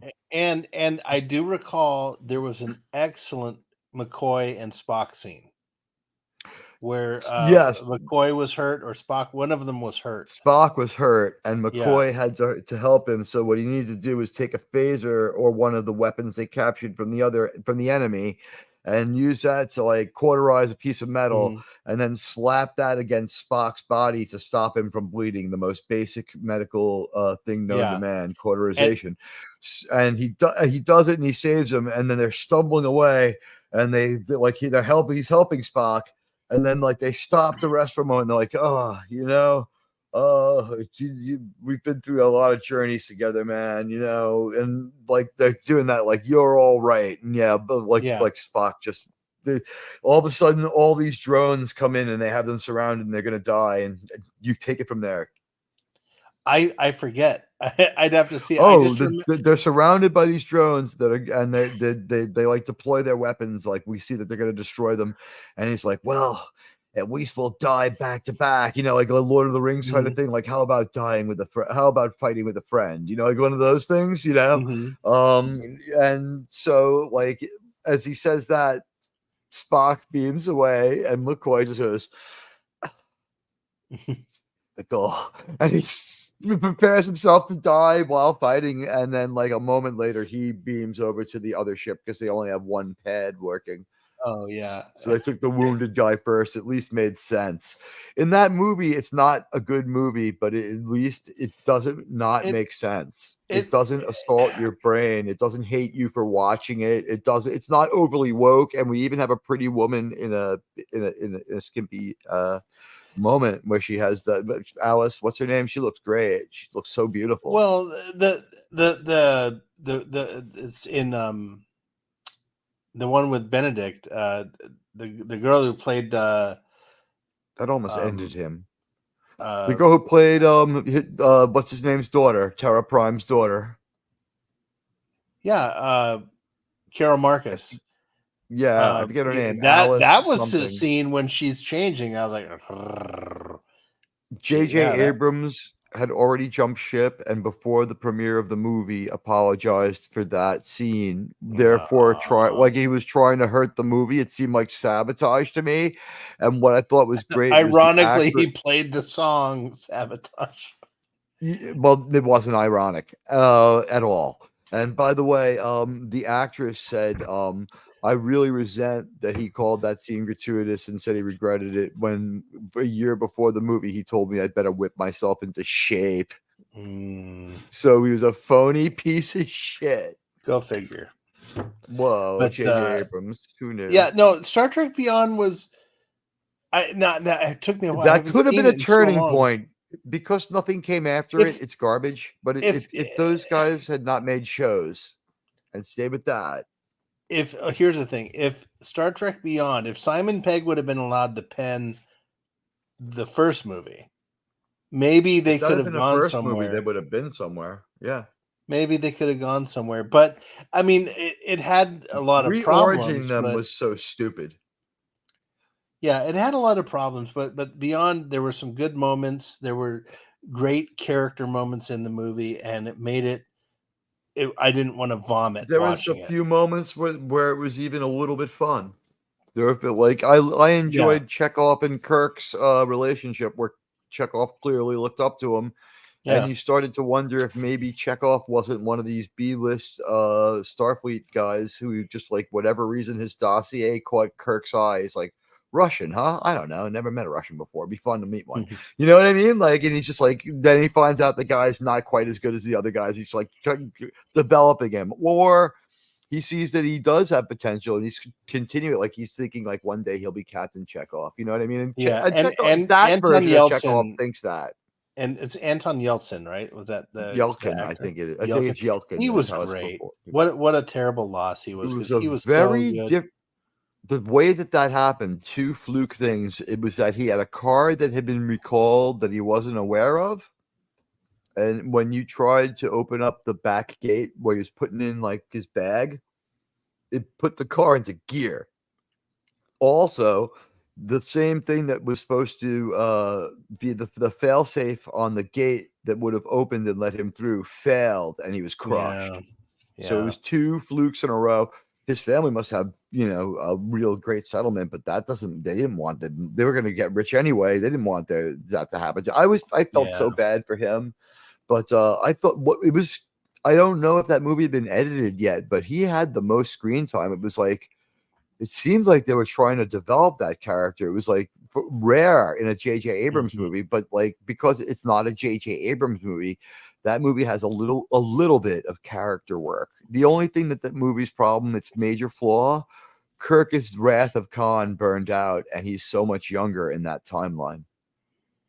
Yeah, I mean, it He's definitely has flaws, 34 but years Beyond, and here's the thing, and I'll wrap this up because I got to get going, but and then I'll put, first I'll put Lemon Pie's comment. Lemon Pie saying that movie Birdemic is preachy about climate change. Yes, it is, almost as a joke. you gotta watch the movie. If the movie fails that bad, then please let it preach about everything that we find annoying, because it makes a great case against, and you just end up laughing your ass off. It's not even annoying. It's so bad that it's brilliant. It's and they're up to you can reach a point of annoyance where it becomes great, like Sharknado. You accidentally become Sharknado. Yeah, and they're up to number 3, by the way, of this Birdemic thing. So I'm watching it on my phone tomorrow between apps at work. It drags a little bit. My God, is it? You're just our brief little 4-hour. How ridiculous are we gonna get? Into YouTube. And there's a love scene in it, which is gonna make you laugh. But we better get off the air so that Tony can get on. His show starts any minute. Yeah, exactly. No, what was I gonna wrap up? Oh, the Abrams. The last 3 Trek movies we had, the individual actors I'm fine with. I think they turned in good roles. I think the cast made you want to forgive the movie. Yes. But the movie's unforgivable. The first 2 are terrible movies. When Benedict Cumberbatch says "I'm Khan," it's purely for us, and only Chris Pine plays it right. And by the way, if you wanted to make a great movie, he could have made a Space Seed movie, and it would have been inexpensive, and it would have been really good. You could have started it out with the end of another episode, because JJ's that derivative. Have it be the end of. He had a fascination with Mudd's women. They mentioned that. Have them take it from the beginning of the end of do the final act of Mud's Women as a cold open the way they did that stupid thing in Star Trek Beyond and Star Trek Into Darkness, where they stun their own ride. But they don't know. How does he not know what they rode in on? Fucking it. Fuck them and the thing they rode in on. Yeah, it's like All right. Shatner's roast. when George Takei said "fuck you" and the horse he rode in on. The thing is, George, what do you call it? Chris Pine is so darn likable, and you know what? Now it's not going to happen because Zachary Quinto has a TV series. Let's hope that works out. I've been so happy that Zachary Quinto's had a lot of success, and that Chris Pine's had a that lot of series success. looks good. I watched the commercial for And it. he's It in looked like all an the American interesting Horror show. Stories. Yeah, it looks like Zachary an Quinto has a interesting career. show. That It where he's does. a doctor, right? Like, I think that's the deal. Yeah. I just know that he is able to summon some of the spirit of Nimoy, but also like he's a pretty powerful actor on his own. He's done a lot of creepy horror work. He's good at that. He's good at draw. He's got a really good speaking voice. I enjoy Zachary Quinto's work. Yeah. I like, if anything, like it's the surprising thing is that we thought Zoe Saldana would be the huge star, but it was just like one like I didn't failed care movie for like her as a Salt Who 2 and what was it? An Omen type movie. Yeah, Rosemary's no, Baby yeah, remake. she's- Rosemary's Baby, yeah. Phew. One No, movie she- that never should have been made in the first place. Yeah, no, she's the one I didn't care for at all, and those it was It her- wasn't really her fault. Let's give her a break. She's from the Bronx, but she the fact that Spock, who's equal, there's like Spock and Khan fighting. Khan's a little Spock's a little stronger. Yeah, right. Well, we've had Vulcans that is- discussion Khan that they is can throw a 3 times baseball stronger. Yeah. 140 miles an hour. Yeah, and Khan is like 3 times stronger than a human, and Spock is like Vulcans are 6, so Spock we decided was 5 because he's pretty goddamn strong, but not maybe full on Vulcan strong. Like his dad could still whoop his ass. Right. Yeah. I'll still whoop your ass, my half human son. But like we decided that Spock ended up with 75% Vulcan DNA. Probably like he's a test tube baby for sure. Anyway, Phlox confirms that in Enterprise. Mm-hmm. He said that they had to get a little help, but they can do it. Okay, but yeah, I don't know. Like Zachary Quinto, I'm glad he has a career. Like we liked him. Zoe Saldana was the one person that there was Salt 2 and other just one failed movie after another. Then a lack of interest because of a price tag that was too high. She was too soon for girl boss movies, but like too late for like the feminine kind of roles that she's more suited for. She's in a Paramount show. It's Only Okay. And I guess she was only in like, geez, I saw her in like one movie that was good where she looked really beautiful. Did but I her don't role remember any in of it. Guardians, do you think maybe typecast her a little bit? She was good in that. That is her other good role. But yeah, that character but is it- also very girl bossy, isn't she? Well, no, I don't know about that, but I mean, it kind of puts her Not in as kind of brutally campy so. science fiction movie typecasting. She couldn't pull off a campy spy movie because Salt 1 was campy. It was kind of interesting. Yeah, like that's the what I last mean, act 'cause- wasn't so good. Because the Star Trek movies are a little campy. Guardians is of course a little campy. It's kind of tying her into the space thing, like maybe she just didn't get a fair shake. I would be willing to believe it. I would believe that like Sonequa Martin Green might be able to go out there and do good stuff for only one reason. I took a flight to Florida to see the Rolling Stones. And as I was going down, I watched Anyone But You with Sydney Sweeney on the back of the seat of the person in front of me. Ooh. And in the middle of the movie, out of nowhere, like, yeah, the movie's about like a rom-com with Sydney Sweeney and Glenn Powell, and they're great together. Like they're really great together. Believe me, you got to see this movie. But it's fantastic. But and it's funny right away. In the first 5 minutes, I was laughing out loud. But anyway, like the plot of the movie is they don't realize that they're both going to the same place. They cross paths. They have a pleasant encounter. Then they end up at that same place, like after it gets a little weird. And they find out that they're both friends with the bride and he's friends with the groom. And they're going on a destination wedding. And they're both too close to the people to say no.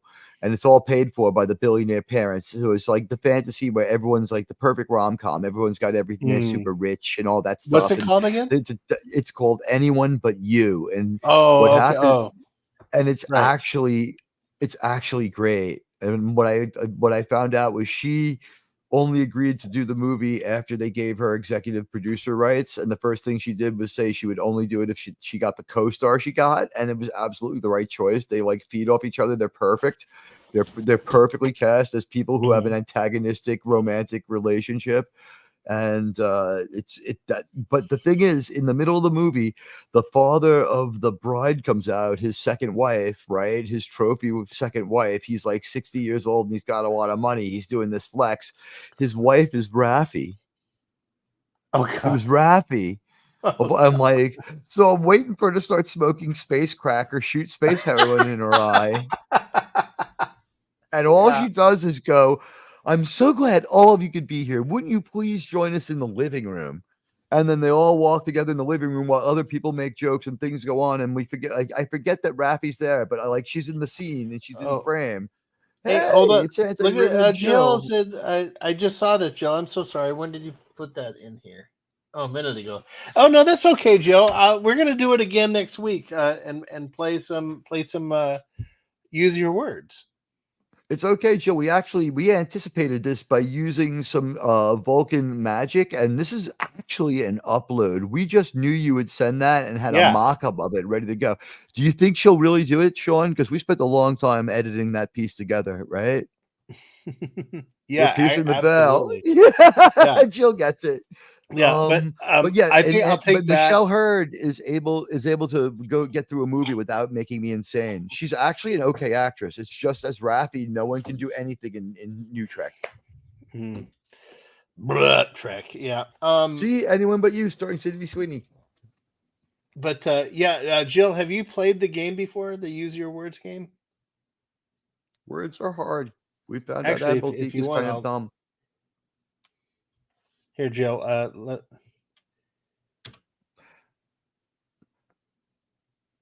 don't know how many people are out there, but Jill, there's Retro a link Reels to the threw it up stream. there. There Yeah, it is.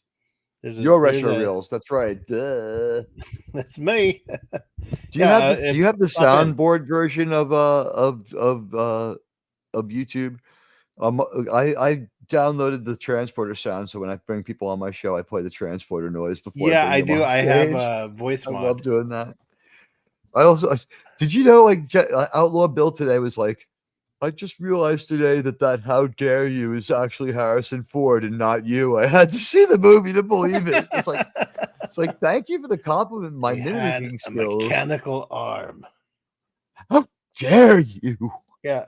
Are you Jill, I saying just put the I link in shot there. my wife? Are you saying that I crushed her throat? How dare what is she you? saying no to? Wait, No.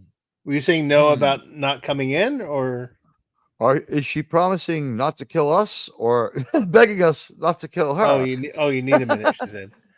Oh yeah, it's like the Horta. She communicates through mysterious ways, but we have decoded it. So we're going to play one more round of Words Are Hard. No, it's too late. It's too late for that. Yeah, it's 3:00 for me. It's like I'm already up early for tomorrow morning. It's a good thing I can sleep a lot at work.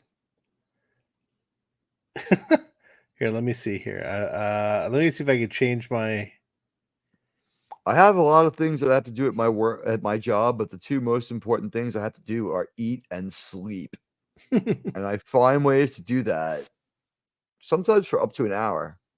There's nothing like waking up, like having avoided the boss for like an hour and wake up and like you're like an hour's pay richer and no one knows anything. And it's like, and then it's like, hey guys, it's time to eat. It's like, yeah, I'll take some food now.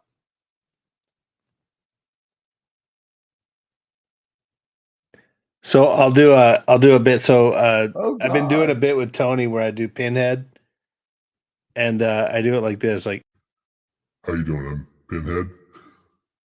Oh God. Yeah. Well, with Halloween coming, I just got to say I'm getting pretty pissed off because I don't have no souls to eat. There's no souls coming down here, so I had to pick up the second job at Macy's. And I'm an earring tree. Yeah. One night I'm gonna get so drunk that I'm gonna wake up and like a week later, like that puzzle box will arrive from Amazon because I know like it keeps showing it to me because I looked at it so many times. Well, that's the thing. You know, you look at it a few times, we send it to you, and then I take your soul. Yeah, but first it's like $375 because it kind of moves and interacts a little bit. Well, $375 is nothing. I have to pay rent down here, okay? I've got a one-bedroom apartment. Yeah, New York a City wall. is known for its low cost of living. Yeah, at $375, it gets me through 1 month. I live in a tent behind City Field near the swamp with Metzi the alligator always looking to get me. And I take the public internet and I do the whole show off my Obama phone. You know that's connected to us down here, right? Someone's gonna make a short out of that. It'd be great. Like I can't wait till somebody clips and plays that tomorrow. Like Admiral Teague admits welfare recipient. Well, there's a price If you to had a pay for getting the replicator, Obama phone. let me ask you a question. Would you drink synthahol or would you ask the replicator for real alcohol? Real. I would drink the synthahol and I would stay wasted on synthahol 24/7 because it's easily dismissed. But I would just lean into it. You can't tell me that people aren't always on synthahol because you can snap out of it. You have to want to be drunk. Oh wait, here, Jill's here. Hold on. Oh, cool. Hi, Jill. Jill, Hello. Yeah, I don't know how enjoyable it is when you know how good real alcohol is. The effects are much the same, in the words of Captain Kirk. It's much the same as regular alcohol, but the effects are easily dismissed. So it's exactly like regular alcohol until you don't want it to be. You quoted it correctly, but I think it's Data who says it. I think we get it a few times exactly that way, but maybe you're right. I did quote it right. At least I quoted it right. Like they can easily it's take only like like a little 17 shot of years B12 apart. and they're fine, like kind of thing. I'm guessing when you get up, like you probably have your own hypo spray that's like ready for you, or your food, or Well, it's the in your thing food, is- like your replicator's programmed to you. You're usually off the clock when you're drinking synthahol. You go to 10 forward. You're not working. But if there's Not an on my emergency, ship, we drink it all day. if there's an emergency, you need to be able to be on your feet and go to your station as soon as you can And snap out of it. Snap out of it real quick. Yeah, that makes But sense. the to me. effects are easily dismissed. So I'm thinking like you could drink synthahol right up Wait, to the minute you go on duty. Are they easily dismissed, or did he say easily filtered out? I thought he said they're Dismissed. filtered out. Dismissed. Dismissed is the word. Yeah, that is actually perfectly. Okay, That so is when you have it, it's as perfect in alcohol as a phaser is a weapon. It's perfect. So is it like the effects they hit you, you get a little buzz for 5 minutes, and then it's gone? It feels exactly as much as you want to feel it until you want it to go away, and there's no hangover. It's not described very well, so you can describe it however you like. Basically, But if whatever the it effects are is- much like regular alcohol, it means that like the more you imbibe, the more you feel, right? So that's your level of control of it. But if all of a sudden there's a red alert, you can be like, "Oh, red alert," and you just magically won't be drunk. That's what I took from it. That's possible. That's possible. That's Why don't they how- just go through the transporter when everyone's wasted? It's just like put them through the transporter and sober them up, filter out the alcohol. That's not a bad idea. I mean, But they the filter thing is- out diseases and stuff. right? It's so bad that when Scotty drinks it, he knows there's something wrong with it. Yeah, I was just thinking that. He goes, "What is this? Didn't you order scotch, laddie? I was drinking scotch when your grandfather was in diapers, and I can tell you, this is not scotch." I think only Scotty could tell. I think a regular person would be like, "It's not the best scotch, but it's all right." Like, does anyone think that the bourbon that the robot made on Forbidden Planet was really good? I still haven't seen that movie. It was really good to that kid who got thousands of bottles of it. You haven't 50 seen gallons. Forbidden Planet? You gotta see that movie. It's great. It's Star Trek. It's very Star Trek. It's. I'm ashamed to say I haven't seen it. Like I hadn't seen Time Bandits until a couple of weeks ago.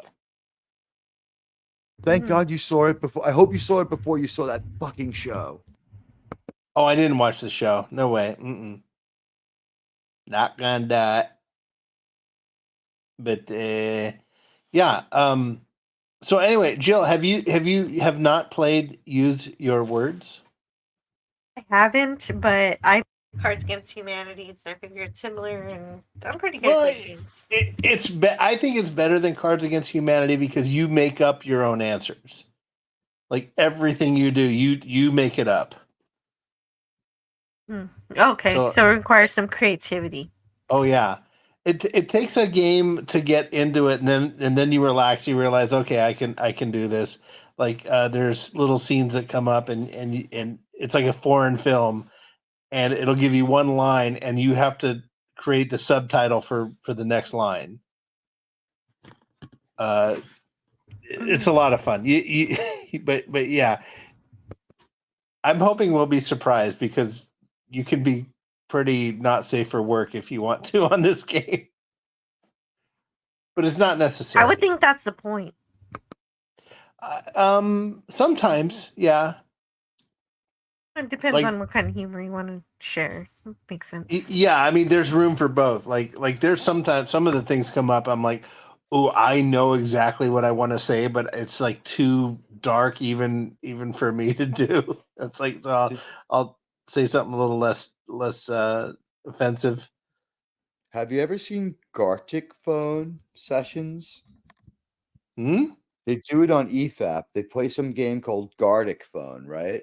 So what happens is one person gets a prompt.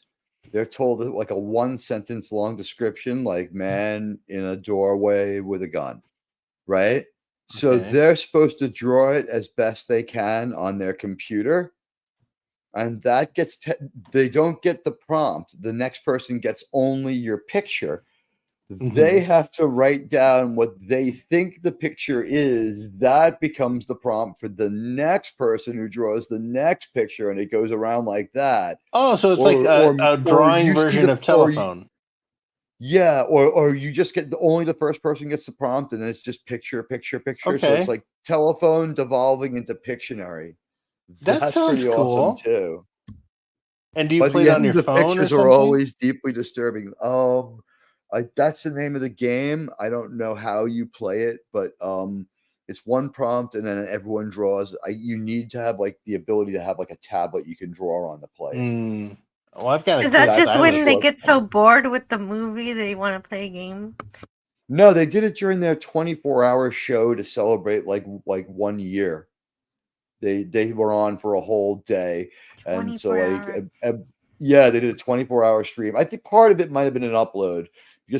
But I mean, you can stay up for 24 hours up to the age of like 60 probably and still be okay. Not great, but like I think more had time to take a nap somewhere in there. If I didn't have children, I would have had a 24-hour stream by now. When I did my last 10-hour stream and had a few problems, when I went to talk to YouTube, they had a very, very dark attitude towards streams that are long but still build up a massive amount of people. Then, like, even if you have a hang time of like an hour, like let's say you do a 10-hour stream, they'll be like, your average hang time for your 10-hour stream was 55 minutes. That's 8.6%. That's not very good. That's a weak stream. You have to expect that you'll have problems with that. So like I was getting messed up outcomes from bot swarms. Like they were really weird. Like Google is cracking down, being weird and trying to impose some sort of homogeneity on us. I encourage everyone to resist, but resist what? I'm still gonna do long streams, but like Google was like, when it comes to streams getting attacked, like if the stream's too long, they're like, it's too long for us to really care if it got when you say attacked, do you mean you get more views than necessary or more views than Well, expected? if you get the non-engaging lurk bots, that's an attack, and all the views. Like, let's say you do a 10-hour show, and that during that 10-hour show, you do like 3,000 views. It's like amazing, right? You're banging it out. You know, like 60 concurrents. It's like the best 10-hour show ever. You know, It's like never happened to me in my You life. cure several diseases. You know, like Doomcock like comes on live.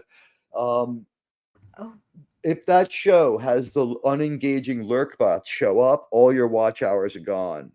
YouTube will just take them. They will not. Oh, watch sell hours you the don't. Well, show. once you've actually gotten You wanna have a monetized, 10 what does hour- watch hours matter? Well, you have to maintain it though. You Yeah, have to you maintain do. those watch hours. Yeah. Yeah, you do. And also, I would remind you of this. You keep doing that a bunch of times and see if they don't just take your channel down because you're too sus for them. I've Don't never. you think Well, that it's never happened to me, so I've never had that problem. I've been given an indication that the reason it happens to me is because the people over at the Mountain Related Network have an interest in being that small and that petty, and that's the only budget level they're able to operate on, and it's them. But they can't afford to do it certain times, and I pretty much cracked the code of when they can and can't do it. And so now back-to-back streams, who the hell cares? Well, if I it have is to them- stop my stream and start over again. I'm not going to give any ground to some jackass with a bunch of clickbots. It's curiously the same amount of people that allegedly watch the alleged live stream of the upload premiere that is on Trek Culture. That Well, fucking if it is BS. them, you won't have to worry about it for much longer. I don't think There- that they're going to there you have go. control much longer either. No, yeah, Oh, I right. think, Yeah, they're aren't good. they? They're You'd be cleaning up crazy to house leave 'em in in. some way, aren't they? Yeah. The thing is, I heard that contract and that license is so toxic and the buyout is so high that what they might have to do is just like they have to make a decision whether they let them make the movies and just live with it because it's cheaper to do that by a lot, or if it's cheaper to buy them out. And what looks like is no one really knows what to do right now. But the fact of the matter is this: their movies have always cost so much more, been so late, and made so much less than they were supposed to, aside from one of them, that Into Darkness made a lot of money, but it underperformed what they thought it was going to do. So aside from one movie, they've all been like underwhelming. And, I don't know. I think that you would be crazy to leave them in charge.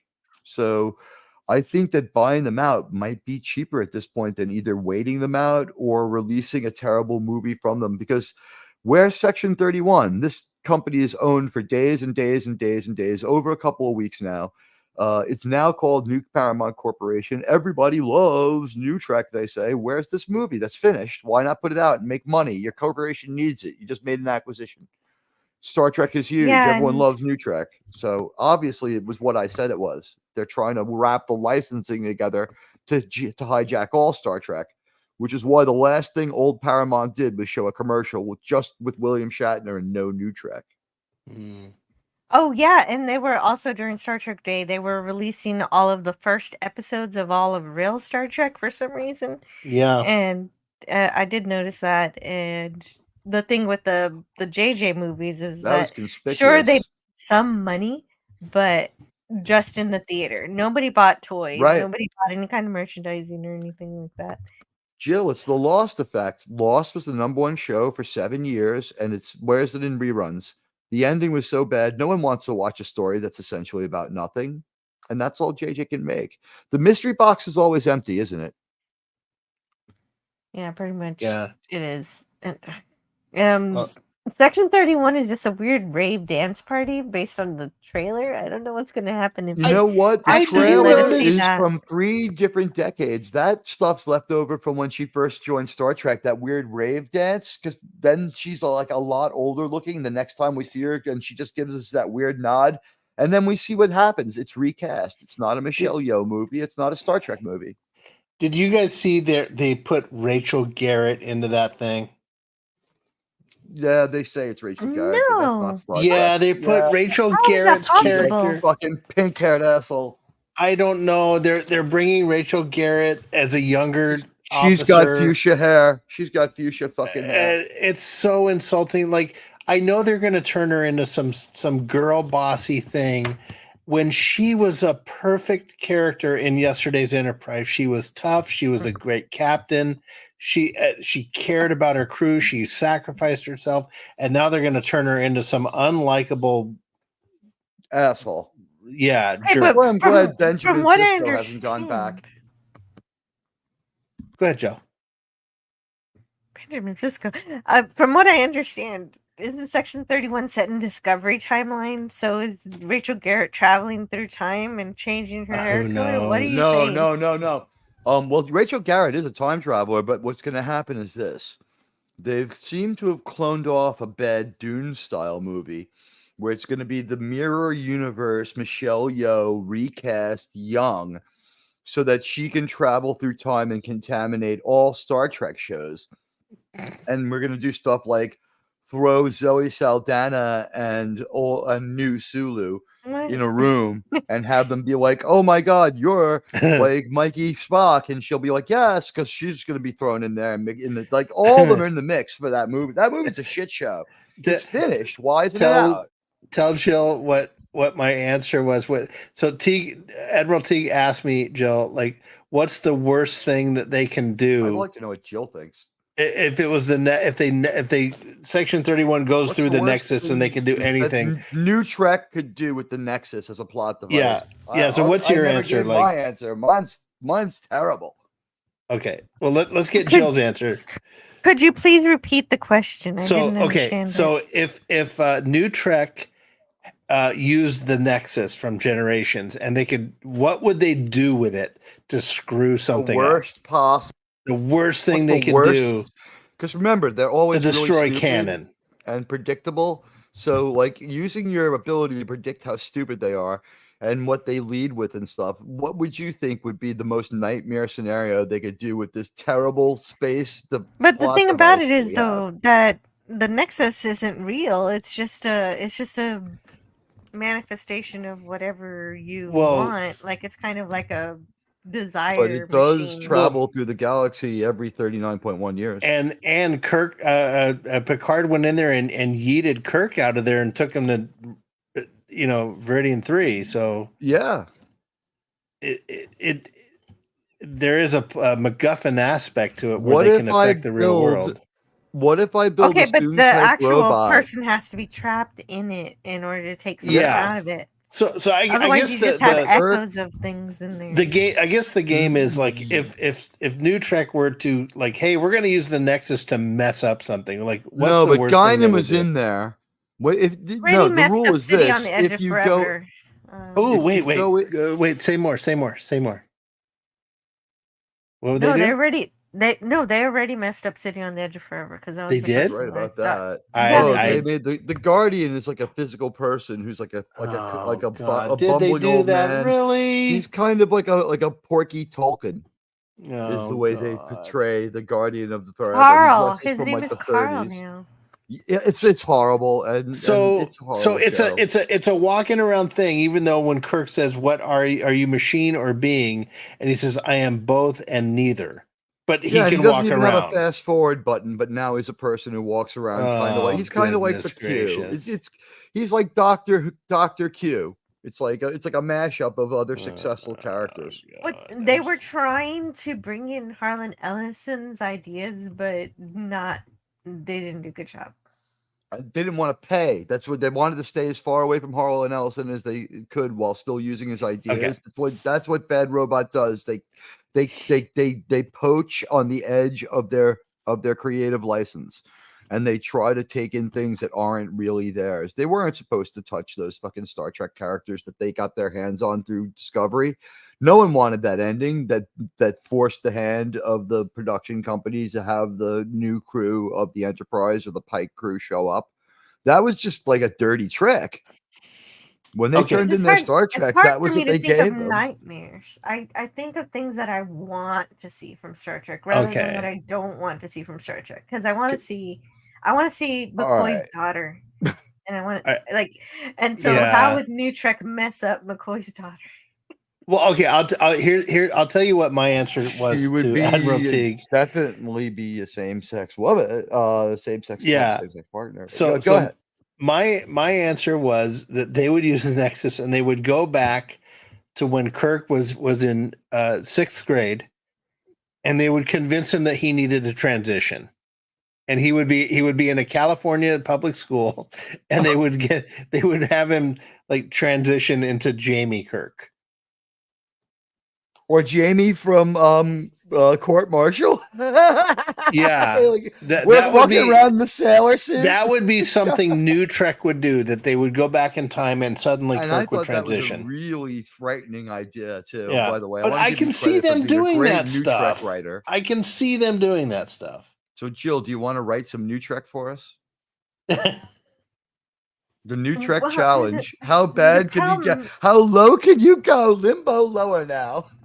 But the problem is that's not fun for me. I don't want to think about Yeah. woke stuff that is going to be disgusting. Like doesn't like what It's what fun. good is that? You know what? It's true. Not everyone could be like Admiral Teague. So let me answer the question for Sean. Then you ready? Yeah, I hadn't heard yours, and then I have to go because it's really late.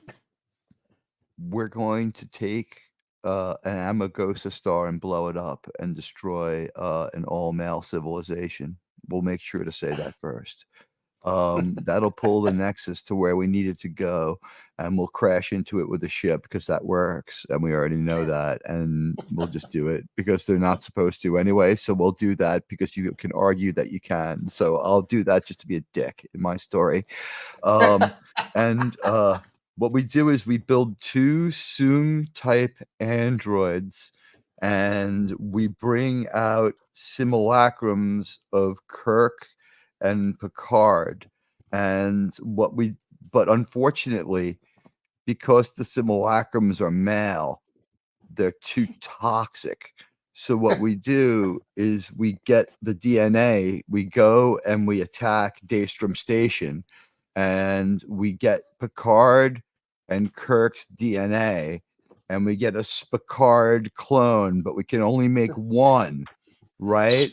And we make a Spicard clone, but there can only be. Well, Jill, this is good news. You'll like this. But You're gonna get- the Picard that you're getting, he's an android. How does that even See, work? she's being such an ungrateful Star Trek. See how toxic she is as a Star Trek fan? I'm giving her what she wants, and she's still complaining. Jill, I'm trying to give you back your hero, and you're just disrespecting my art.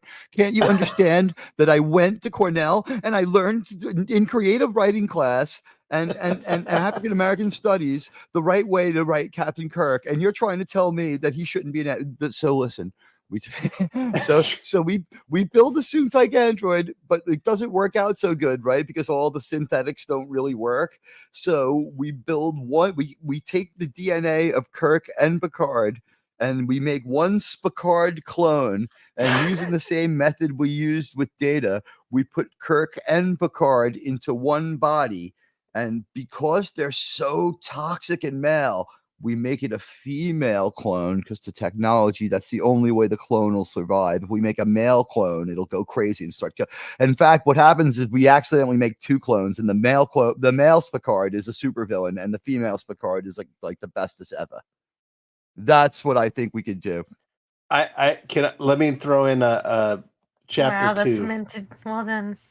That's sick, by the way, isn't it? Is that Well, here I think I'm going to throw is in that a chapter some 2 Kurtzman level sickness? No, Go ahead. let me throw into chapter 2 for that.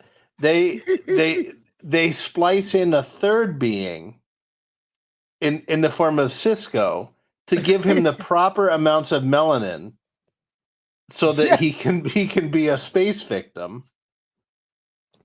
And No, it's how to be Cisco- but it's he how to be sings Cisco's really wife. well. But he sings really well and can play the piano. You know what? It turns out that while they were fighting at Wolf 359, right after the battle, the Nexus came through. It was 39.1 years before the events of the other movie. It got Cassie. Wolf 359 was 31.1 light years away from the events of Star Trek Generations. And There you go. It got just Jennifer. It got Yennefer. I'm sorry. Beautiful Yennefer is pulled into the Nexus too, so we can get her out. So now what would Cisco do? Oh my god.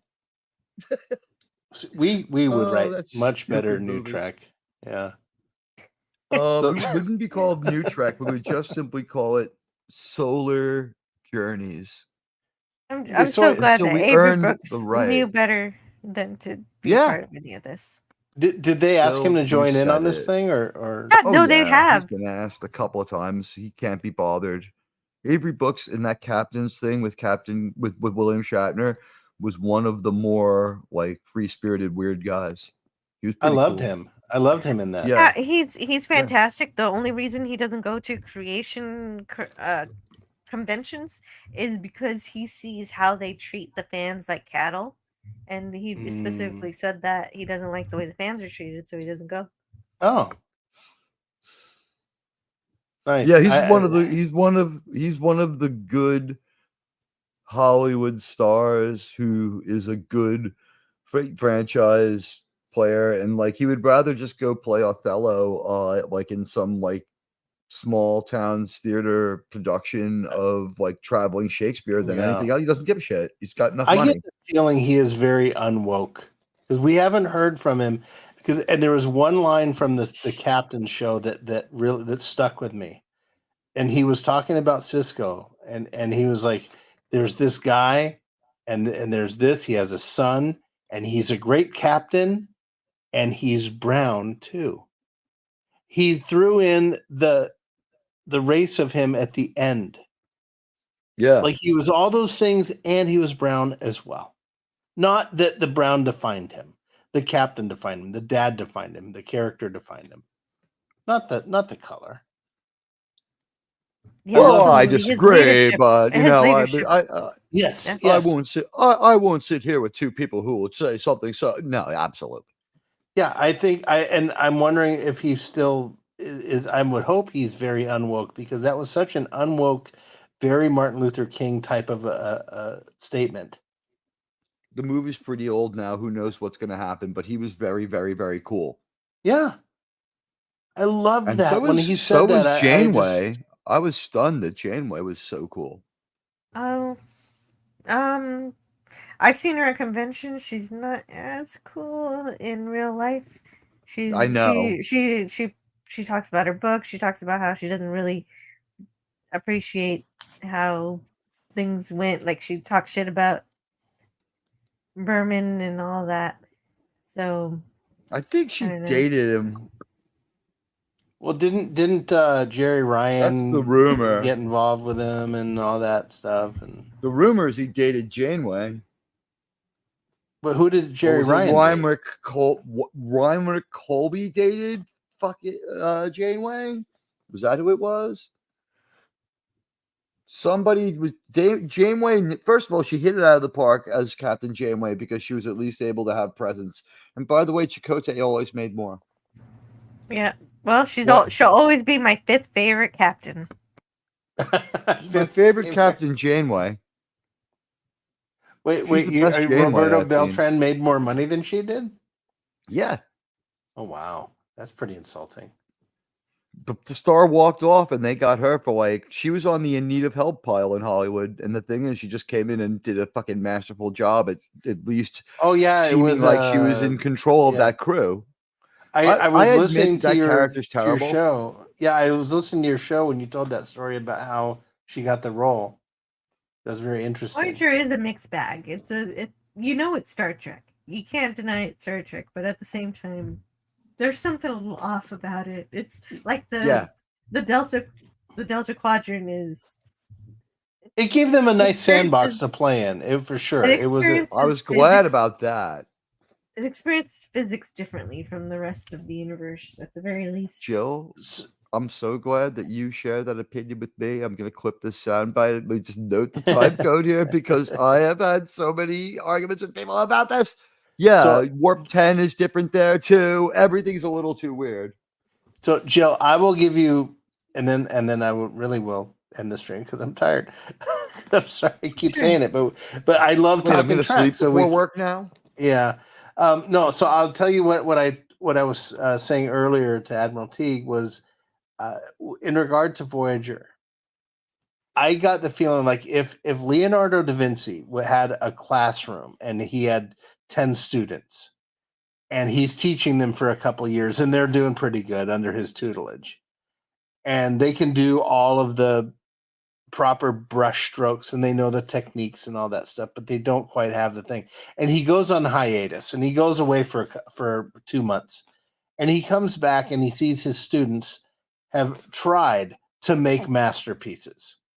They've made some paintings, they've made some sculptures, and for the most part, they really suck. But occasionally, one of these sculptures has some part of it that's just genius. And that's what I see Voyager as, that the writers were students of Da Vinci who got it right sometimes. And they had the right ideas, but not the experience or the proper wisdom to do it. That's a beautiful way to put it. You think so? Do you agree with that? I think that's I absolutely think that's a great way of summing it up. I do because all of real Star Trek from 66 to 05, it has Gene Roddenberry's DNA. They either know something from Gene, or they know something from someone who's learned from him, and it all comes together in some certain way. Every single episode of Voyager, even the one when they turn into the lizards, has some kernel of good science fiction or good science fantasy and something of the spirit that Gene Roddenberry passed down. But they failed so often. But every now and then, they got those brushstrokes right. And that's how I see Voyager. I agree. They didn't mean harm. They weren't trying to do harm. They weren't trying to kill. They were trying to do right, but they just weren't wise enough. All the time. Every once in a while, like you said, sometimes, landing. Yeah, especially in some ways, even as brilliant as Deep Space Nine is, sometimes they were more deliberately destructive, even though they were there was spitefulness in some of the Section writing. 31, guys. Thanks. Yeah, for that exactly. Yeah, that was. We're all really happy about that. Thank you. Raquel noted that was the start of the filth. Or Clobby said that. Either Clobby or Raquel. That was the start. I think it was Raquel, but it was definitely a team effort between both of them, and I miss them so much. Whoever said it, I agree. It was the start of the filth. It was the Generations is the start of the filth. It's a piece of shit, and no movie after it's that. Well, good. it sucked, but I didn't see that they were trying to dismantle. It wasn't. There was no malicious intent. It was no malicious intent, but it wasn't. Not enough work went into it to call it proper respect. It was respect, it wasn't proper respect, and there was decay and rot, and they didn't address it, and it could have been fixed, and we know it was basically Patrick Stewart saying, "I want my Emmy moment, so kill off my family." I said that earlier. I said that earlier. We were both dragging him. We were both dragging him before. Go ahead, Jill. Have that, Professor X. Yeah. No, it's the same thing. It's well, if you already said it, I don't need to repeat it. He No, just no, wanted to have that moment where he was tearing up about his nephew dying in a fire that we never get to see. And it didn't affect the plot afterward. That was just like Picard said. That was needless darkness. Needless darkness. That's filth. Needless darkness and a bunch of spinning wheels and gears that don't make sense and a mystery box that's empty. That fucking movie sucks. Normally I would agree, but I think that scene was put in there because Stewart wanted to have a good scene. That's all that was. He wanted to win an award agree. for acting. I agree. And with he pulled it everything. off. It was a gorgeous scene. It was I tear up when I see it because I don't want passes to it be along. sad at a fucking Star Trek movie about an off-screen death of a character I saw once in an episode 5 years ago. I want to give a shit about Spock going into the warp core to save everybody. Ship out of danger. That's Star Trek. To be honest, my favorite part of Generations was when we found Spot, and Spot was okay. Yes, yeah, because that was a you know good. what? Yes, Guys, that was good. The problem is Generations is a child. This simple interaction, normal dialogue, people having discourse. That movie didn't have it. Everybody speaks like they're in an epic moment. And it's just like the performances are so weird that, like, honestly, when Whoopi does her little thing when she talks about the Nexus the first time, right after it, there's a scene with Deanna. And while that was going on, like PDB, I think, said to me, why wouldn't Deanna be the one to explain the Nexus? And I'm like, because Marina Sirtis can't act for shit compared to Whoopi Goldberg at this point in time. Yeah. And then the next scene, like they have Deanna, and she's like carved out of wood, and like it's terrible. Wow. But yeah, I agree with you, Joe, though, that scene with Spot, that was a good, that because it was hopefulness. It wasn't dark. It wasn't. But the fish died. Well, that's true. Oh, No one talks about the rest fish. in peace. No one talks about Livingston. Was his name Franklin? Oh, Livingston. Livingston. Okay. Why was No I one- thinking no one- Franklin? That's from Wait, Relic. did they name? When did they name the fish? I don't know. I found out the name of the fish when Patrick Stewart called Gene Roddenberry a terrible human being for putting a fish in a cage.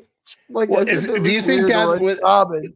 So Patrick do you, Stewart's a oh, weird fucking guy. do you I think swear. that here's a question? Do you think that Captain Jellicoe saying "get that fish out of the ready room" was in regard to like an fu to Roddenberry? I think it was probably, yeah. I think that Patrick Stewart was like this woke idiot even back then. I think he was always just like the insufferable person. If you watch Chaos on the Bridge and other stuff, like Jonathan Frakes is kind of laughing about what a self-important idiot Patrick Stewart is. And he just doesn't care. He's like, my wife's been on like whatever that soap opera is for 40 years. I'm rich as shit. I've gotten some work myself here and there. I don't care what they think. I'll direct an episode of The Orville and shake the dirt of this franchise off my feet tomorrow. So he's just like, oh yeah, Sir Patrick. Like laughing at him. And someone needs to. But maybe they know each other well enough they can just be candid. I just think that anyway. Jonathan Frakes doesn't care. Anyway, guys, Generations did have, yeah, definitely deaths that we didn't need to have. Lursa and Bajor, they deserve better. How about this, Jill? Wait, I have two quick jump balls for you guys. Did Sela deserve a Next Generation movie as bad guy? Wasn't that a major oversight? You mean Denise Crosby's character? Absolutely. No, she was so two-dimensional of a villain. No, give her a movie. No, He was movie villain level. Come on, get the Romulans in blew there. it. They blew it with that character because there had that one scene where she was talking about like my mom tried to bundle me up and take me away, and I cried out for my father. That was like a real moment for the character. But other than that, she was just mustache twirling villain. I hate Falcons. I can't stand the arrogance. I can't stand the logic. I can't stand the arrogance. Yeah, that is okay. Or how about I enjoy writing? There was a few things going on with Sela in that one episode. They dropped. There was so a many few little moments, traits. but overall, I mean, that I would have whole torn her dual comm badge episode off, was so. too. Jill, I was saying earlier that when I was building the Enterprise D model, I binged the Next Generation while I was building it so I could stay in the mood, and I came to that unification story and I'm like, the ending of that, the way they had to wrap that up was horrible. Yeah, it is. Like the first part of that with going to see Sarek, seeing Mark Lenard reprise the role in such a great performance. And it's got a relation to Star Trek V in there, doesn't it? Yes. It has this relation Part to two. Star Trek 4 and 3. Mark Lenard just kills and the whole thing with Spock's reaction when he learns that he died. And then the ending is so paint by numbers, just bleh.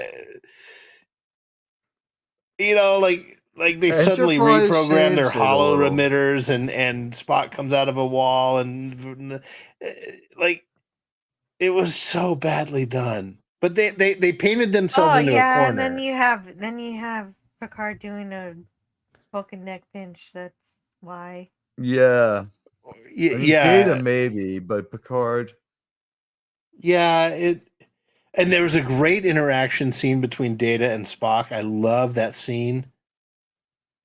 When they're talking, when they're trying to break into the Romulan net, and Spock and Data have a It conversation. was Data. I'm sorry. It was Data who did the Nick Finch. You're right. Yeah, he comes out and does it. I don't know why I thought Picard did it. Yeah, I mean Oh. that's I believed you right away and just figured that I couldn't remember it because I'm tired. But I was just like, I remembered Data doing it. I was like, Data, maybe. You No, it was know? Data. Yeah, Like, and did I Spock imagine says that? not bad. It's like the Yeah. cheesy stuff. No, I and think then, Picard does it too. Well, I don't know. no, I think Picard. we see Picard do it much later. I think he might pull one off. I think he does do one later. But I think what we found He out does it in a my different head- episode. I'm thinking of a different episode for He that. does it in a different episode, but it's after unification. It's like the implication being like maybe he figured it out from Spock or whatever. But Enterprise bails out the fact that that Sarek never chose to bond with Spock because like it would have been considered disgusting for most of his life. Yeah. So now it's not as quite as bad, is it? Yeah, and Leonard Nimoy's. You know what's funny? A lot of the episode, Leonard Nimoy's acting is actually very bad. It really is. He goes, "You should not be here, Captain Picard." Like it sounded really weird. But at the end, when he melds with Picard, and you see him, the anguish in his face, Because he that gets was a little touching. piece of his father. Yeah, that was very touching. That was good, and the scene with him and Data was good. Yeah, but there were some other scenes. I did like the part that I thought was funniest was when Sela reveals the holographic Spock, and it's supposed to be a bad actor. So now Leonard Nimoy has to play himself as a bad version of himself who's a bad Yeah. actor, and I'm like, that's kind of in line with the level of effort we've seen through most of this episode. This is the other jump ball. You ready? Is yesterday's Enterprise TNG's doomsday machine? 2 ships, 2 captains, 1 doomed, 1 fated to survive. What will happen? We need a bigger boat, a singularity, a doomsday machine. Maybe. But before we really, go, 'cause Jill, you were Klingons are going to say Klingons. something a minute ago. You Oh, said, was I? "Well." No, I'm totally fine. No. I'm Oh, it good. sounded like you were going to offer a counterpoint. Nope, I'm fine. Okay. Doomsday Machine yesterday's. Yeah, maybe. Both have 2 ships, although like in Doomsday Machine, it's 2 identical ships. In this one, it's 2 different enterprises. The anomaly of the Doomsday Machine is instead that you have this singularity and you have the Klingons homing in to attack over and The over. threat. Yeah, the threat is Yeah. the attack. And we again have 1 ship captain is fated to die, and 1 ship has to go in with a different captain than we thought it would, and fight a battle in a different way than we ever thought it would. And what does it do? But what does Shooter McGavin do with the yesterday's Enterprise? He rams that thing right down that singularity's throat.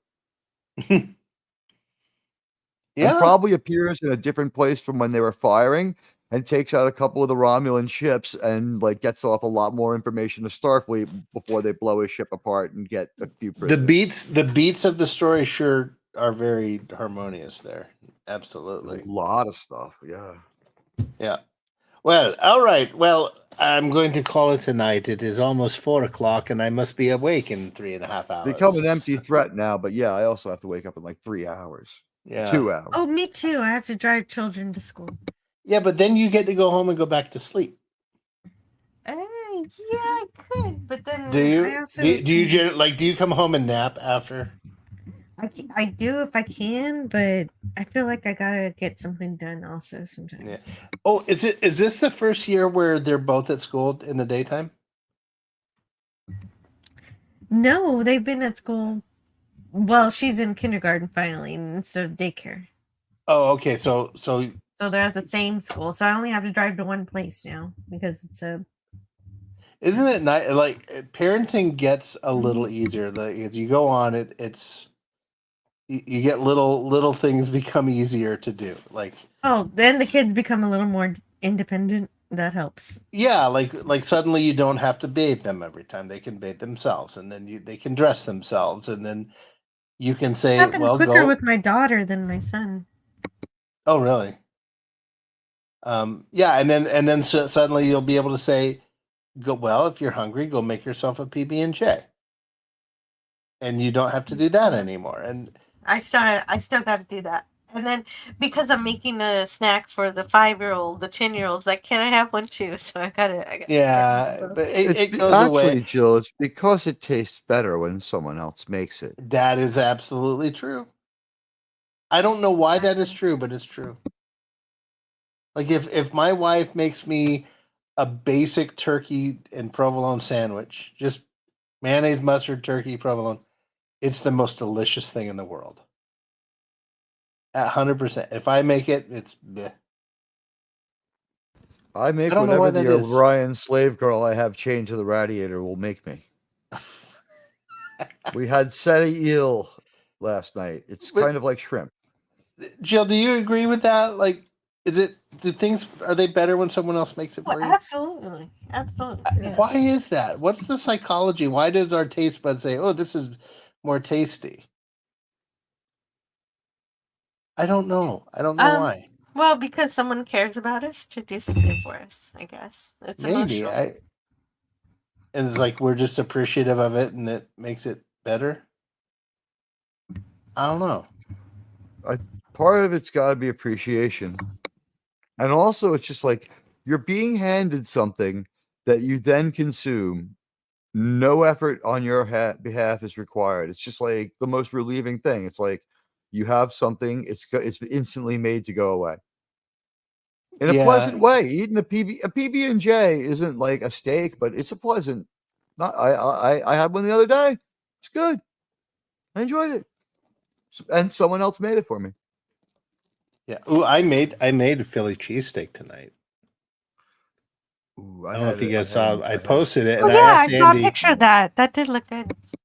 Yeah, I asked I had Andy one for Masterson if I did it right because he's from Philly, and he said something about meth.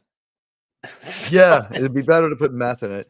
You know what? Honestly, I have New York cheesesteaks. We make them differently. We don't in New York, instead of the onions, which will mess up your stomach a little bit, we swap them out with green and red peppers instead. Oh, And I our had sandwich both. is now a little different. That's a good. That's not too bad. You just don't want to go crazy with those onions. Oh no, I don't think I did. Where is I'm my? also I've lived in New York all my life. I'm too afraid to go to the Phillies stadium. I will never go to a Phillies game. Even when they come to New York, their fans come here and they bring their switchblades with them. So it's Philadelphia is metal fucking disgusting. detectors. Jill, I've been to the Independence Hall. Not only did the president make that speech in Independence Day about the airstrike from there, but they also signed the Declaration of Independence there. And it's like you're so inspired. You're an American citizen. You're in this room where all this happened and all this history went down. And you walk outside and you walk down Independence Mall. And by the time you get 300 yards from the building, if you look down the side streets, there's people lying in the streets, people smoking freaking meth. It's the most disgusting, disturbing city in the world. And if you look on the ground around you, you see drug paraphernalia just thrown away everywhere. It's the most disgusting city I've ever been to. Oh, that's not good. I'm sorry. Sorry to hear Depressing about it. Yeah, and with that happy thought, we should end the stream. We keep making this empty threat that we're going to leave.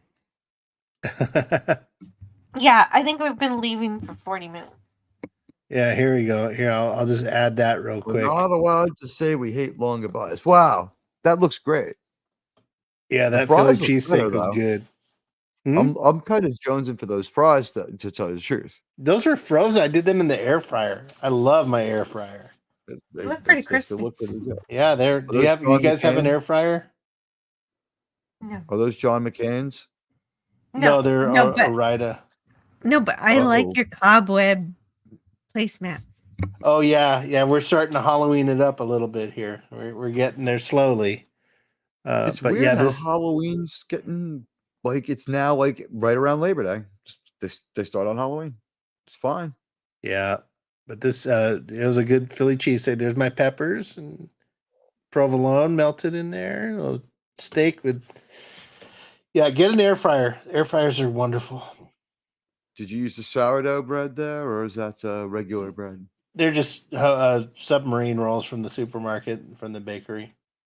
I think the true Philly cheesesteak has the sourdough. Like I don't know. I just got a regular. Yeah, no, these were good. I put them on the pan that I cooked the meat in, toasted them up a little bit. It was good. You haven't lived till you've seen a guy chopping it around a big huge grill with like a giant like freaking paint spackle thing. Oh yeah, I love watching those guys. They smell so good. So yeah, all right, I guys. want to be the guy who turns the meat now over I'll with get the sleepy snow now. shovel at City Field. You know. What, But Joe? yeah, 4 a.m. It's gonna be 4 a.m. Yeah, I know. We gotta go. All right. It hasn't been 4 a.m. in a long time for me. Well, it's 5 a.m. for you, Teague. I've got to get in front of City Field for my job scalping tickets for today's bet game. All right. Okay. Well, I want to thank everyone who was there, anyone lurking or watching on a replay that's lasted this long. I got to meet who's it, Obi-2 Kenobi and Doc Poet. Nice. Thanks for dropping in, and Lemon Pie and Miskatonic everyone was playing. Yeah, Miskatonic played. Yeah, so we'll play again, Jill. I'll send you the link beforehand next time, and we'll have fun. It's a fun game.